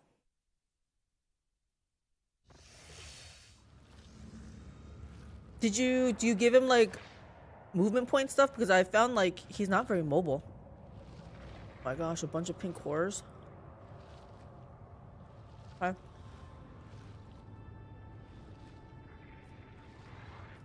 Does something trouble you, Lord Captain?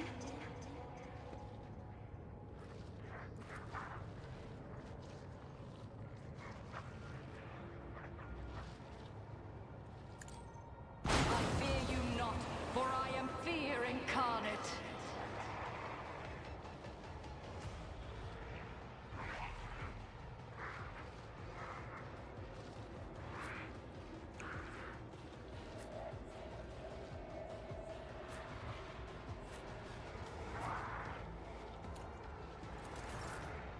Pasqal, especially since he can put extra stacks of exploit more than Idira. Have to go, but thank you for another enjoyable stream. Hope my schedule matches your next stream. See you. Thank you, Teleth, for stopping by. Hope to see you tomorrow. We'll be back again 1 p.m. Central Time. Heart. Alright. We are feeding Argenta.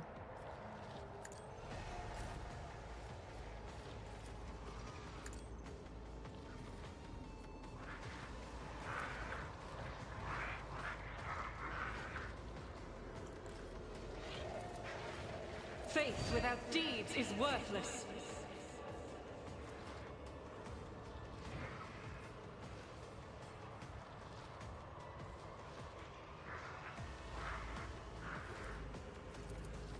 I'll do it. Dodge!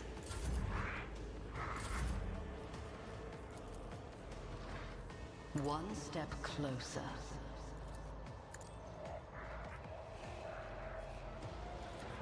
Purpose guides me. I will triumph.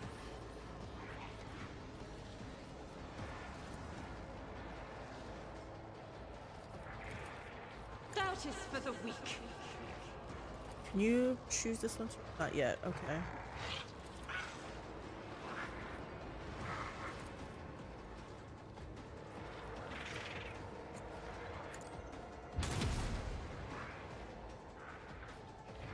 As the Emperor commands, I act. You running and gunning. I'll do it.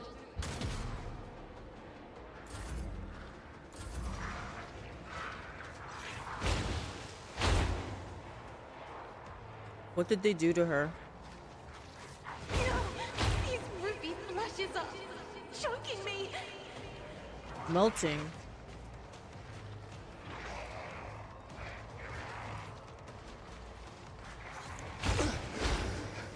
Focus, AlteredCalyx. Focus.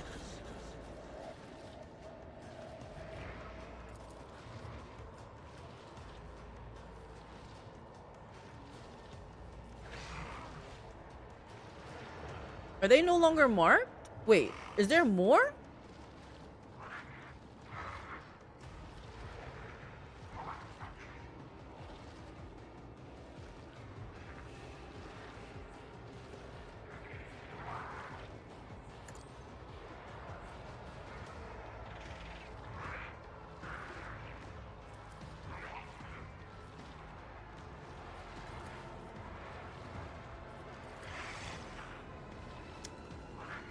Why is it only 36%? Because he's in freaking cover? Faith without deeds is worthless.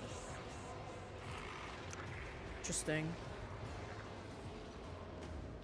Must be because of cover. Fine. I'll do it. Why would you miss Argenta?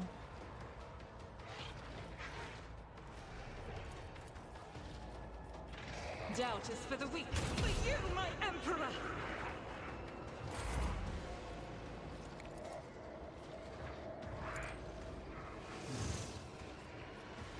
How many stacks do these guys have?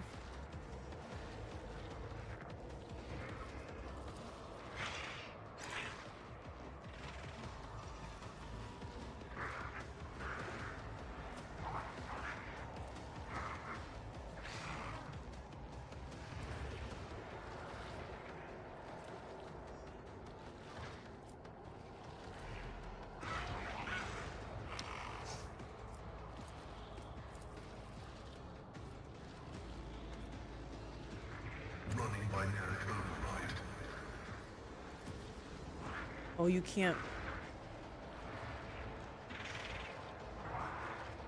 This is so annoying. I want Pasqal to hit with his gun.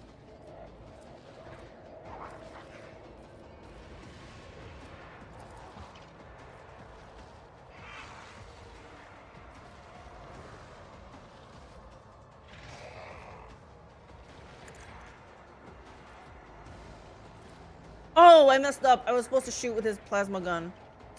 Dang it. My competence is This is so annoying. Okay, fine. I messed up. It's fine. It's fine. Don't worry about it. Don't worry about it, anyone. I'm not accustomed to being ordered around. Dex is all. Isn't this a job as duty demands?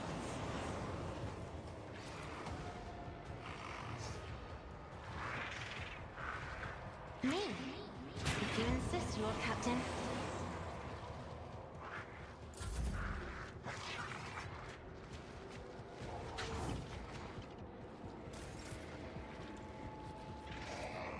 For the throne's glory.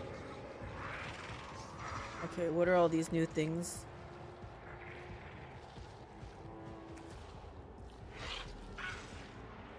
That's versatility. So I gotta alternate hits.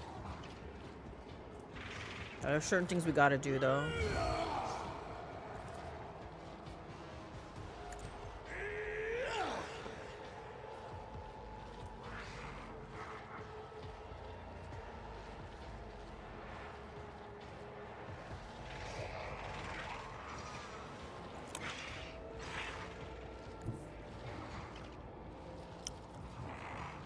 So what does this do? I spend 2 AP and I can slash with 2 charges this round. Slash cannot be used in the same round as charge. Okay, I didn't use charge yet. Dashes through an enemy to sell. Makes a melee attack.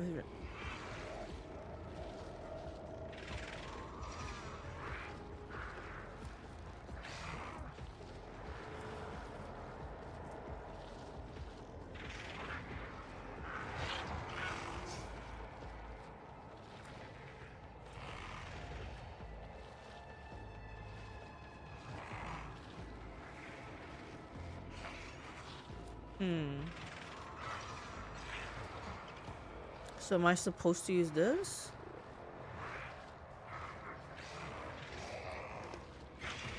This won't do the versatility thing though, right?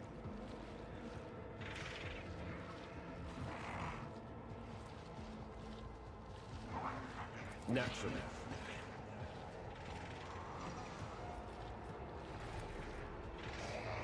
I won't object to it. Oh my god.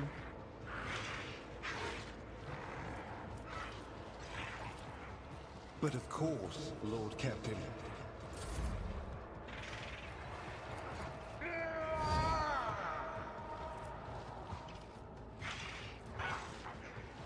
It will be done.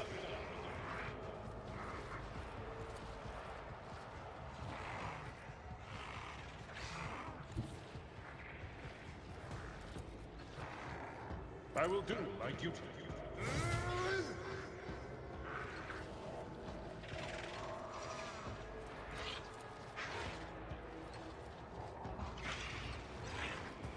It will be done. Pain cleanses the body. Shit. Did Argenta just skip her turn?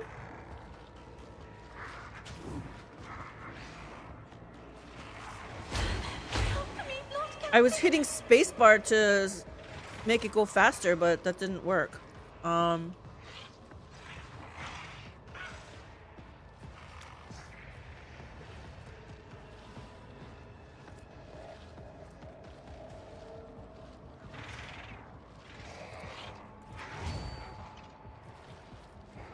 As the Emperor commands, I act.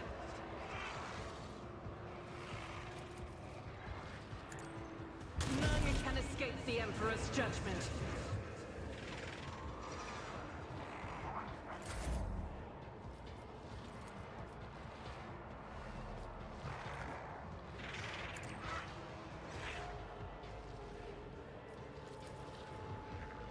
The outside knows all, comprehends all.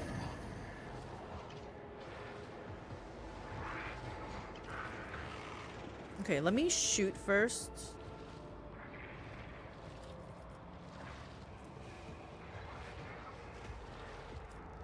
Hold on, I gotta do this.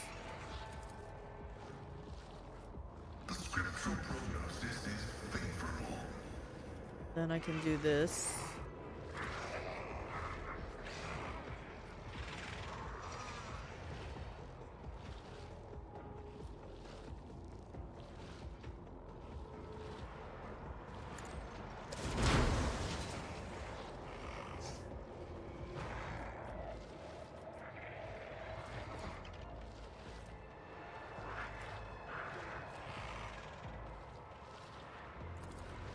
Oh gosh, that annoys me still so much. Okay, we'll just do this.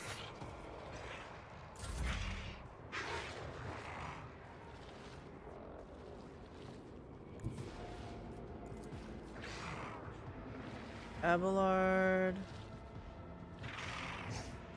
Yeah, you can have it. Battlefields are always drowned in scarlet. I am a Navic now, you're clad in scarlet.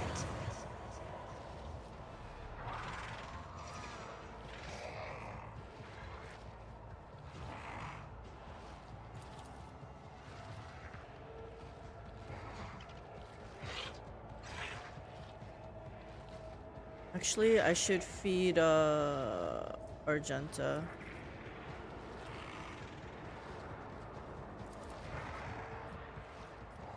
I'm not accustomed to being ordered around. I'll do it.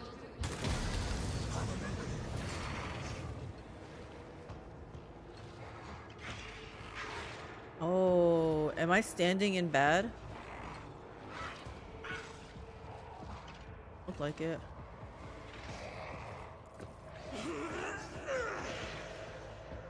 I refuse.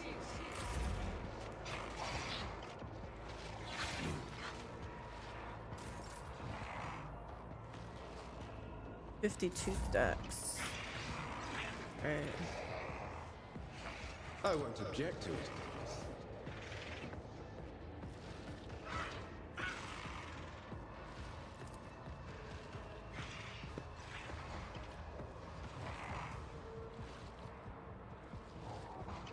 Arch-Militant's next attack will cause 0 AP. Will not count towards the attack limit. Okay.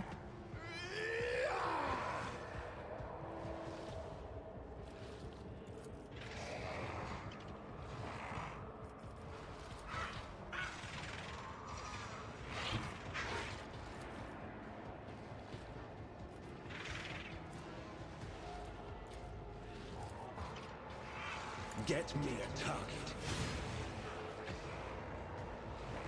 Dang it. He is not working how I thought he would.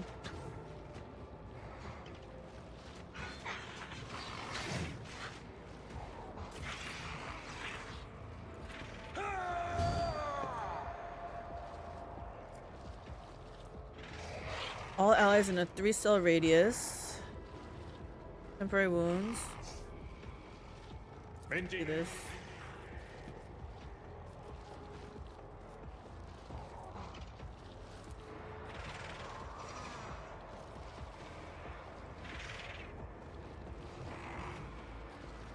It will be done. That one. Why are they dodging so much?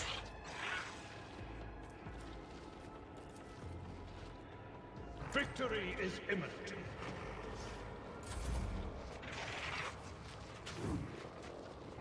I'm not injured.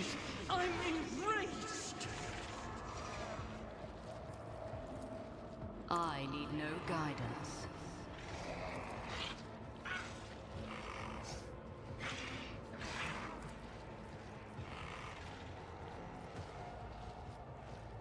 Pretty sure Heinrix has this already. Purpose guides me. I'm tempted to feed Cassia so she can just freaking wipe this out.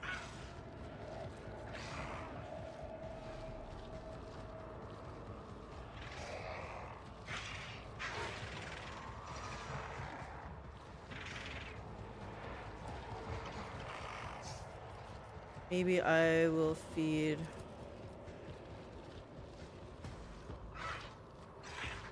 I will triumph. I like feeding her. We'll just feed her. It's fine.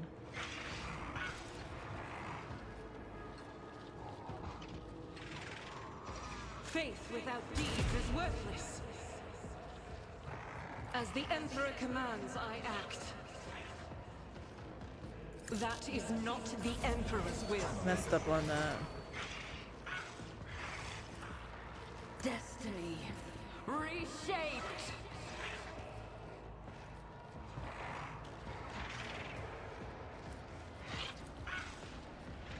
I'll do it. Eradicate it. As the Emperor commands, I act. Get them away from Cassia. You, my Emperor! Doubt is for the weak. No more? I will not. If I may. Oh shoot, I messed up.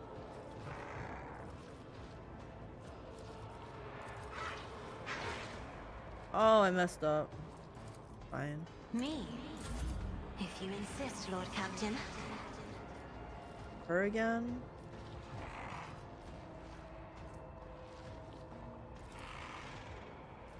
Ruin beckons.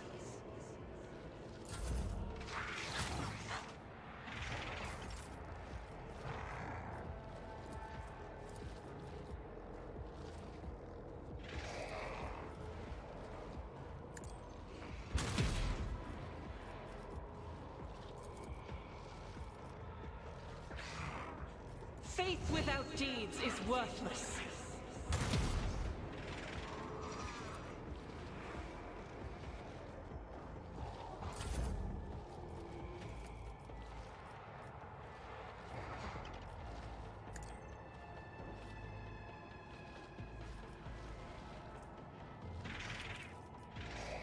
Request approved.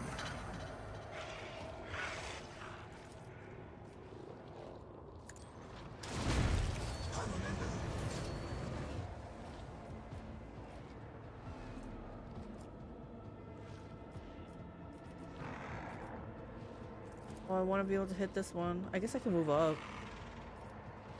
No, he can't move up. I'll just do this. Oh, I can still go? That's nothing.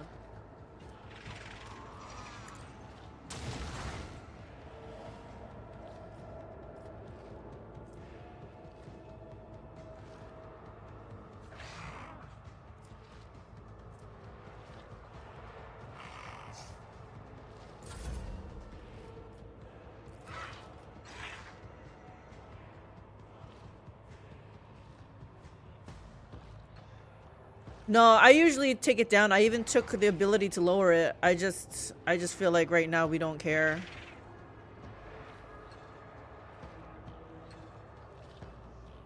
Isn't this a job for the serfs?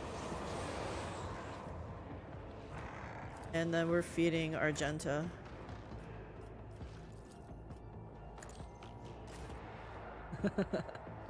I'm not Idira.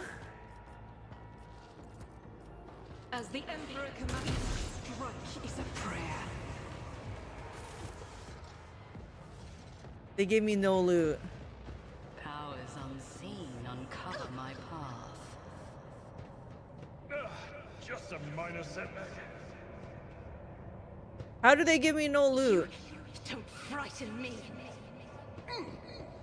I suppose. Will be swift. It's my own ship, right? So. How dare you? I tread a path unexplored. I had to get rid of Adira because she was summoning, like, she was making the veil degradation too high.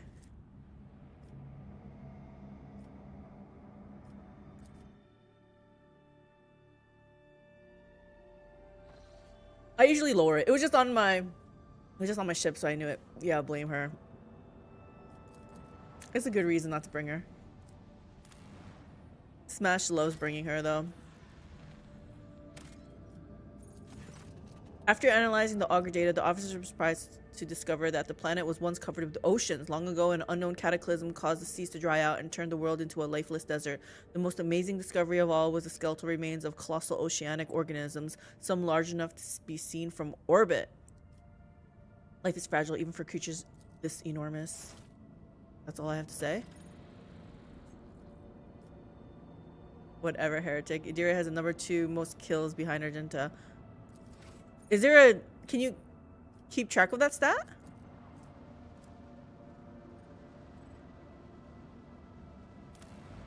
Is there like a slash kills?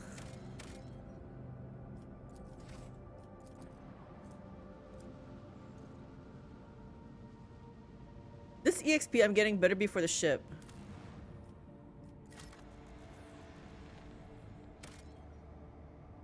I've seen a planet burn once before. Khazar Maga Exterminatus was invoked. Incendiary cyclonic torpedoes were deployed. The world burned for several months until there was nothing but ash. Exterminatus. But she has a sniper rifle and takes out a boatload of folks. That's what my Argenta does. She's supposedly a beast with a heavy bolter, but I use a sniper rifle on her as well, yeah. This had nothing.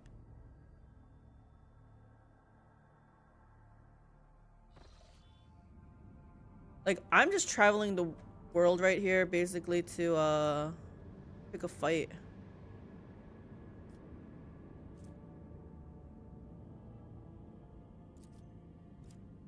Like, I have to go here.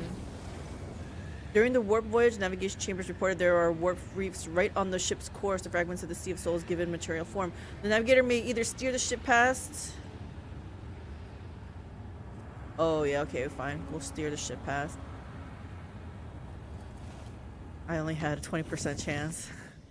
Alright, fine. Let's meet with the House Orsellio or whatever.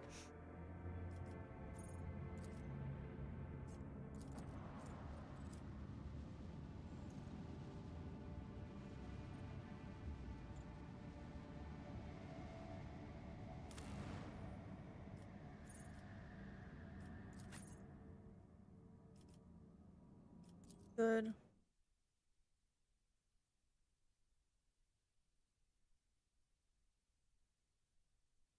We're way further into the game than I am, though. I feel like I'm just going in circles right now. I keep warping to nearby systems or whatever, and nothing's getting done. I'm not that far. Then you're getting into the good parts.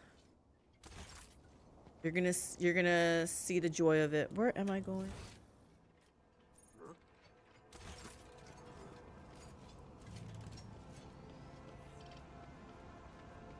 You are warping into the system to fly the flag of the Imperium. Don't call that nothing. This is true. Are you dogmatic? I need my little, servo thingy.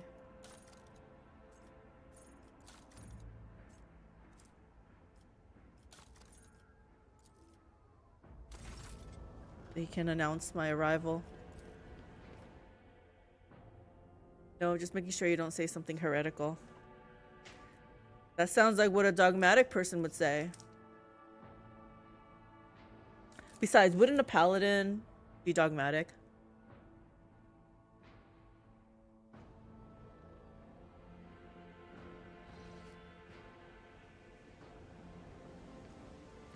Keep your religion to yourself.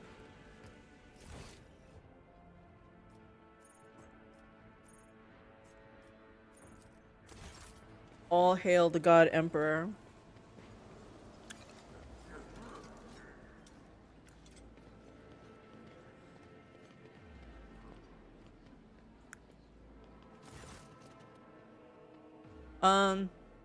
Your ladyship, Clementia, looks away from her data slate. I hope your stay on Dargonus will be beneficial to your physical and mental state. I understand that the heir to a protectorate must have her hands full, but one shouldn't forget about rest. Okay, Mom. Why is she acting like this? What about the meeting with the navigators of House Orsellio? Yeah. Clementia immediately focuses on the data slate in her hands. Allow me to report. The esteemed navigators of House Orsellio have taken residence in the guest estate and await a meeting with you. How would you like to receive them? Make arrangements for a reception worthy of the refined taste of novice nobility. A meeting with the navigators is just a formality. No need for any extravagant receptions. Let's make a show, right? Cassia's here. We gotta show them that Cassia is being taken care of. What? We lost a profit factor? You should have told me ahead of time. Understood, your ladyship. Clementia promptly makes a note on her data slate. Would you like to hold this meeting shortly? Yes, Cassia and I are ready for the talks. I still have some unfinished business. I'll notify you when I'm ready. No, we are ready. I just want to be able to save. Then I'll have messengers sent to retrieve the esteemed guests. Yeah. I hope it auto-saves.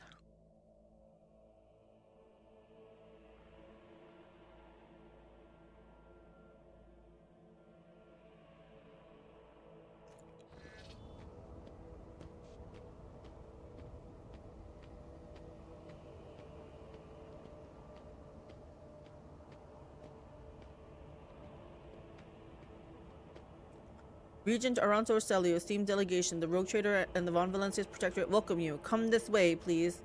I wonder if Cassie is gonna be so happy to see this Aranto. She always says like nice things about him. It's like I feel like she gushes over him.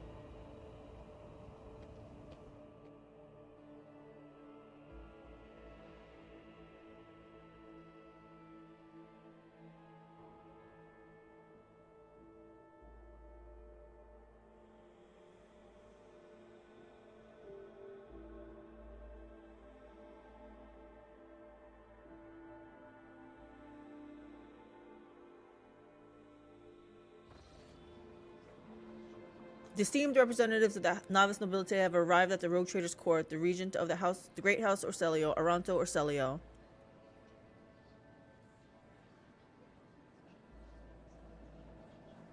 Okay.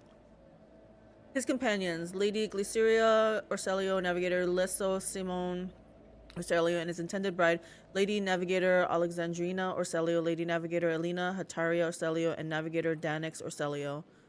Quite the retinue.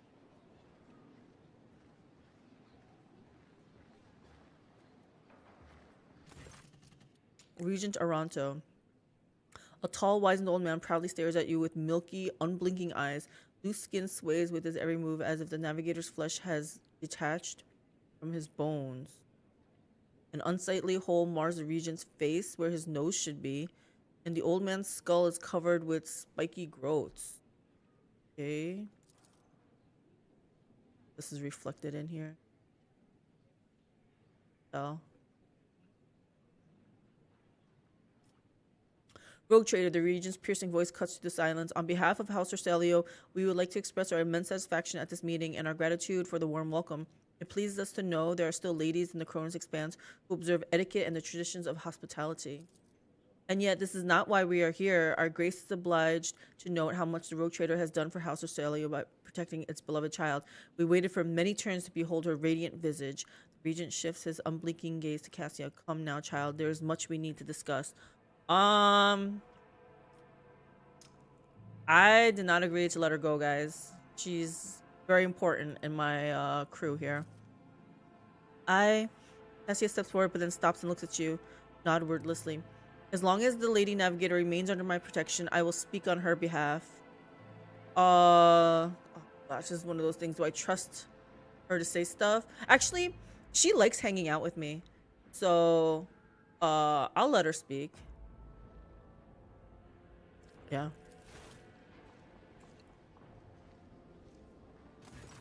Cassia smiles faintly and addresses the Regent. Esteemed Regent, it pleases me to see the gleaming sheen of gold and turquoise above your brow. It is thanks to the efforts of the Rogue Trader that I stand here today, and there's so much I want to tell you, but what is that you desire to hear most? We know what happened at the station, child. Your connection to the Atlas has grown so strong. We felt the turmoil in your soul, and the events that transpired have shaken us.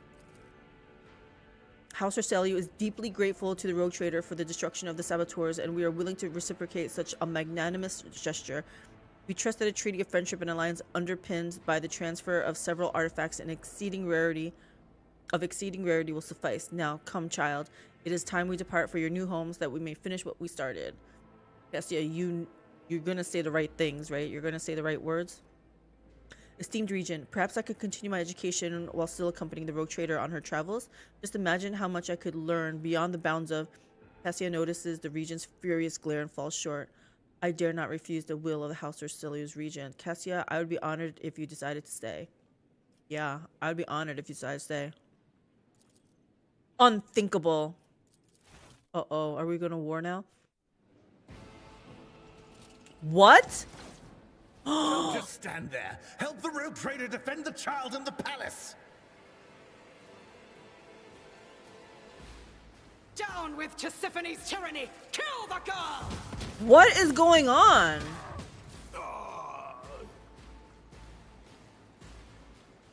Your existence is naught What's but going on? ashes. Death to his enemies!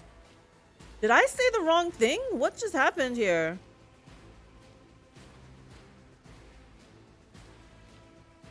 All I said was I would be honored if you decided to stay. Okay.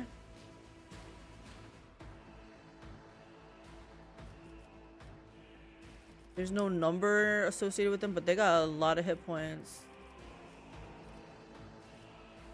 Okay. So who are my friends here?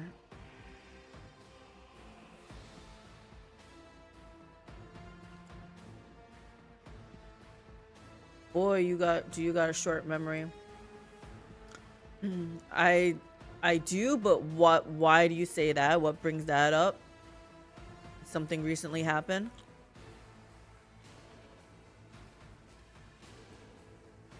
Well, let's get her up a little. Oh, that's me.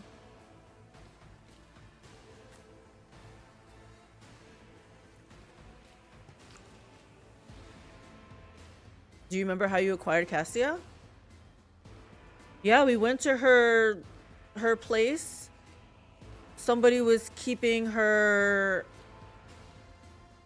Basically, they turned on her and she was like cowering upstairs and I had to save her. But I had to kill the guy that was holding her hostage, basically.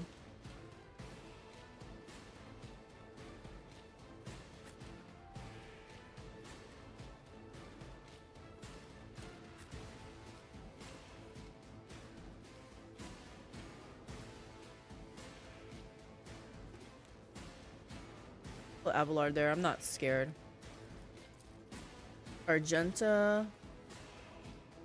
I would love some cover for you, but we'll just put you back here.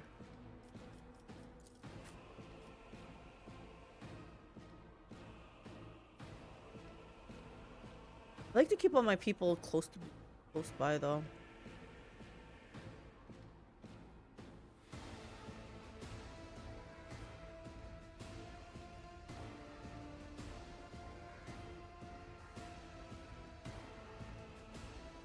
I can't separate them. I can't. I don't want to.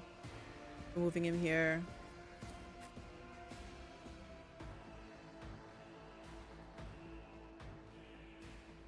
I guess I should protect these guys too.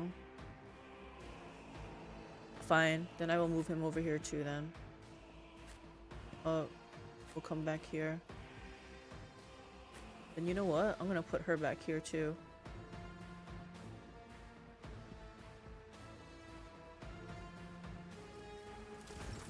Half our house wants her dead. They believe she's big evil incarnate. Half her house?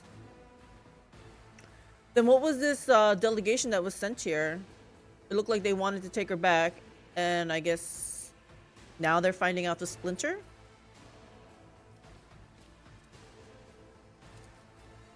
We're gonna feed Argenta.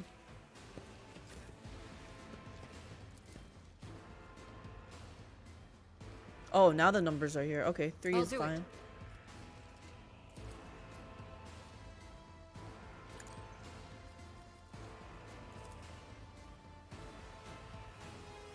Doubt is for the weak.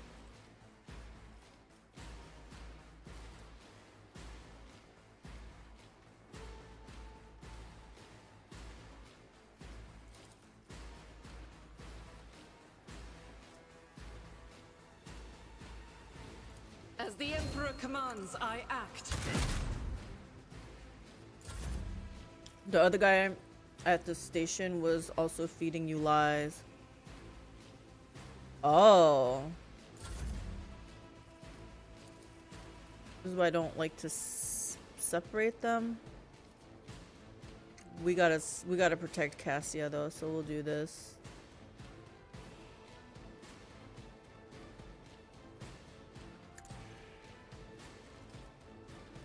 I can also put a backline though.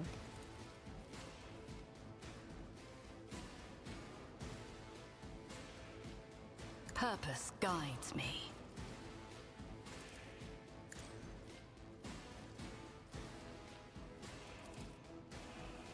One step closer.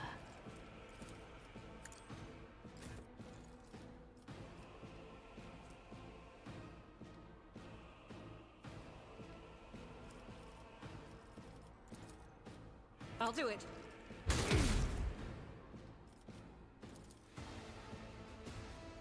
Faith without deeds is worthless. Remember the old guy actually wanted to protect her and the young guy was just BSing you.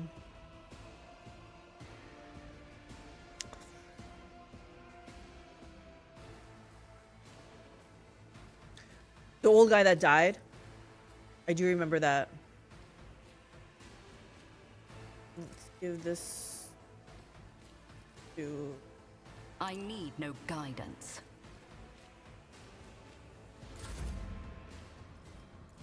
I am a navigator, not a servitor.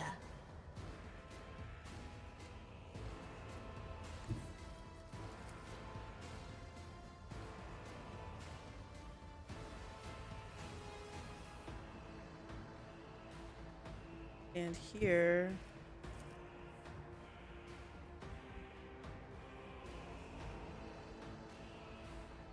I don't actually want her to move in front of Abelard though. Let's do this. Emperor, give me strength.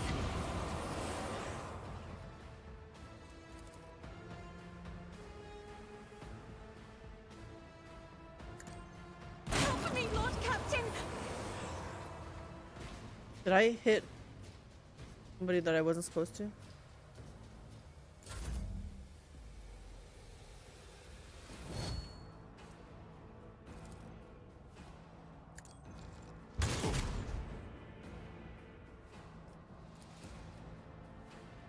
Doubt is for the weak. As the Emperor commands, I act.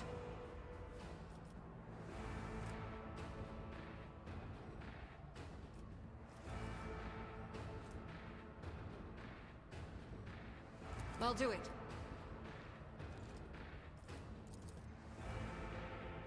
These guys are hardy. But the guy you first meet there was feeding you lies the entire time. Yeah, and I killed him, right? We weren't gonna have any of those lies. Oh my gosh, do you really want to be going out there? Running binary override. Oh, I forgot to change his weapons again. The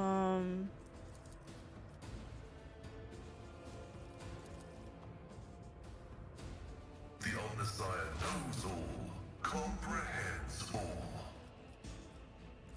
Oh, I should have did this first. My bad. My vow is to serve. Request approved.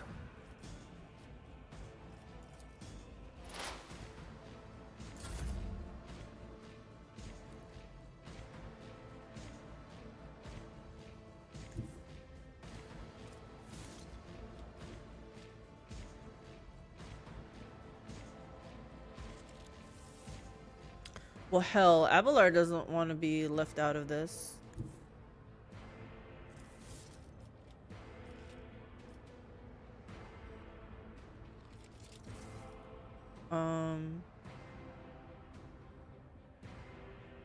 I kind of don't want him to move though.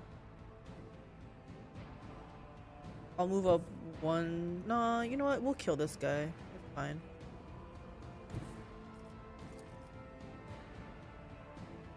I will do my duty. It will be Do done. this. At your beck and call.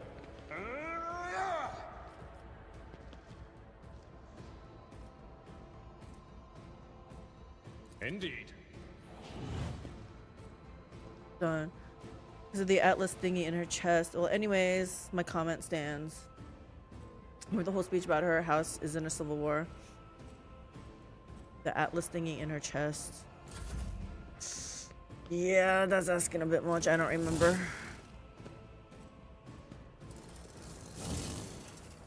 Uh-oh. Damage to Oak.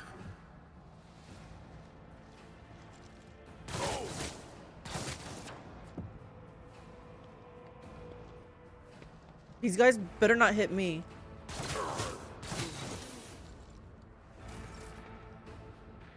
Okay, Heinrix. Let's see to it. This.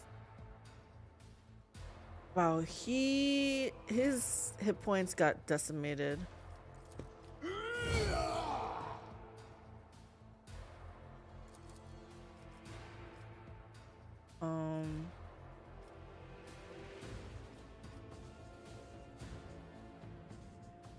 I almost feel like we go right up to her, right?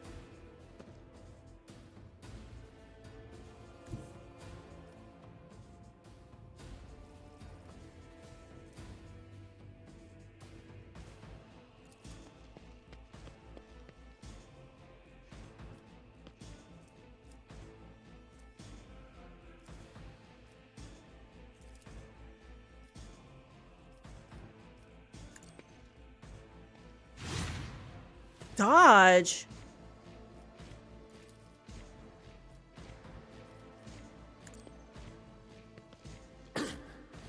Throne take you. Oh my goodness. Oh no. Observing the loss of a unit. Okay, my Heinrix just died. Place betrays me. Why are they hitting us like so hard? What the hell? Death to the heretics! Duty prevails! Reporting imminent shutdown. Blessed are those who sacrifice for the Imperium. Oh my gosh.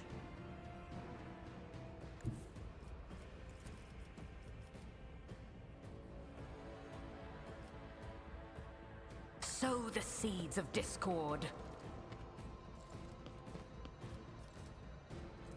Well, I don't have to heal them because they're dead.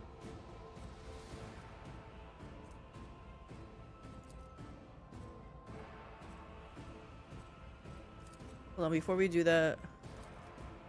Can I reach her? No, I can't. There is no mercy found in my heart. Okay, Argento, we need to do something here. As the Emperor commands, I act. You kill her? Doubt is for the weak. Okay, something's keeping her alive now, right?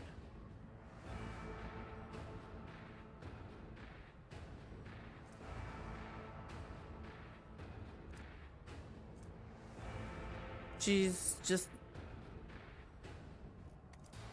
gone.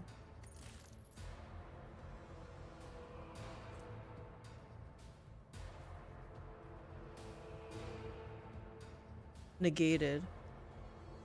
Plot armor, the best of armors.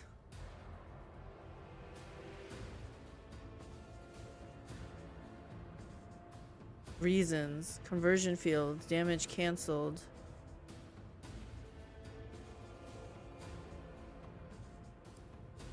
I don't understand why it's getting negated.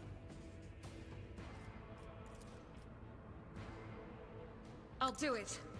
None can escape the Emperor's judgment. It was just random RNG. Okay.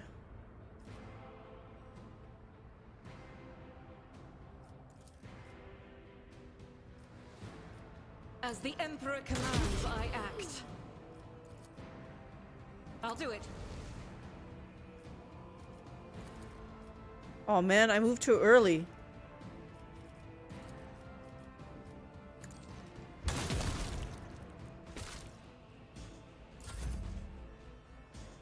It's actual plot armor, I'm serious. Oh.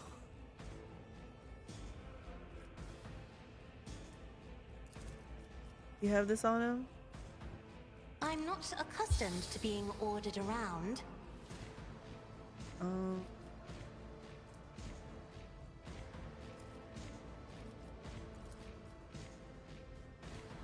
I can't do anything.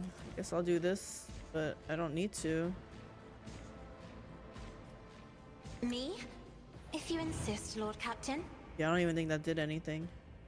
Move up though.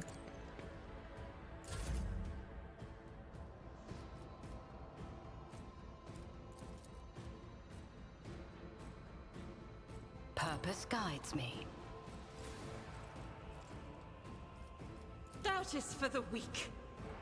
Oh no. I can't I even. refuse. Oh my gosh. That is not the Emperor's will. Well, she can As move the up Emperor too. commands, I act. That was a waste. You know what? Ruin beckons. I'll bless you also. Whatever. Can't do anything. Wait, what happened to my...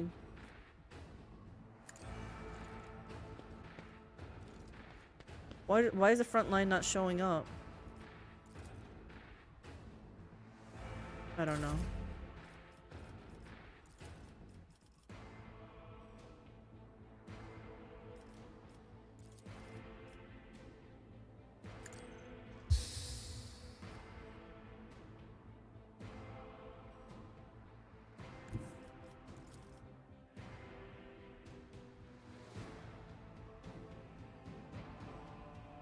I have read tomes of military tactics.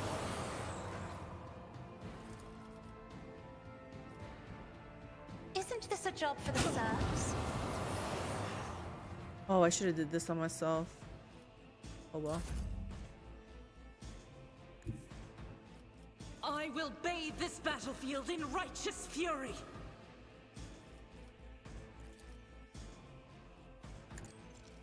Eradicated. Damn right, eradicated. Faith without deeds is worthless. I'll do it. High momentum. Power resides in the will of the righteous.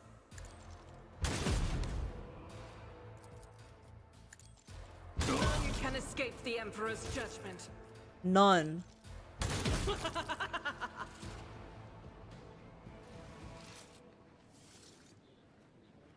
Who is this?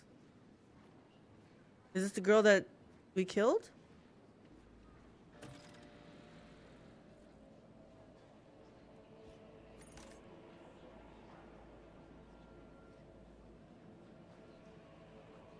Are they gonna explain what's happening? No one's gonna talk? Mercy, the lady. Okay, we just killed her. She just battle res or something. The lady navigator covers her face with her disfigured, scaly hands, each with an extra finger and conjoined phalangeal bones. Her clothes are covered in blood, mostly that of your servants, and several unexploded bolts are sticking out of her chest plate. Rogue trader, whether on purpose or out of ignorance, you are harboring a monster that is cunningly pretending to be an innocent maid. Spare me, and I, Elena Orsellio, will swear to tell you the whole truth about the madness that is devouring House Orsellio like a malignant tumor. Do not let the regent deceive you with honeyed lies, lest the cursed child ruin your protectorate as well. You see rage and despair in the Lady Navigator's face, but neither is directed at you. I sentence you to death for your crimes against the Rogue Trader and Lady Navigator Cassia. Any last words? Your fate will be decided during the trial, Lady Elena. I will hear what you wish to tell me. I am just gonna kill her. She just tried to hurt me, and that doesn't go unpunished. Tisiphony's heir be damned. I know that House Orsellio will cast off the tyrant's shackles someday, though not here and now. Others will come after me, and may our enemies tremble. Rogue Trader, House Orsellio humbly asks for your lenience and forgiveness. We could not even imagine these vile rats could be scurrying among our ranks. As for them sneaking into the Rogue Trader's palace and staging an unthinkable crime, God Emperor be our witness, the accursed renegades seek to spark a feud between our houses. Allow us to offer you compensation worthy of a Rogue Trader. Keep talking. As a gesture of friendship and an apology for any unpleasantness. Your people attacked me in my home. Give me one good reason not to execute you on the spot. Exactly. Come now, Regent. You proved your innocence. How do I know your words are not just another trap? I believe you, Regent Aranto, and yet this is now the second attempt that has been made on Cassia's life. I need answers. Yeah, I need answers. We are ready to tell you everything we know so that this misunderstanding can be remedied as quickly as possible. Tell me more about the renegades. They are madmen who seek to destroy the centuries-old traditions of our great house, so carefully nurtured by the previous Novator Tisiphone Orsellio. They deem the century of her rule a tyranny and our most sacred relic a curse that must be destroyed. Fools. If the Atlas were to be destroyed, the whole of House Orsellio would follow it into oblivion. Why do the renegades seek to destroy the house relic? They dread her power, for only a Novator can fully grasp the mysteries and harness the power of the Starway Atlas. What the renegades call a leash, we call a guiding star. Why are people trying to kill Lady Cassia?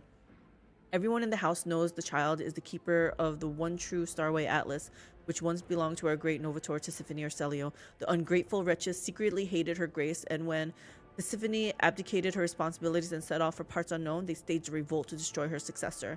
Does Cassia really carry Tisiphone's atlas? We believe it with all our heart. The Novator spent many cycles on the world where the child was born. It is said that everyone who witnessed the miracle of her birth simultaneously departed for a destination known only to the Novator.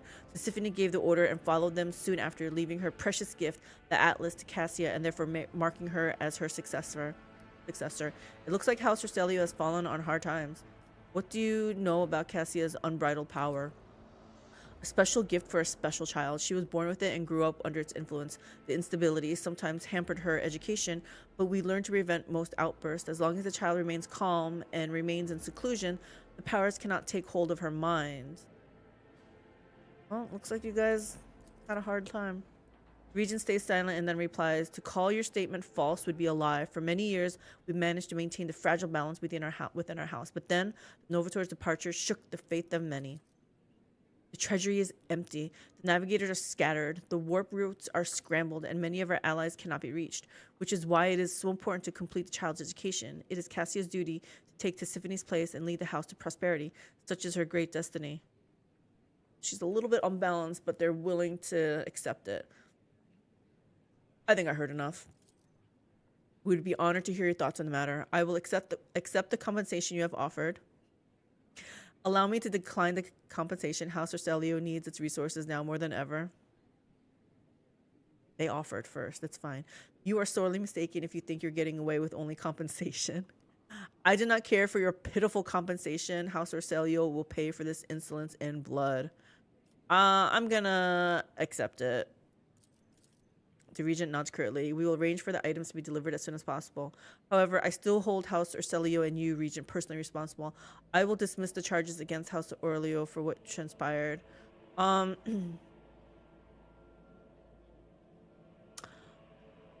don't want to take lightly that they came on my planet, came in my palace.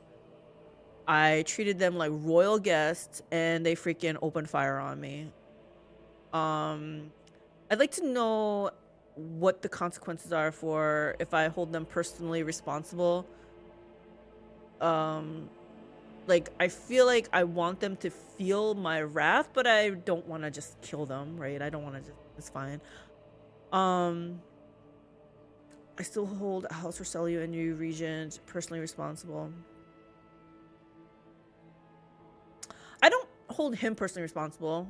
The lady who I sentenced to death was the one responsible, so I guess I can dismiss the charges. It pleases us to know that the enemy's schemes fail to harm relations between our dynasties, but tell us, what future awaits House Orsellio and the Von Valencia's protectorate? Let us sign a treaty of friendship and alliance between our dynasties. I wish to help House Orsellio solve their current problems. What about an exchange of culture and technology? I would like to discuss the Lady Navigator's future now.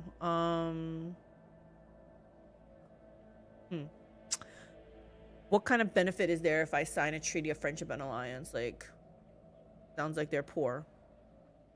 I wish to help House Orsellio. Like, will they give some prestige or something? Sure, if I agree to help them solve their problems, I get some EXP though, right? What about an exchange of culture and technology?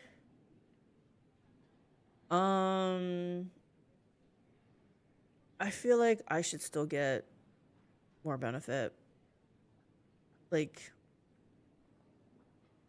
do they know what just happened? They came into my house and opened fire and tried to kill me.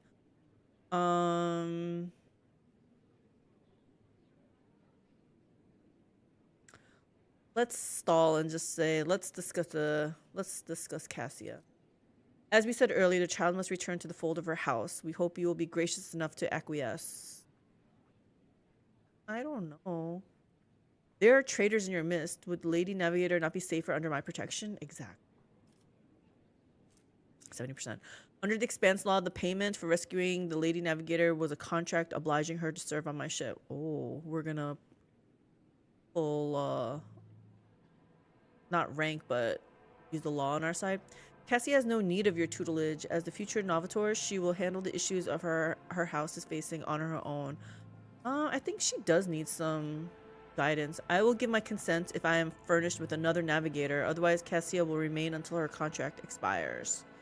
I graciously acquiesce. Coercion. I will personally decide when the Lady Navigator leaves my crew. If you object, we can settle the dispute with a duel.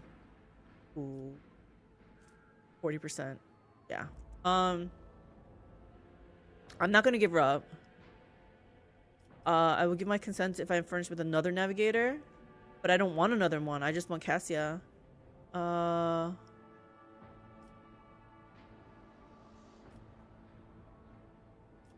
almost want to try to persuade them. But I really don't want to give her up. So I almost feel like, why not just let them know, like, the law is the law.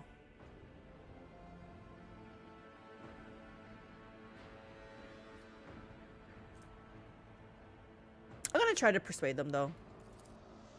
Yes. There is a pregnant pause. The regent stares at you as if trying to peer through the skin, muscle, and bone and see the darkest corners of your heart. You are not wrong, rogue trader. If you are willing to take care of the child while we deal with our problems, so be it. Though House Orsellio may have suffered the pain of a schism, only we can protect the child from our brethren and lead her along the paths of enlightenment to the Novator's throne. Phew! Disaster averted. We get to keep Cassia. Just darkness.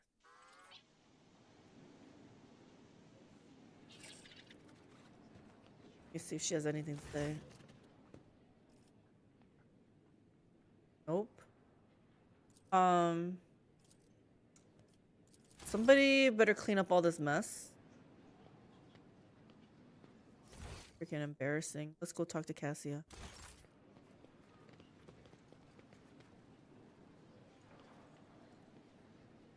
She has nothing to say to me after her life was just threatened.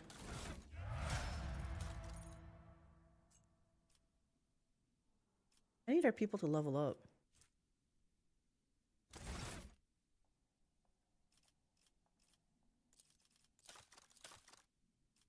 Is this level? I'm enjoying the ironical duality between the want to be goody two shoes, forgive and forget until it means potentially losing something of yours. That's how my character works though. She's all like, I forego safe scumming unless there's loot involved. Like, I will save scum. So my girl is meant to be road trader. So now what? Blades in the void. Find out what's happening. Okay. Duty of the novice nobility. We have to go to the bridge. I thought she was gonna want to talk to me. Okay, let's go to the bridge then.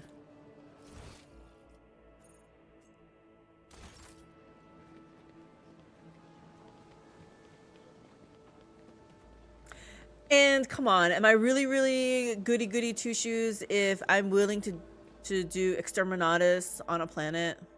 I've done it already. You came into my house, you tried to kill me, but I forgive you if you have shinies. Because isn't that what a rogue trader would do?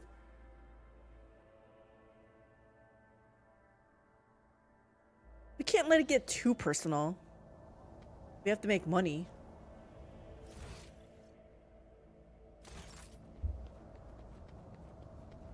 No? I know I'm not poor, but I have to expand my reach and stuff. Like, I'm so rich that I don't deal with currency. I trade in rep. Because who needs a couple extra gold coins or whatever? We weren't going. You know what? Let me save first. And reputation and influence is a large portion of your actual wealth. Exactly. So if you think about it, I was trying to preserve the relationship and status of having some kind of alliance with House Orsellio. Did I like them coming into my house and opening fire? No.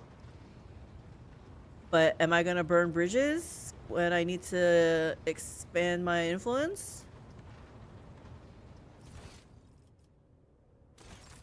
So showing weakness and leniency always ain't exactly the best way. Who's showing weakness?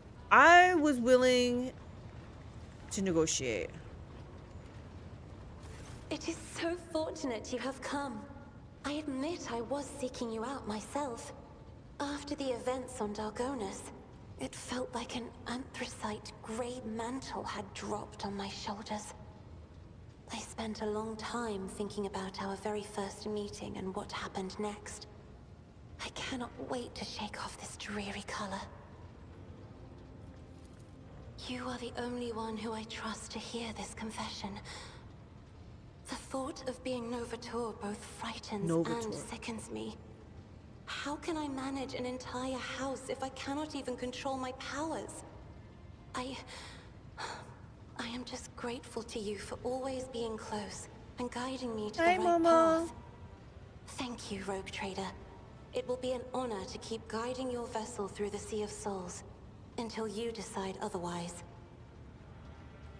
Momo is hungry, guys. He's coming here, making sure I understand his presence. He exists. You're more like a Ferengi? That sounds like derogatory. I hope you're feeling a little safer now that Alina Orsellio has been executed. On the contrary, Lord Captain. The mere thought of what happened tightens a grey-blue slip noose around my throat. To realize, again and again, how fervently your subjects hate you. I am sorry, Lord Captain. I should not have darkened your colors with my own struggles. I feel you, Momo. I feel you. Now just mostly concerned with more material wealth. Yeah, that's how my girl is.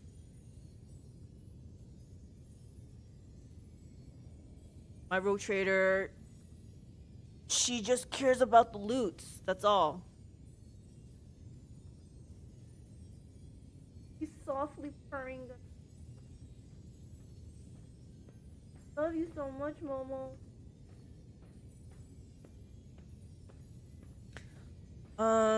Lady Navigator, it is time we close the chapter on our cooperation. No. So that's all she has to say? I have enjoyed your company. Thank you for the conversation. Hungry myself, but I want lasagna. Do you have the ingredients, or are you stuck with eggs, frozen mango, and yogurt? We're done here. But the lasagna ain't a quick job. You got everything this time?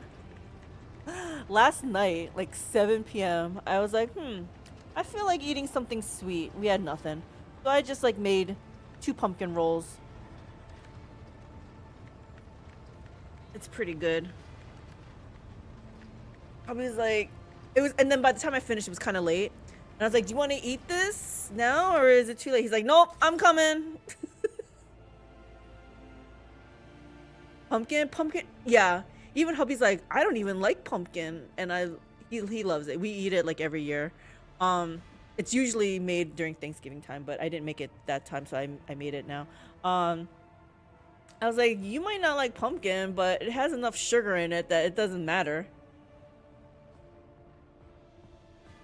But it's not about the pumpkin. It's just sweet. I was like, and he's like, you're right. He's like, it could be a dirt roll, and I would still love it with all the sugar in it.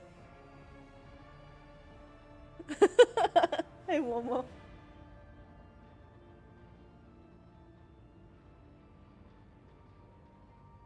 Oh. It's got cream cheese in it. The filling is cream cheese and confectionery sugar, vanilla, you know, all that good stuff. And then the pumpkin part, the bread or whatever, there's not much pumpkin in it. It's good. I always make double the quantity because we always go through it, but like on a sheet pan, it's really thin, and then I roll it up till it cools, unroll it, put in the filling of the cream cheese and the sugar stuff, roll it back up, chill it, and then slice it. It's so good. Cream cheese filling, yes, it's really good, guys. It's really good. Oops. That's why you can't go wrong. It's cream cheese and sugar. There is baking. There's definitely baking. The sheet pan goes into the oven. Like I said, it's not much pumpkin in it. The flour, baking soda, vanilla. It doesn't taste like pumpkin. We're gonna go to Voxmaster and see if she's heard any rumors.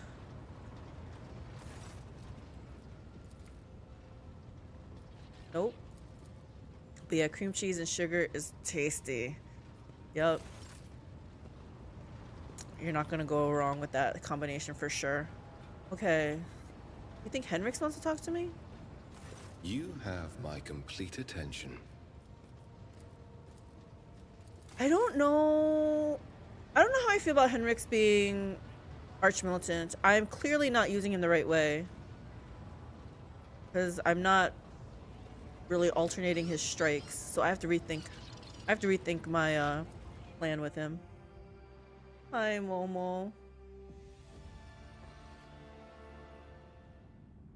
This boy. He's the friendliest boy when he's hungry. But he acts so friendly. But he's cool because he's not doing this to lead me to his food bowl or something. He's just super friendly. Yes, you're so cute. I love you. He learns from you. What does he learn? Colonize. Let's see. Actually.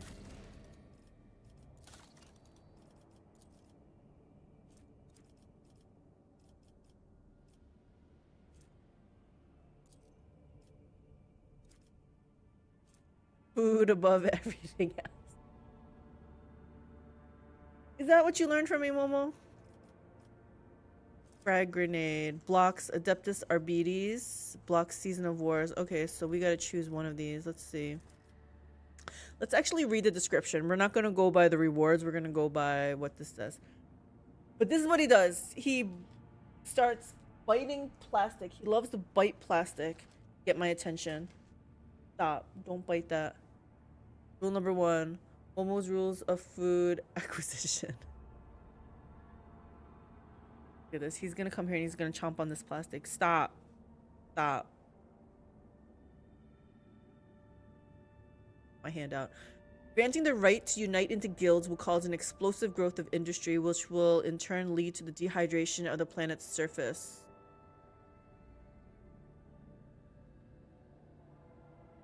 Do I want the dehydration of the planet's surface?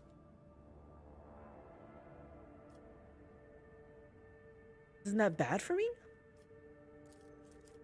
The creation of fortresses of justice will establish the rule of law and attract reliable merchants and partners. Okay, I like that. What happens to be the reward? Whenever the wearer performs a heroic act, they recover all their wounds and gain 2 AP this turn. Boots of Victory. Season of Wars. Tacit consent to the Underhive's gang wars will nurture new generations of servants for the rogue trader, both warriors and aristocrats. Thing.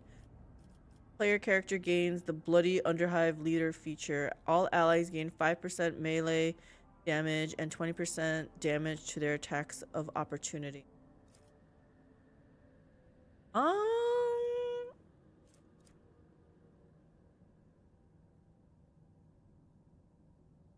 Filth of the Expanse has to be done. Oh, that's locked out.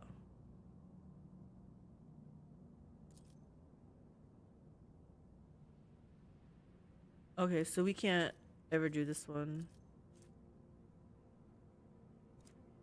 I think this one anyway. We want to attract reliable merchants and partners. So I need 3 adamantine. I need this adamantine from something else too. Okay, I'm gonna write this down that I want this. Adeptus Arbites from Dargonus. And then stupid Foulstone. What am I doing in Giannis? I think I want this, so I have to up this one still. Okay. And Foulstone, I have to actually physically go there.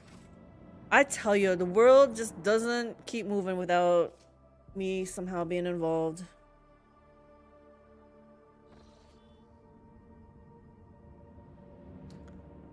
Did this? Giannis.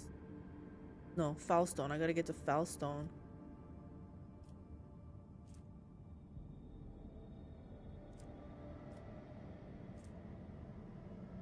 I gotta go all the way down here. What is this? Do flagship? What does that mean? Is that just going to my bridge? What does this mean? Oh, if I was someplace else on here and I go like this. I got you. Okay,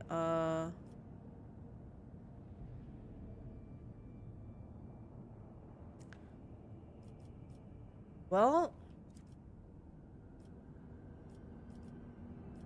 Guess we'll go here.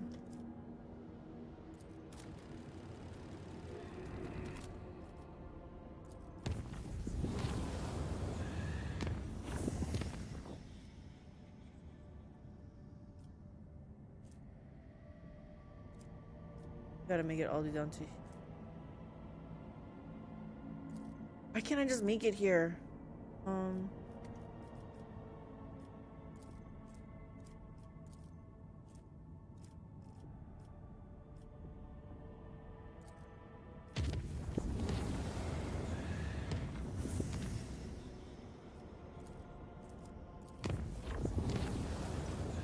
The engine decks were transformed into exotic gardens. Several chambers sprouted foliage vaguely resembling the plants on Terra, although they exhibited a glass-like surface polished to a mirror sheen.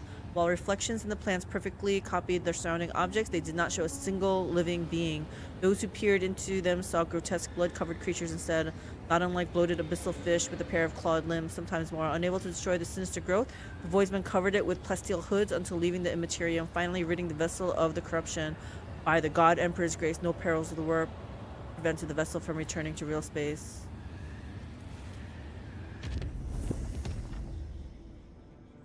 What's happening?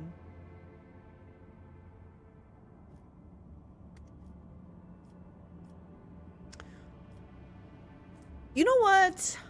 I kind of wanted to explore over here anyway. So I'm gonna do that right now. We're gonna go here. The vessel's confessors report discontent among their flock. During the traditional sermon before departure, a ritual of chandeliers, 100 candles were snuffed out at once. The missionaries attribute this incident to an open ventilation shaft, but the voidsmen noticed it and are whispering about an ill omen, fearing the woes that may soon come. Sanctify all chambers of the void ship one more time. Organize punitive processions against everyone faltering in their belief. We'll do this one. The holy procession, in full accordance with ecclesiarchy's liturgical canon, rekindled the faith in the voidsman's heart and renewed their belief in the God Emperor's benevolent power. The whispers subsided, and the crew is ready to face the potential dangers with courage and fervor. Okay, so we're gonna go here. There was a malfunction in the engineering chamber during the warp journey. The accelerator cogitators stopped obeying the tech priest, and for a few precious moments, the ancient machines were left to their own devices. The crew managed to avoid serious breakdowns or accidents. Several acolytes of the cult mechanicus were turned into servitors as penance, and the bosun gave out several triple watches to the voidsmen who dredged up old rumors about the cursed ship. I gotta really stop my people from doing that. Okay, so I want to go here. How do I get here?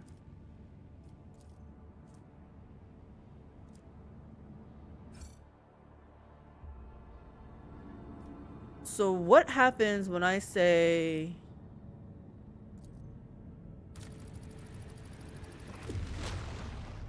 Aha. I'm willing to make it unsafe. A trickle of disturbing news came from the navigation chambers over the last few days. Allegedly, there is a vast shadow following the void ship through the depths of the Sea of Souls. Mere hours before emerging in real space, the vessel shuddered. An unidentified Leviathan had emerged from the roiling warp, rubbed its tentacles around the ship, wrapped its tentacles around the ship, and started squeezing, trying to crack the hull like an egg. Trust in the navigator's talent. Pray for salvation from the warp trap. I'm gonna trust in Cassia. Yes. The ship's navigator engaged the warp monster in invisible combat by giving orders from her chamber, by following the Astronomicon's guiding light and struggling against the mighty alien, while seeking to break her at the same time. The guide managed to pry the void vessel from the nightmarish creature's grasp and execute an emergency translation to real space, with minimal losses among the crew and new insights into the nature of warp entities.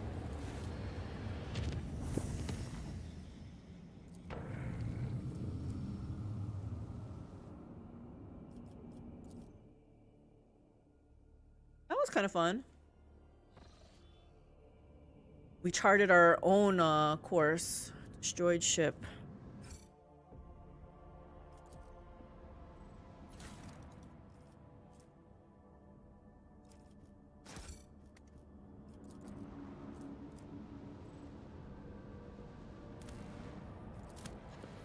Adamantine?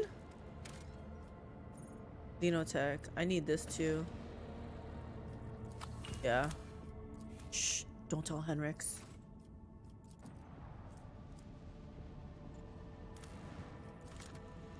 Adamantine? Another one of these.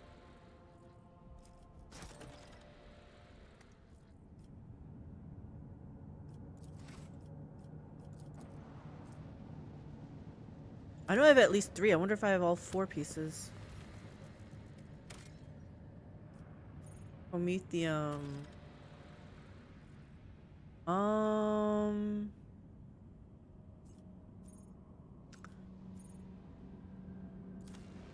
Yeah, let's start doing Promethium. Before I go there, can I level up first? I don't want to be the case where as soon as I land,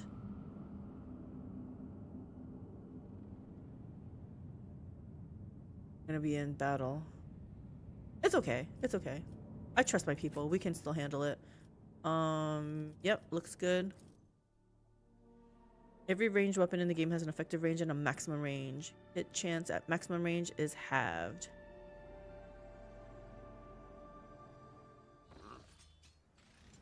You visited half of the optional locations. Okay, we're gonna level up here.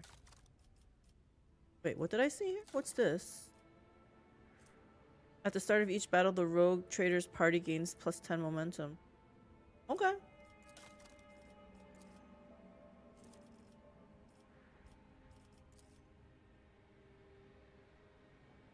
Did I say I'm pumping into her?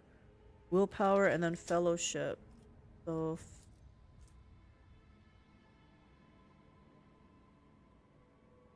hell, should I give her more willpower though?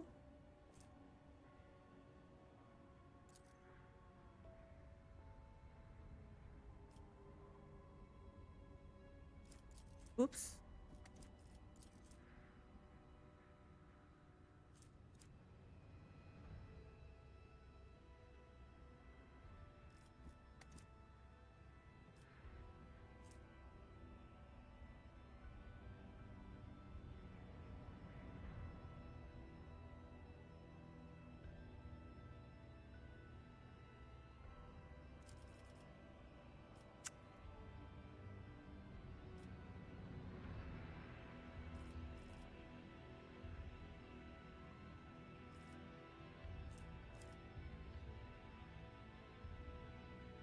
My girl doesn't have nimble yet?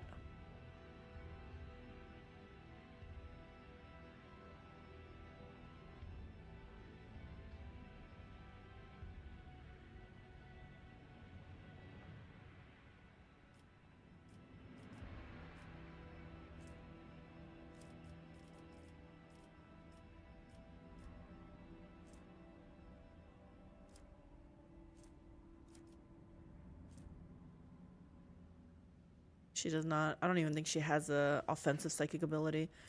Force reality.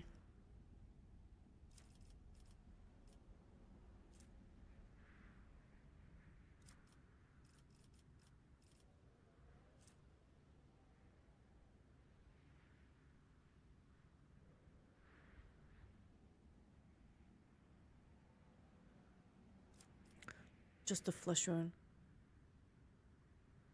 20% chance to survive after suffering lethal damage.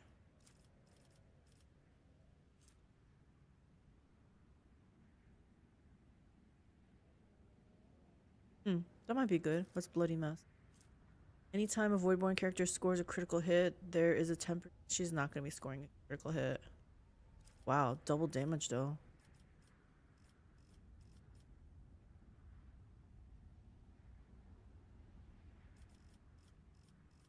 Okay, we'll do that. Wasn't bad. Willpower's locked. And for Cassia, I said I wanted to do, just so I don't, like her and my character doesn't do the same thing. Willpower and then perception. Really? I wanted her perception? Willpower, perception, and then fellowship.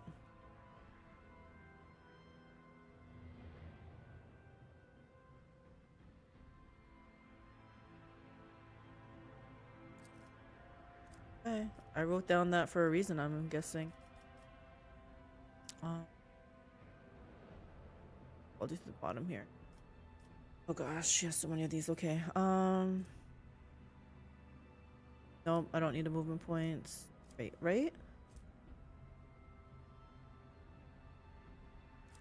Veil of Protection. Allies that are targeted by the Navigator's power gain 10% armor. This additional... I mean, 10% armor is fine, right?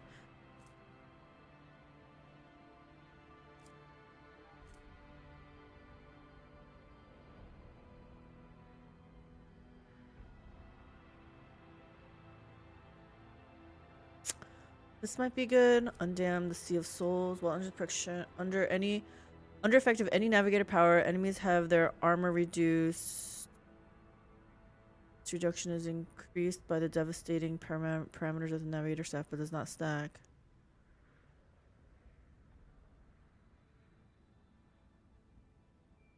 Yes, Momo. Until the end of combat, enemies damaged by the navigator suffer an additional damage from all attacks of opportunity. Cannot dodge them. They rarely get hit with attack of opportunity. Reds and faults. Whenever an enemy fails a resistance test. Oh no, Momo! What'd you do?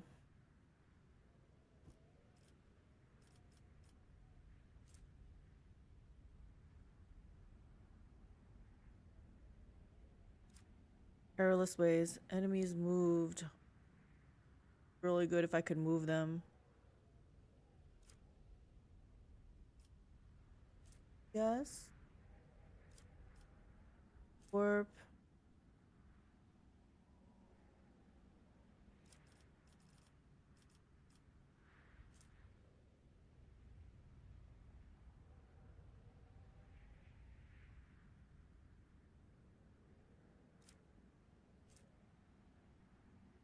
Oh, I still didn't take this. Ebb and flow.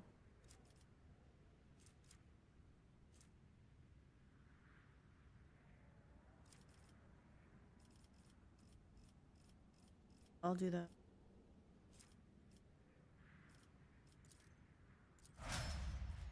Nice to meet you, Momo. Nice to meet you.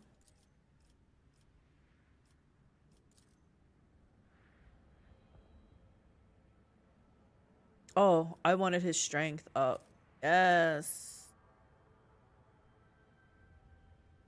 Wait a minute.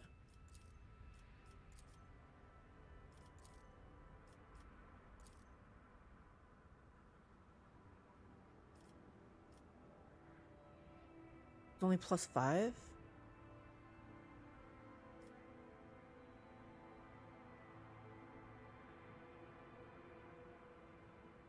Hold on.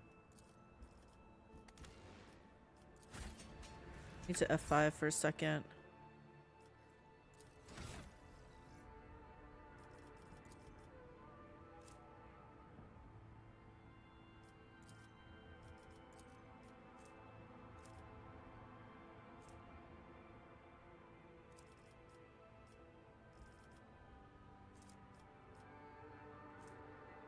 Give him some parry chance.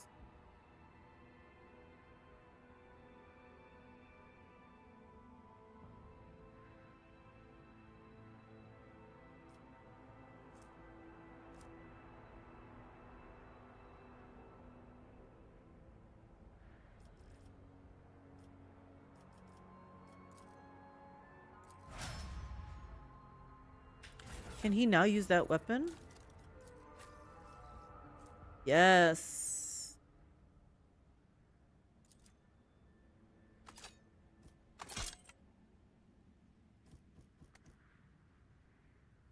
Damn, Abelard.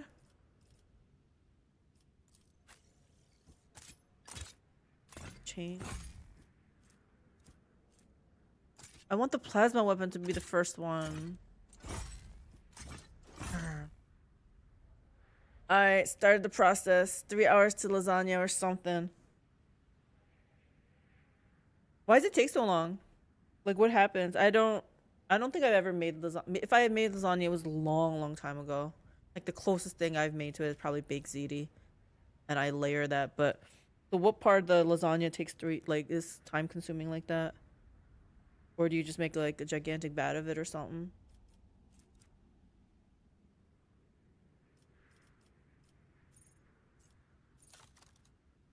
Cook it, bake it.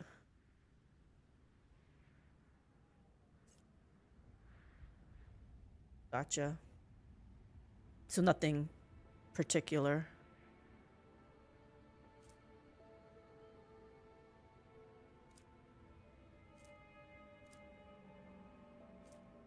This guy needs a freaking neck piece.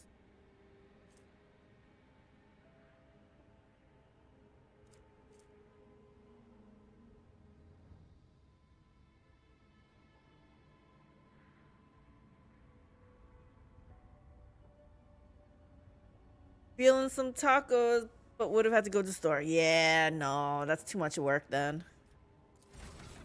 Lasagna it is. Lasagna sounds good. I kind of want to make my baked ziti now too. I have all the ingredients. Maybe I'll make it.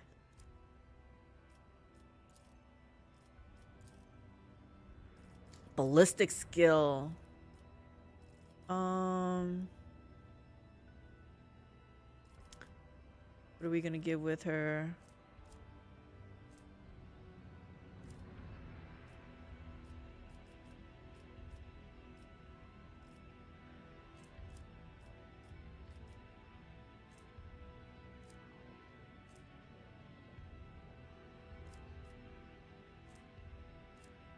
Is there any way I can give her like she's already an expert, I guess.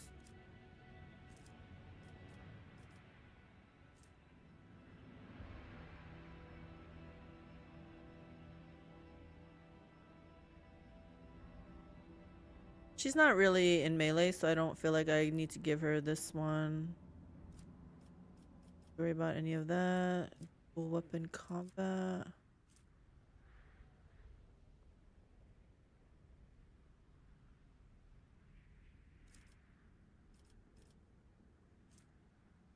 Heavy weapons deal +2 damage and ignore 2 deflection. She does have a heavy bolter, but she doesn't use it that much. But you know what? We're that for now because I don't know what else I'm gonna give her.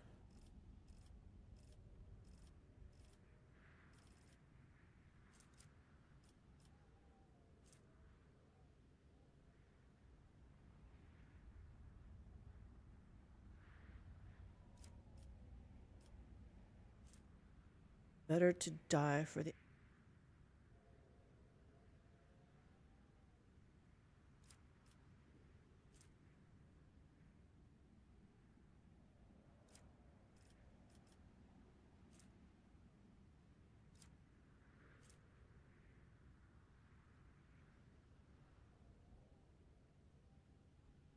Imperial world characters, lore, Xenos, lore, warp are always 0.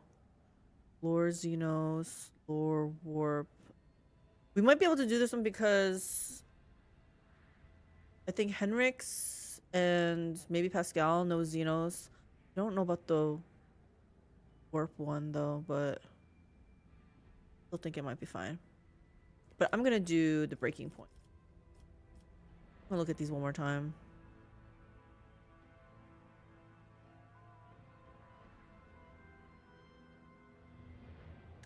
Melee, she's not melee. Flame and Melta attacks, she doesn't do any of those. The devotee gains +4 times willpower bonus. Should.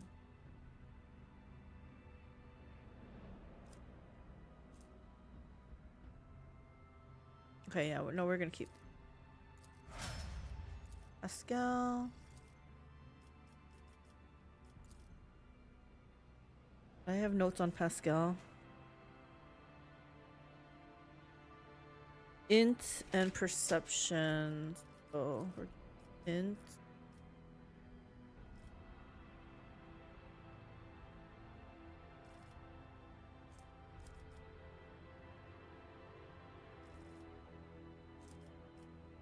Got plasma weapon expert.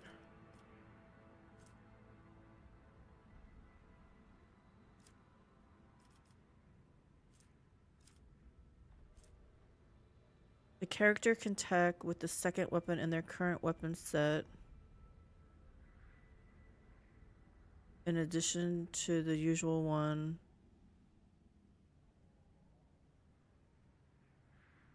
Doesn't really, there's nobody usually right up against him, so I feel like he doesn't have a heavy weapon, so I don't need that.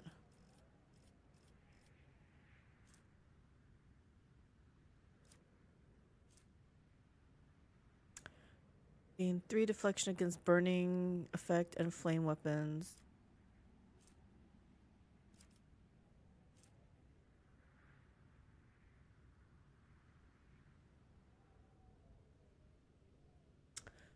Persuasion, coercion.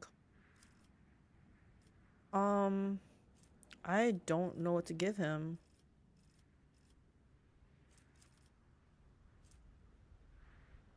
I don't know if he'll ever, I don't know if there's such a thing as a heavy plasma gun, so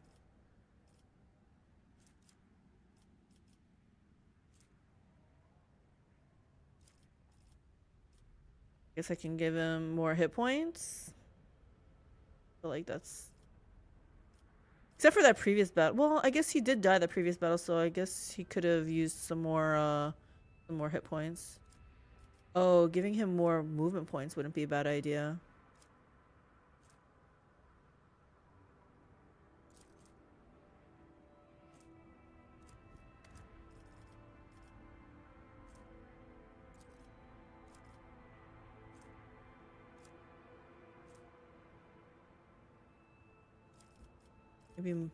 Maybe.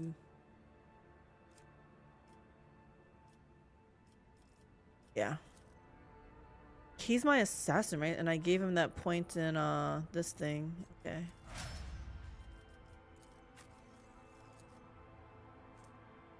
Okay, this guy, I think I didn't do his points right. I don't know. I can't do weapon skill. We'll do strength then.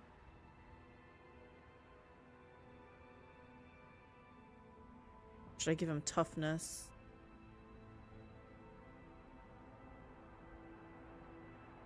I'm almost thinking I should have maybe keep him as assassin.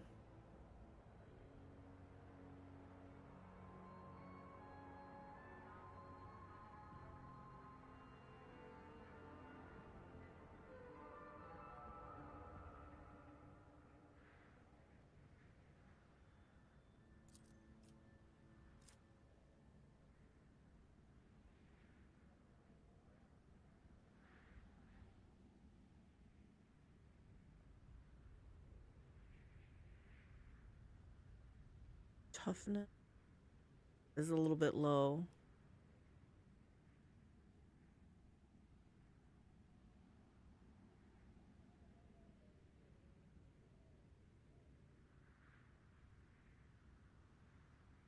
Yes, Momo?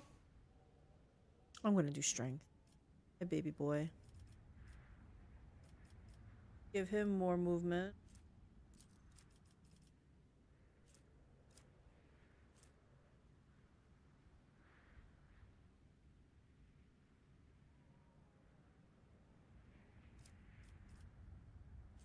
I know, Momo, you're feeling the pinch, aren't you? I know.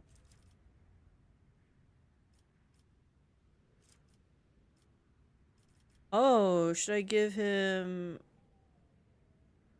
heavy armor proficiency? How's the wearing of heavy armor?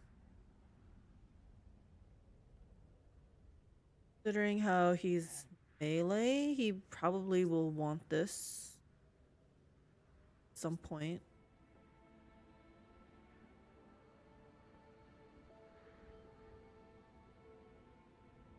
Yeah, let's give him this.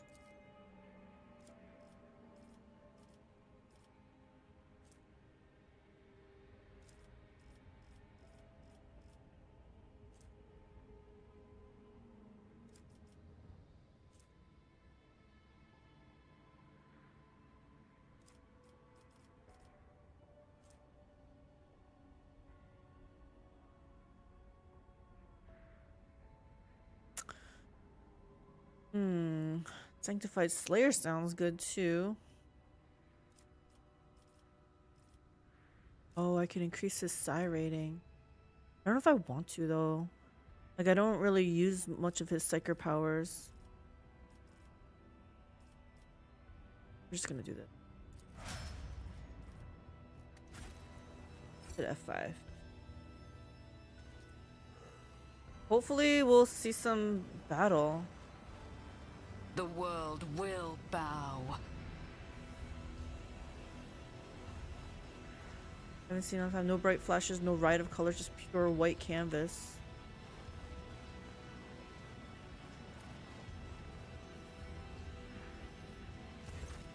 Two skeletons are lying in strange positions, as if one was either carrying or hugging the other and did not let go even in death. Their gear is badly damaged and decayed. Awareness. Carefully inspect the skeletons and their gear.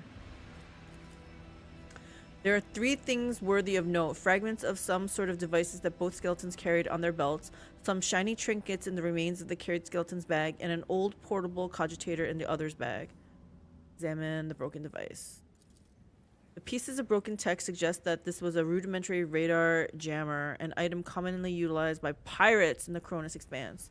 Examine the trinkets. I was gonna feel sorry for them, but maybe not. The trinkets are clearly of Xenos origin. They're miscellaneous, time-worn items that have no particular value. One can assume they are pretty petty trophies looted from several corpses. Try to extract the data from the cogitator. I feel like this is gonna be...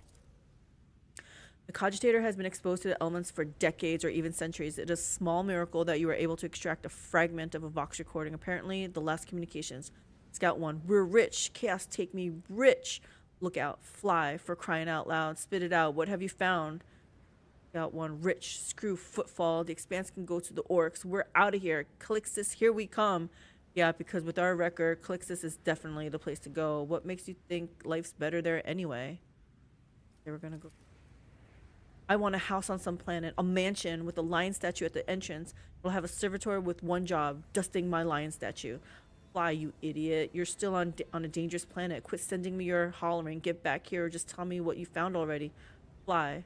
Fly, you coming? I'm coming for you, dumbass. If you're not responding just to mess with me, you're dead meat. Okay, that doesn't tell me anything. They didn't give me any loot for that. Embrace true power.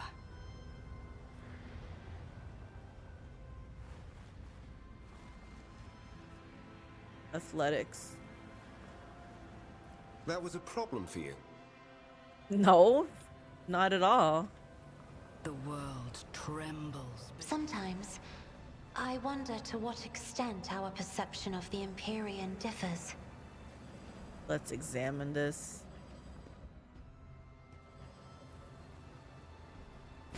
Uh-oh. Uh-oh. I see your darkened colors. Okay.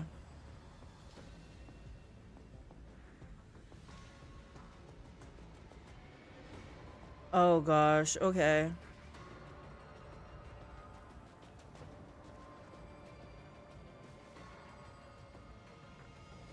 Prepare for battle. Well, we need to get...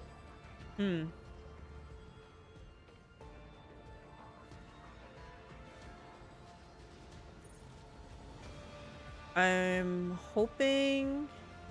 Is there a way to disable all this crap?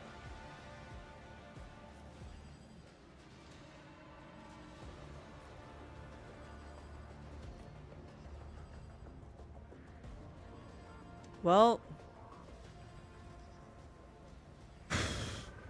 They're all around us.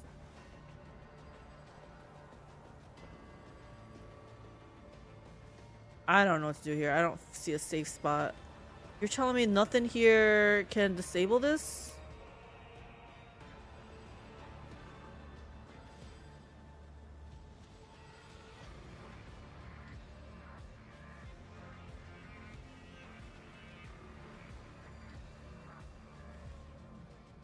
I guess we can go over here and dismantle these first.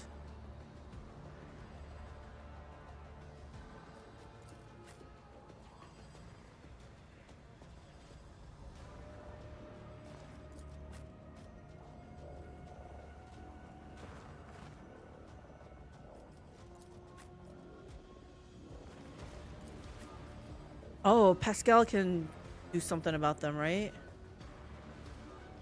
Hopefully.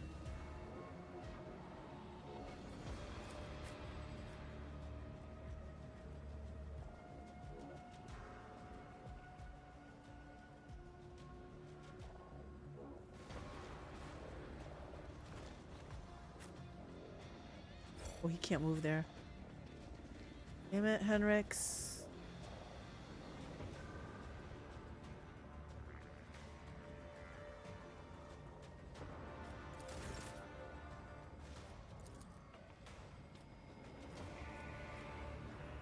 Me? If you insist, Lord Captain. Can we even... Doubt Okay. is for the weak. Guess we can do this on As the turrets. Emperor commands, I act. I'll do it. Oh my gosh, these things are too hardy. As the Emperor commands, I act. You, my Emperor!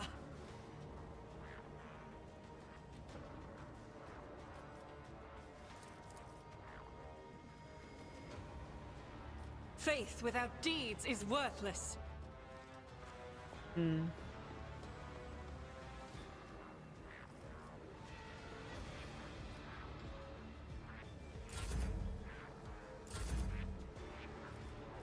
Okay.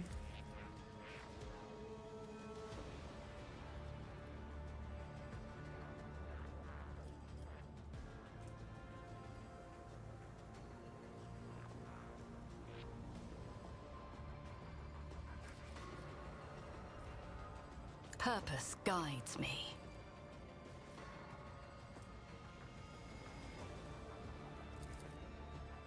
I will triumph. Purpose guides me. One step closer. I know I wanted a hard battle, but this is like not Doubt fair. is for the weak. This is why I was chosen. I'll do it.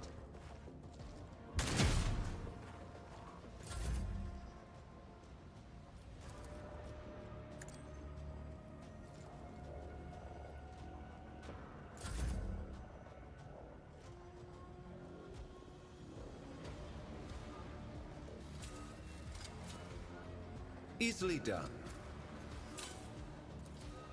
I won't object to it.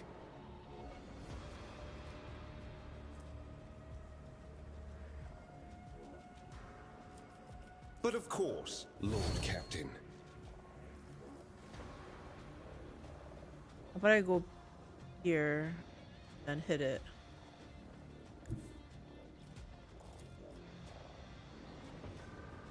The Emperor is on our side. Oh my gosh, we're dead. Pasqal dead. Don't know what to do. Don't worry, I don't know what to do either. I knew these things were gonna hit hard. How the hell do we The last time I encountered them, there was a way to disable them, but I don't see a way to disable these.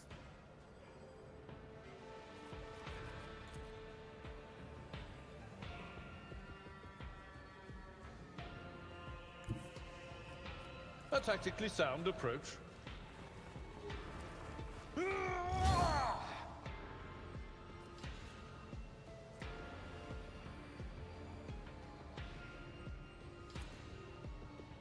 This is not melee attacks though. But It will be whatever. done. At your beck and call. It will be done. My faith shields me. I shall return. I Wow. will avenge you.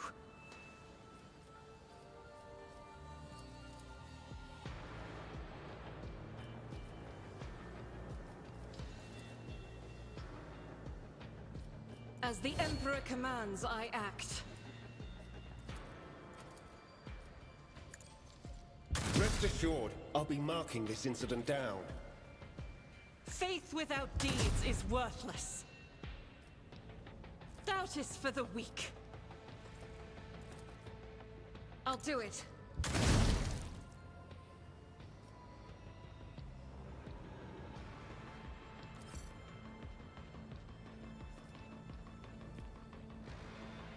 Okay, we need to go behind some more cover.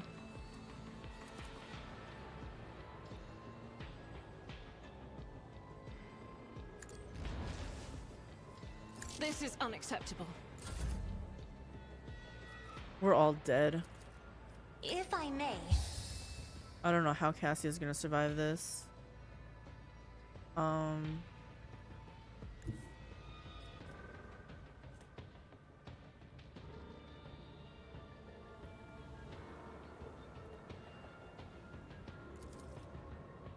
not accustomed to being ordered around.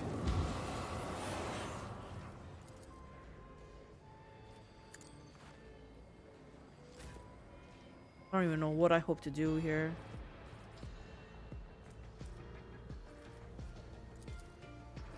As the Emperor commands, I act. I'll do it.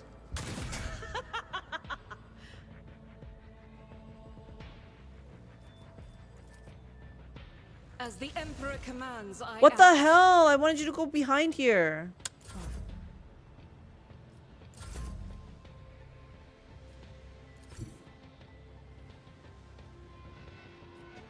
Everyone, step aside. There. Intact components are scattered. What does this say? I can't read it. Intact components are scattered amidst the tourist wreckage. Perhaps they could be useful.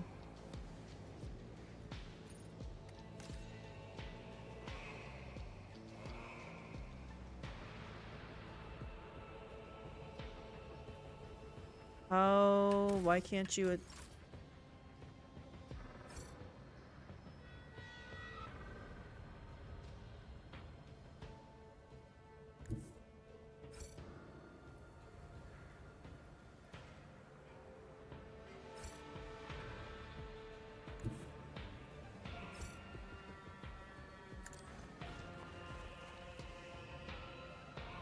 Why can't I disarm this? I'm like right here.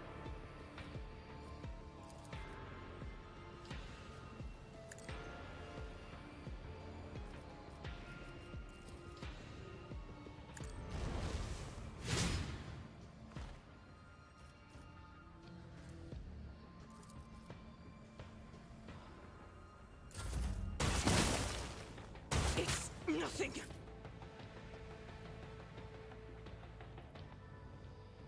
Oh, am I supposed to pick these up?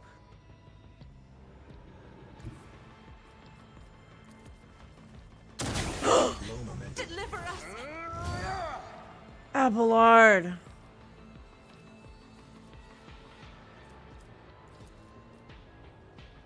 Indeed. She could go do that.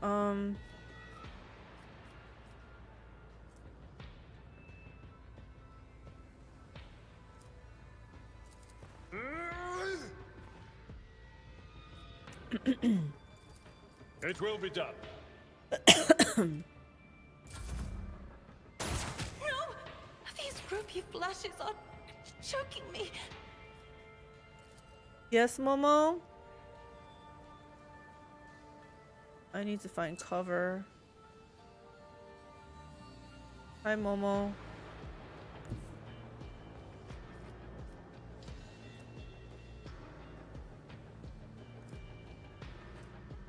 Hi, baby. The enemies of the Emperor will be Hi, baby. undone. Here's I'll do Momo, making sure I know he exists. Hi, Momo. I didn't forget about you. As the Emperor commands, I act. Eradicate it.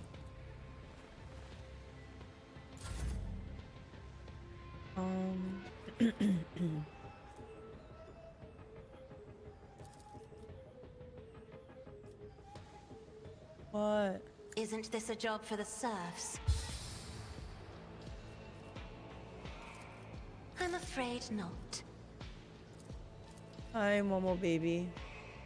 How many stacks do I have? Let's linchpin. Me? If you insist, Lord Captain. Isn't this a job for the serfs?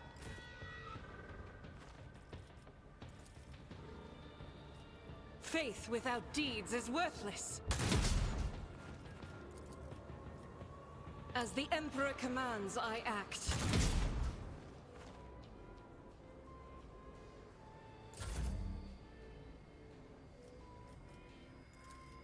Does this even work on machines? I don't even think so. If I may.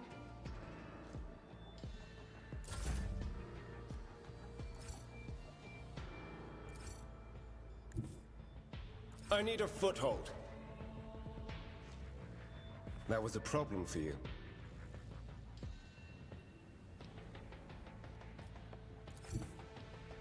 I'll put my psychic abilities to use. Skeleton's decayed. In decay, Tech Priest Rose is missing its right leg. Judging by what remains of the bones, the leg was hacked off. It seems the person was still alive when it happened. Gross. And they reached this spot by crawling rather than walking. Oh gosh. Tech use is only 17%. Our Pascal's down.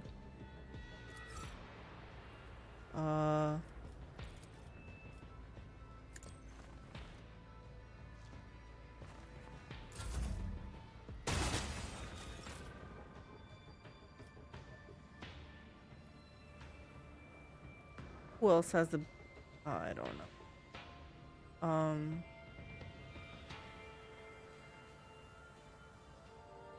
One, two, there's still four more. Oh my gosh.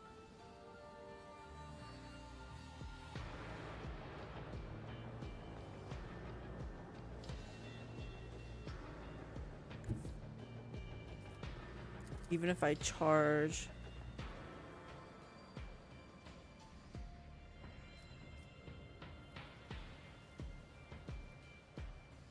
Tried and tested tactics are the best ones.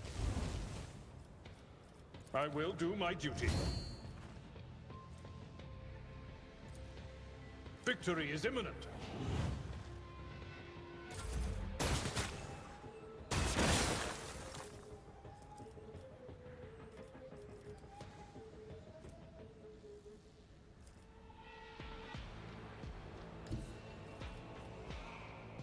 God Emperor, move through me. Be the fire in my heart. For you, my Emperor. Doubt is for the weak. I'll do it.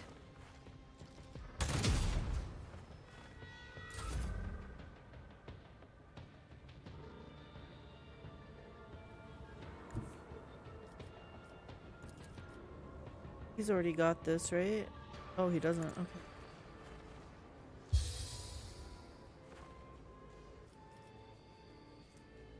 How many stacks do I have? 35. Let's feed Argenta. I'm not accustomed to being ordered around.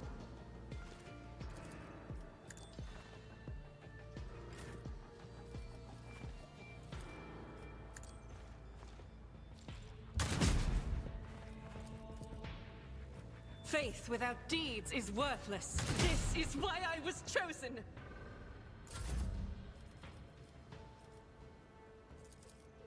I think Heinrix already has this, right? He doesn't. I am a navigator, not a servitor.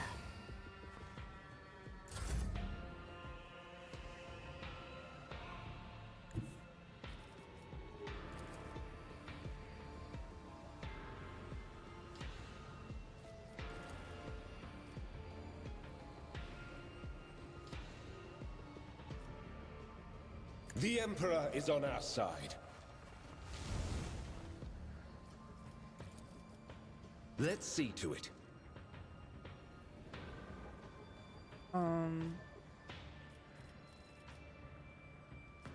Naturally. This guy is like dead meat here. I don't even know if this stuff works on this.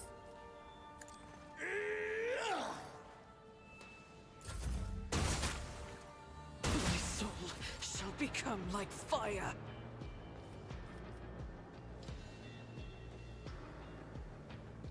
If I go here, can I charge at this? Oh, there's one right here. Charge at this one? Oh. I might as well go here. Actually, I might as well go here. Follow my lead. An exemplary strike. At your beck and call. It will be done. High momentum.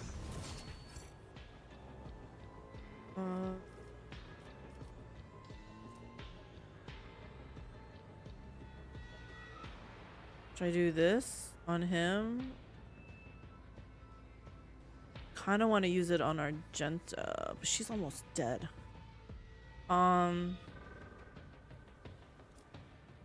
She's probably gonna be dead next round, so I guess I'll have him use it. No matter the cost.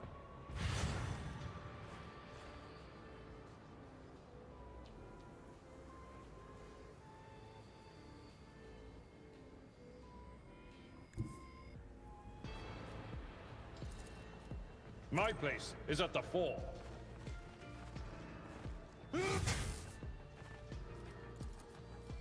I will do my gray hair, sure hand. Victory is imminent. It will be done.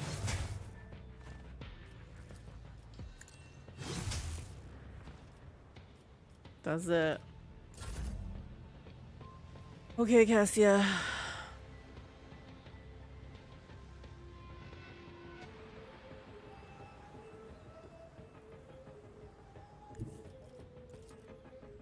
Can't reach anything. Could reach that one. I'm gonna hurt him if I reach there.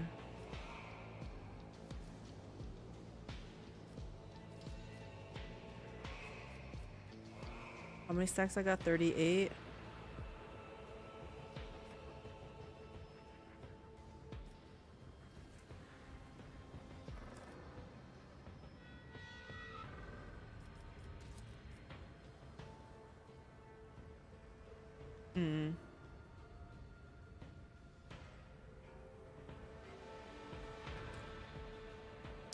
Why can't I use this?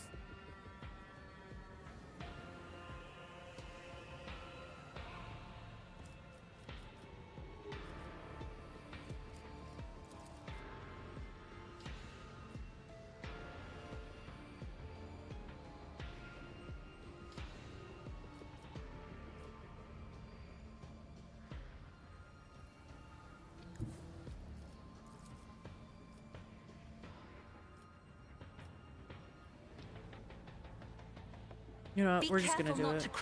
Sorry, Abelard.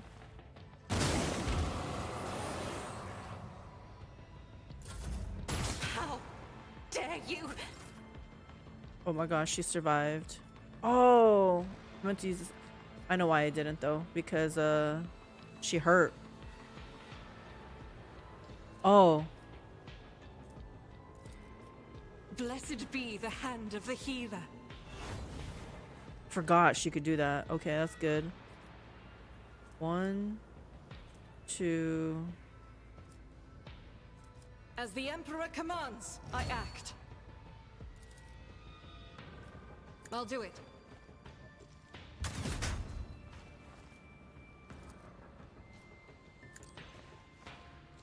Each strike is a prayer. Okay.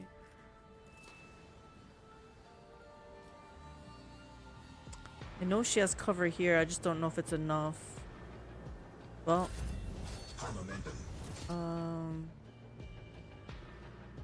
Okay, we're gonna give this to Argenta.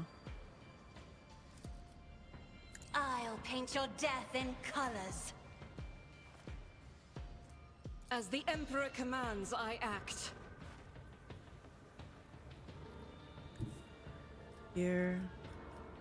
Guided by faith.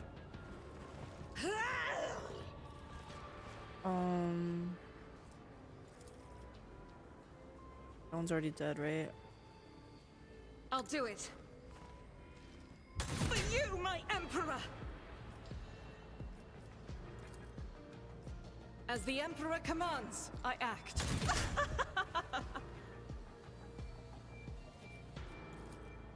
She run over here? Nope. Okay, Cassia.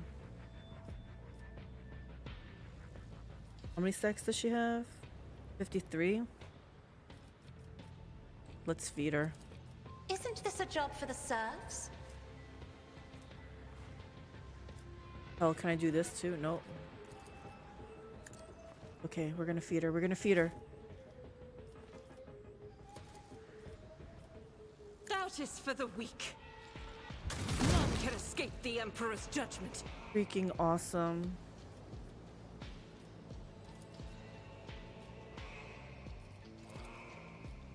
As the Emperor commands, I act.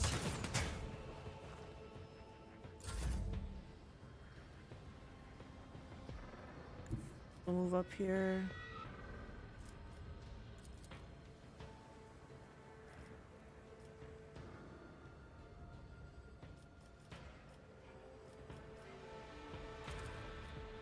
Me? If you insist, Lord Captain. Did that even do damage? Heinrix. Don't know if you can.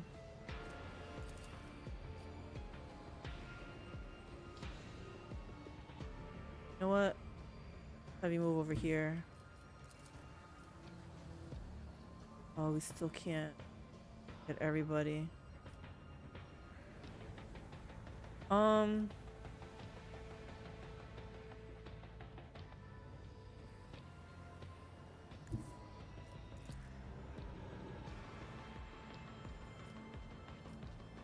Oh, come on.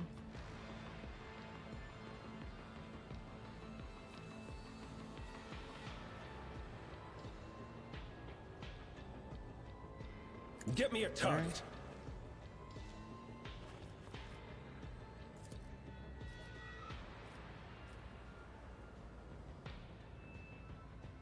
Does she have toughness on her? No. Okay, so this will give her some hit points. Let's see to it.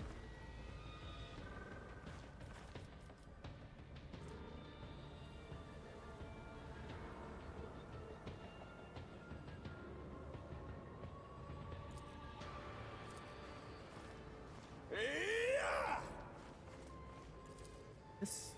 Oh, I can't even reach. Okay.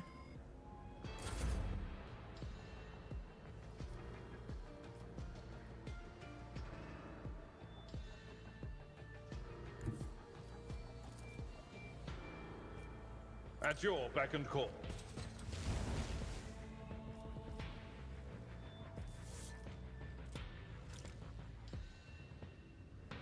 It will be done.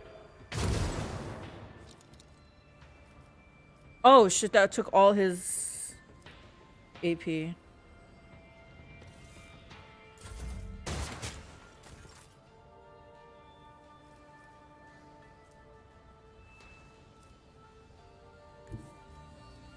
I'll do it. As the Emperor commands, I act. Doubt is for the weak.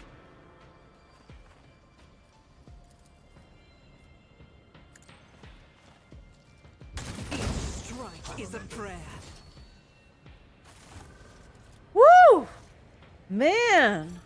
That was hard. 3 people down most of the fight. Damn.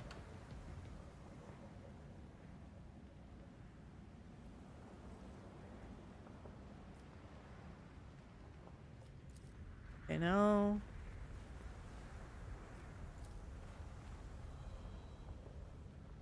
Operation.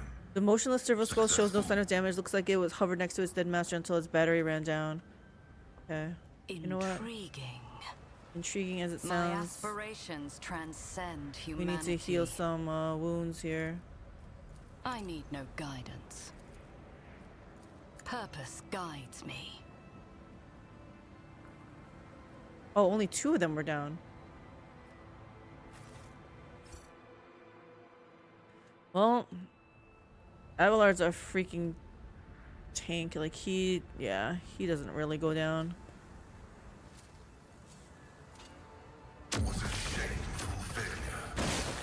Why would you fail?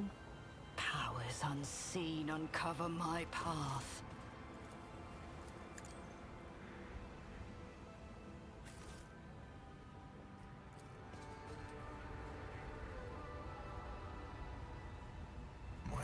The turret is seriously damaged. Nothing of value can be gained from it now.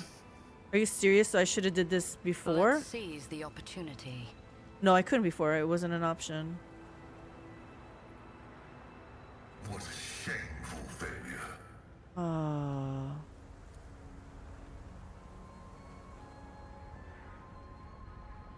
The machine god grants me insight.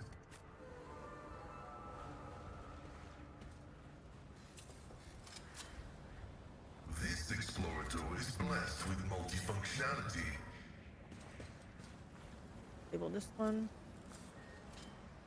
Operation successful.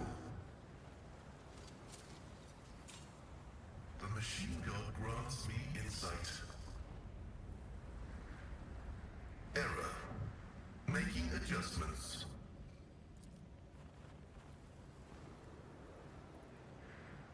My knowledge has It is impossible to its determine limits. to whom these bones belonged just by looking.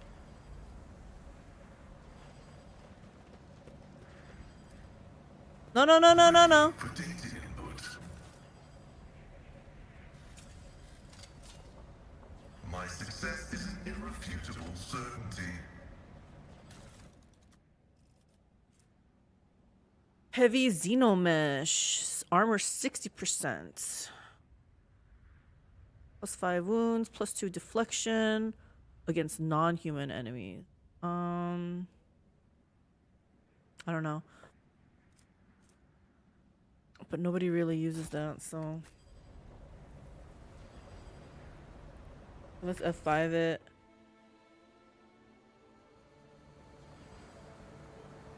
Make sure nothing's... tread a path unexplored. Okay, let's examine this one more time. If this thing like goes crazy again, I'm gonna go crazy. This unsettling structure, adorned in strange masks, vaguely resembles the antenna of a powerful transmitter. At its base, you see a cogitator and a few other devices. It seems that some parts of the structure is buried underground. Investigate the entire structure. Force access to the cogitator. Do this. You managed to penetrate the cogitator's defenses. Its function is rather simple. The program is designed to activate the transmitter once every 5 years and send out a ship distress signal into space. Let's investigate it. You identify a number of elements of the structure: the long-range antenna of a design standard for Imperial colonies, the cogitator, the Eldari beacon, and a half-dozen other devices of varied design origin. They all have one thing in common. This tech is designed to transmit basic signals to neighboring space, the most common being requests for assistance and ship distress codes. So someone loaded this miserable place with transmitters from various races in the hopes that someone would land here and run into their welcoming committee? Clever. I saw similar tactics used in my years in the Navy. True, in a war zone, you are usually on high alert. You don't just hair off after a lone distress signal, but in an isolated place like this, you expect the most likely scenario, just a ship that had to make an emergency landing. It looks like plenty fell for it. Noticing the interest with which Pasqal is surveying the construct, Heinrix asks, "Are you studying the device? Isn't its very existence a violation of the protocols of assembly?" The tech priest's tone is pensive and his valor visor flashes. The statement is true. This construct has been assembled in contravention of canon law and must certainly be disassembled, but not quite yet. But who would set such an indiscriminate trap? One intended to lure in Eldari and humans and anyone else. Who is an enemy to everyone and everything? Tyrannins, maybe? Turn off the transmitter permanently. You destroy the program and disable the transmitter. No one will spawn to this sinister signal ever again. Good. Bet I can't blow it up. Okay. Okay, I guess we leave. None the richer, though. Wait. Looks like there's something up here.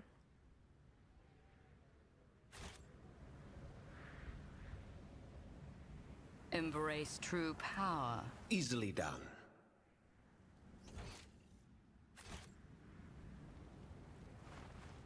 Anything over here? No. Can we somehow come upstairs here? Intriguing.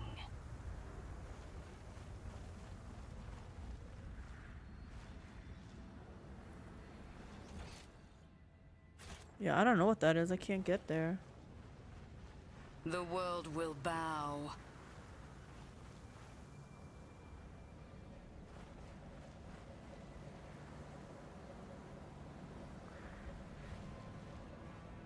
I wonder if I could have kept someone there.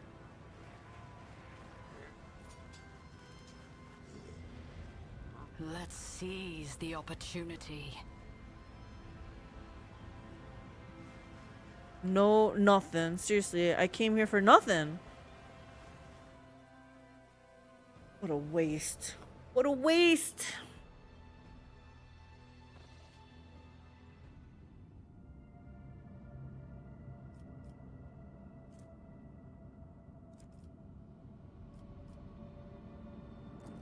What is all this sparkly stuff?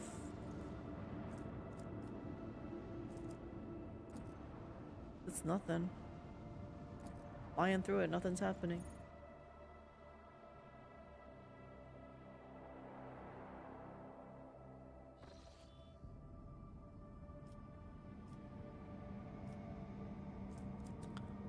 Would like to go with here.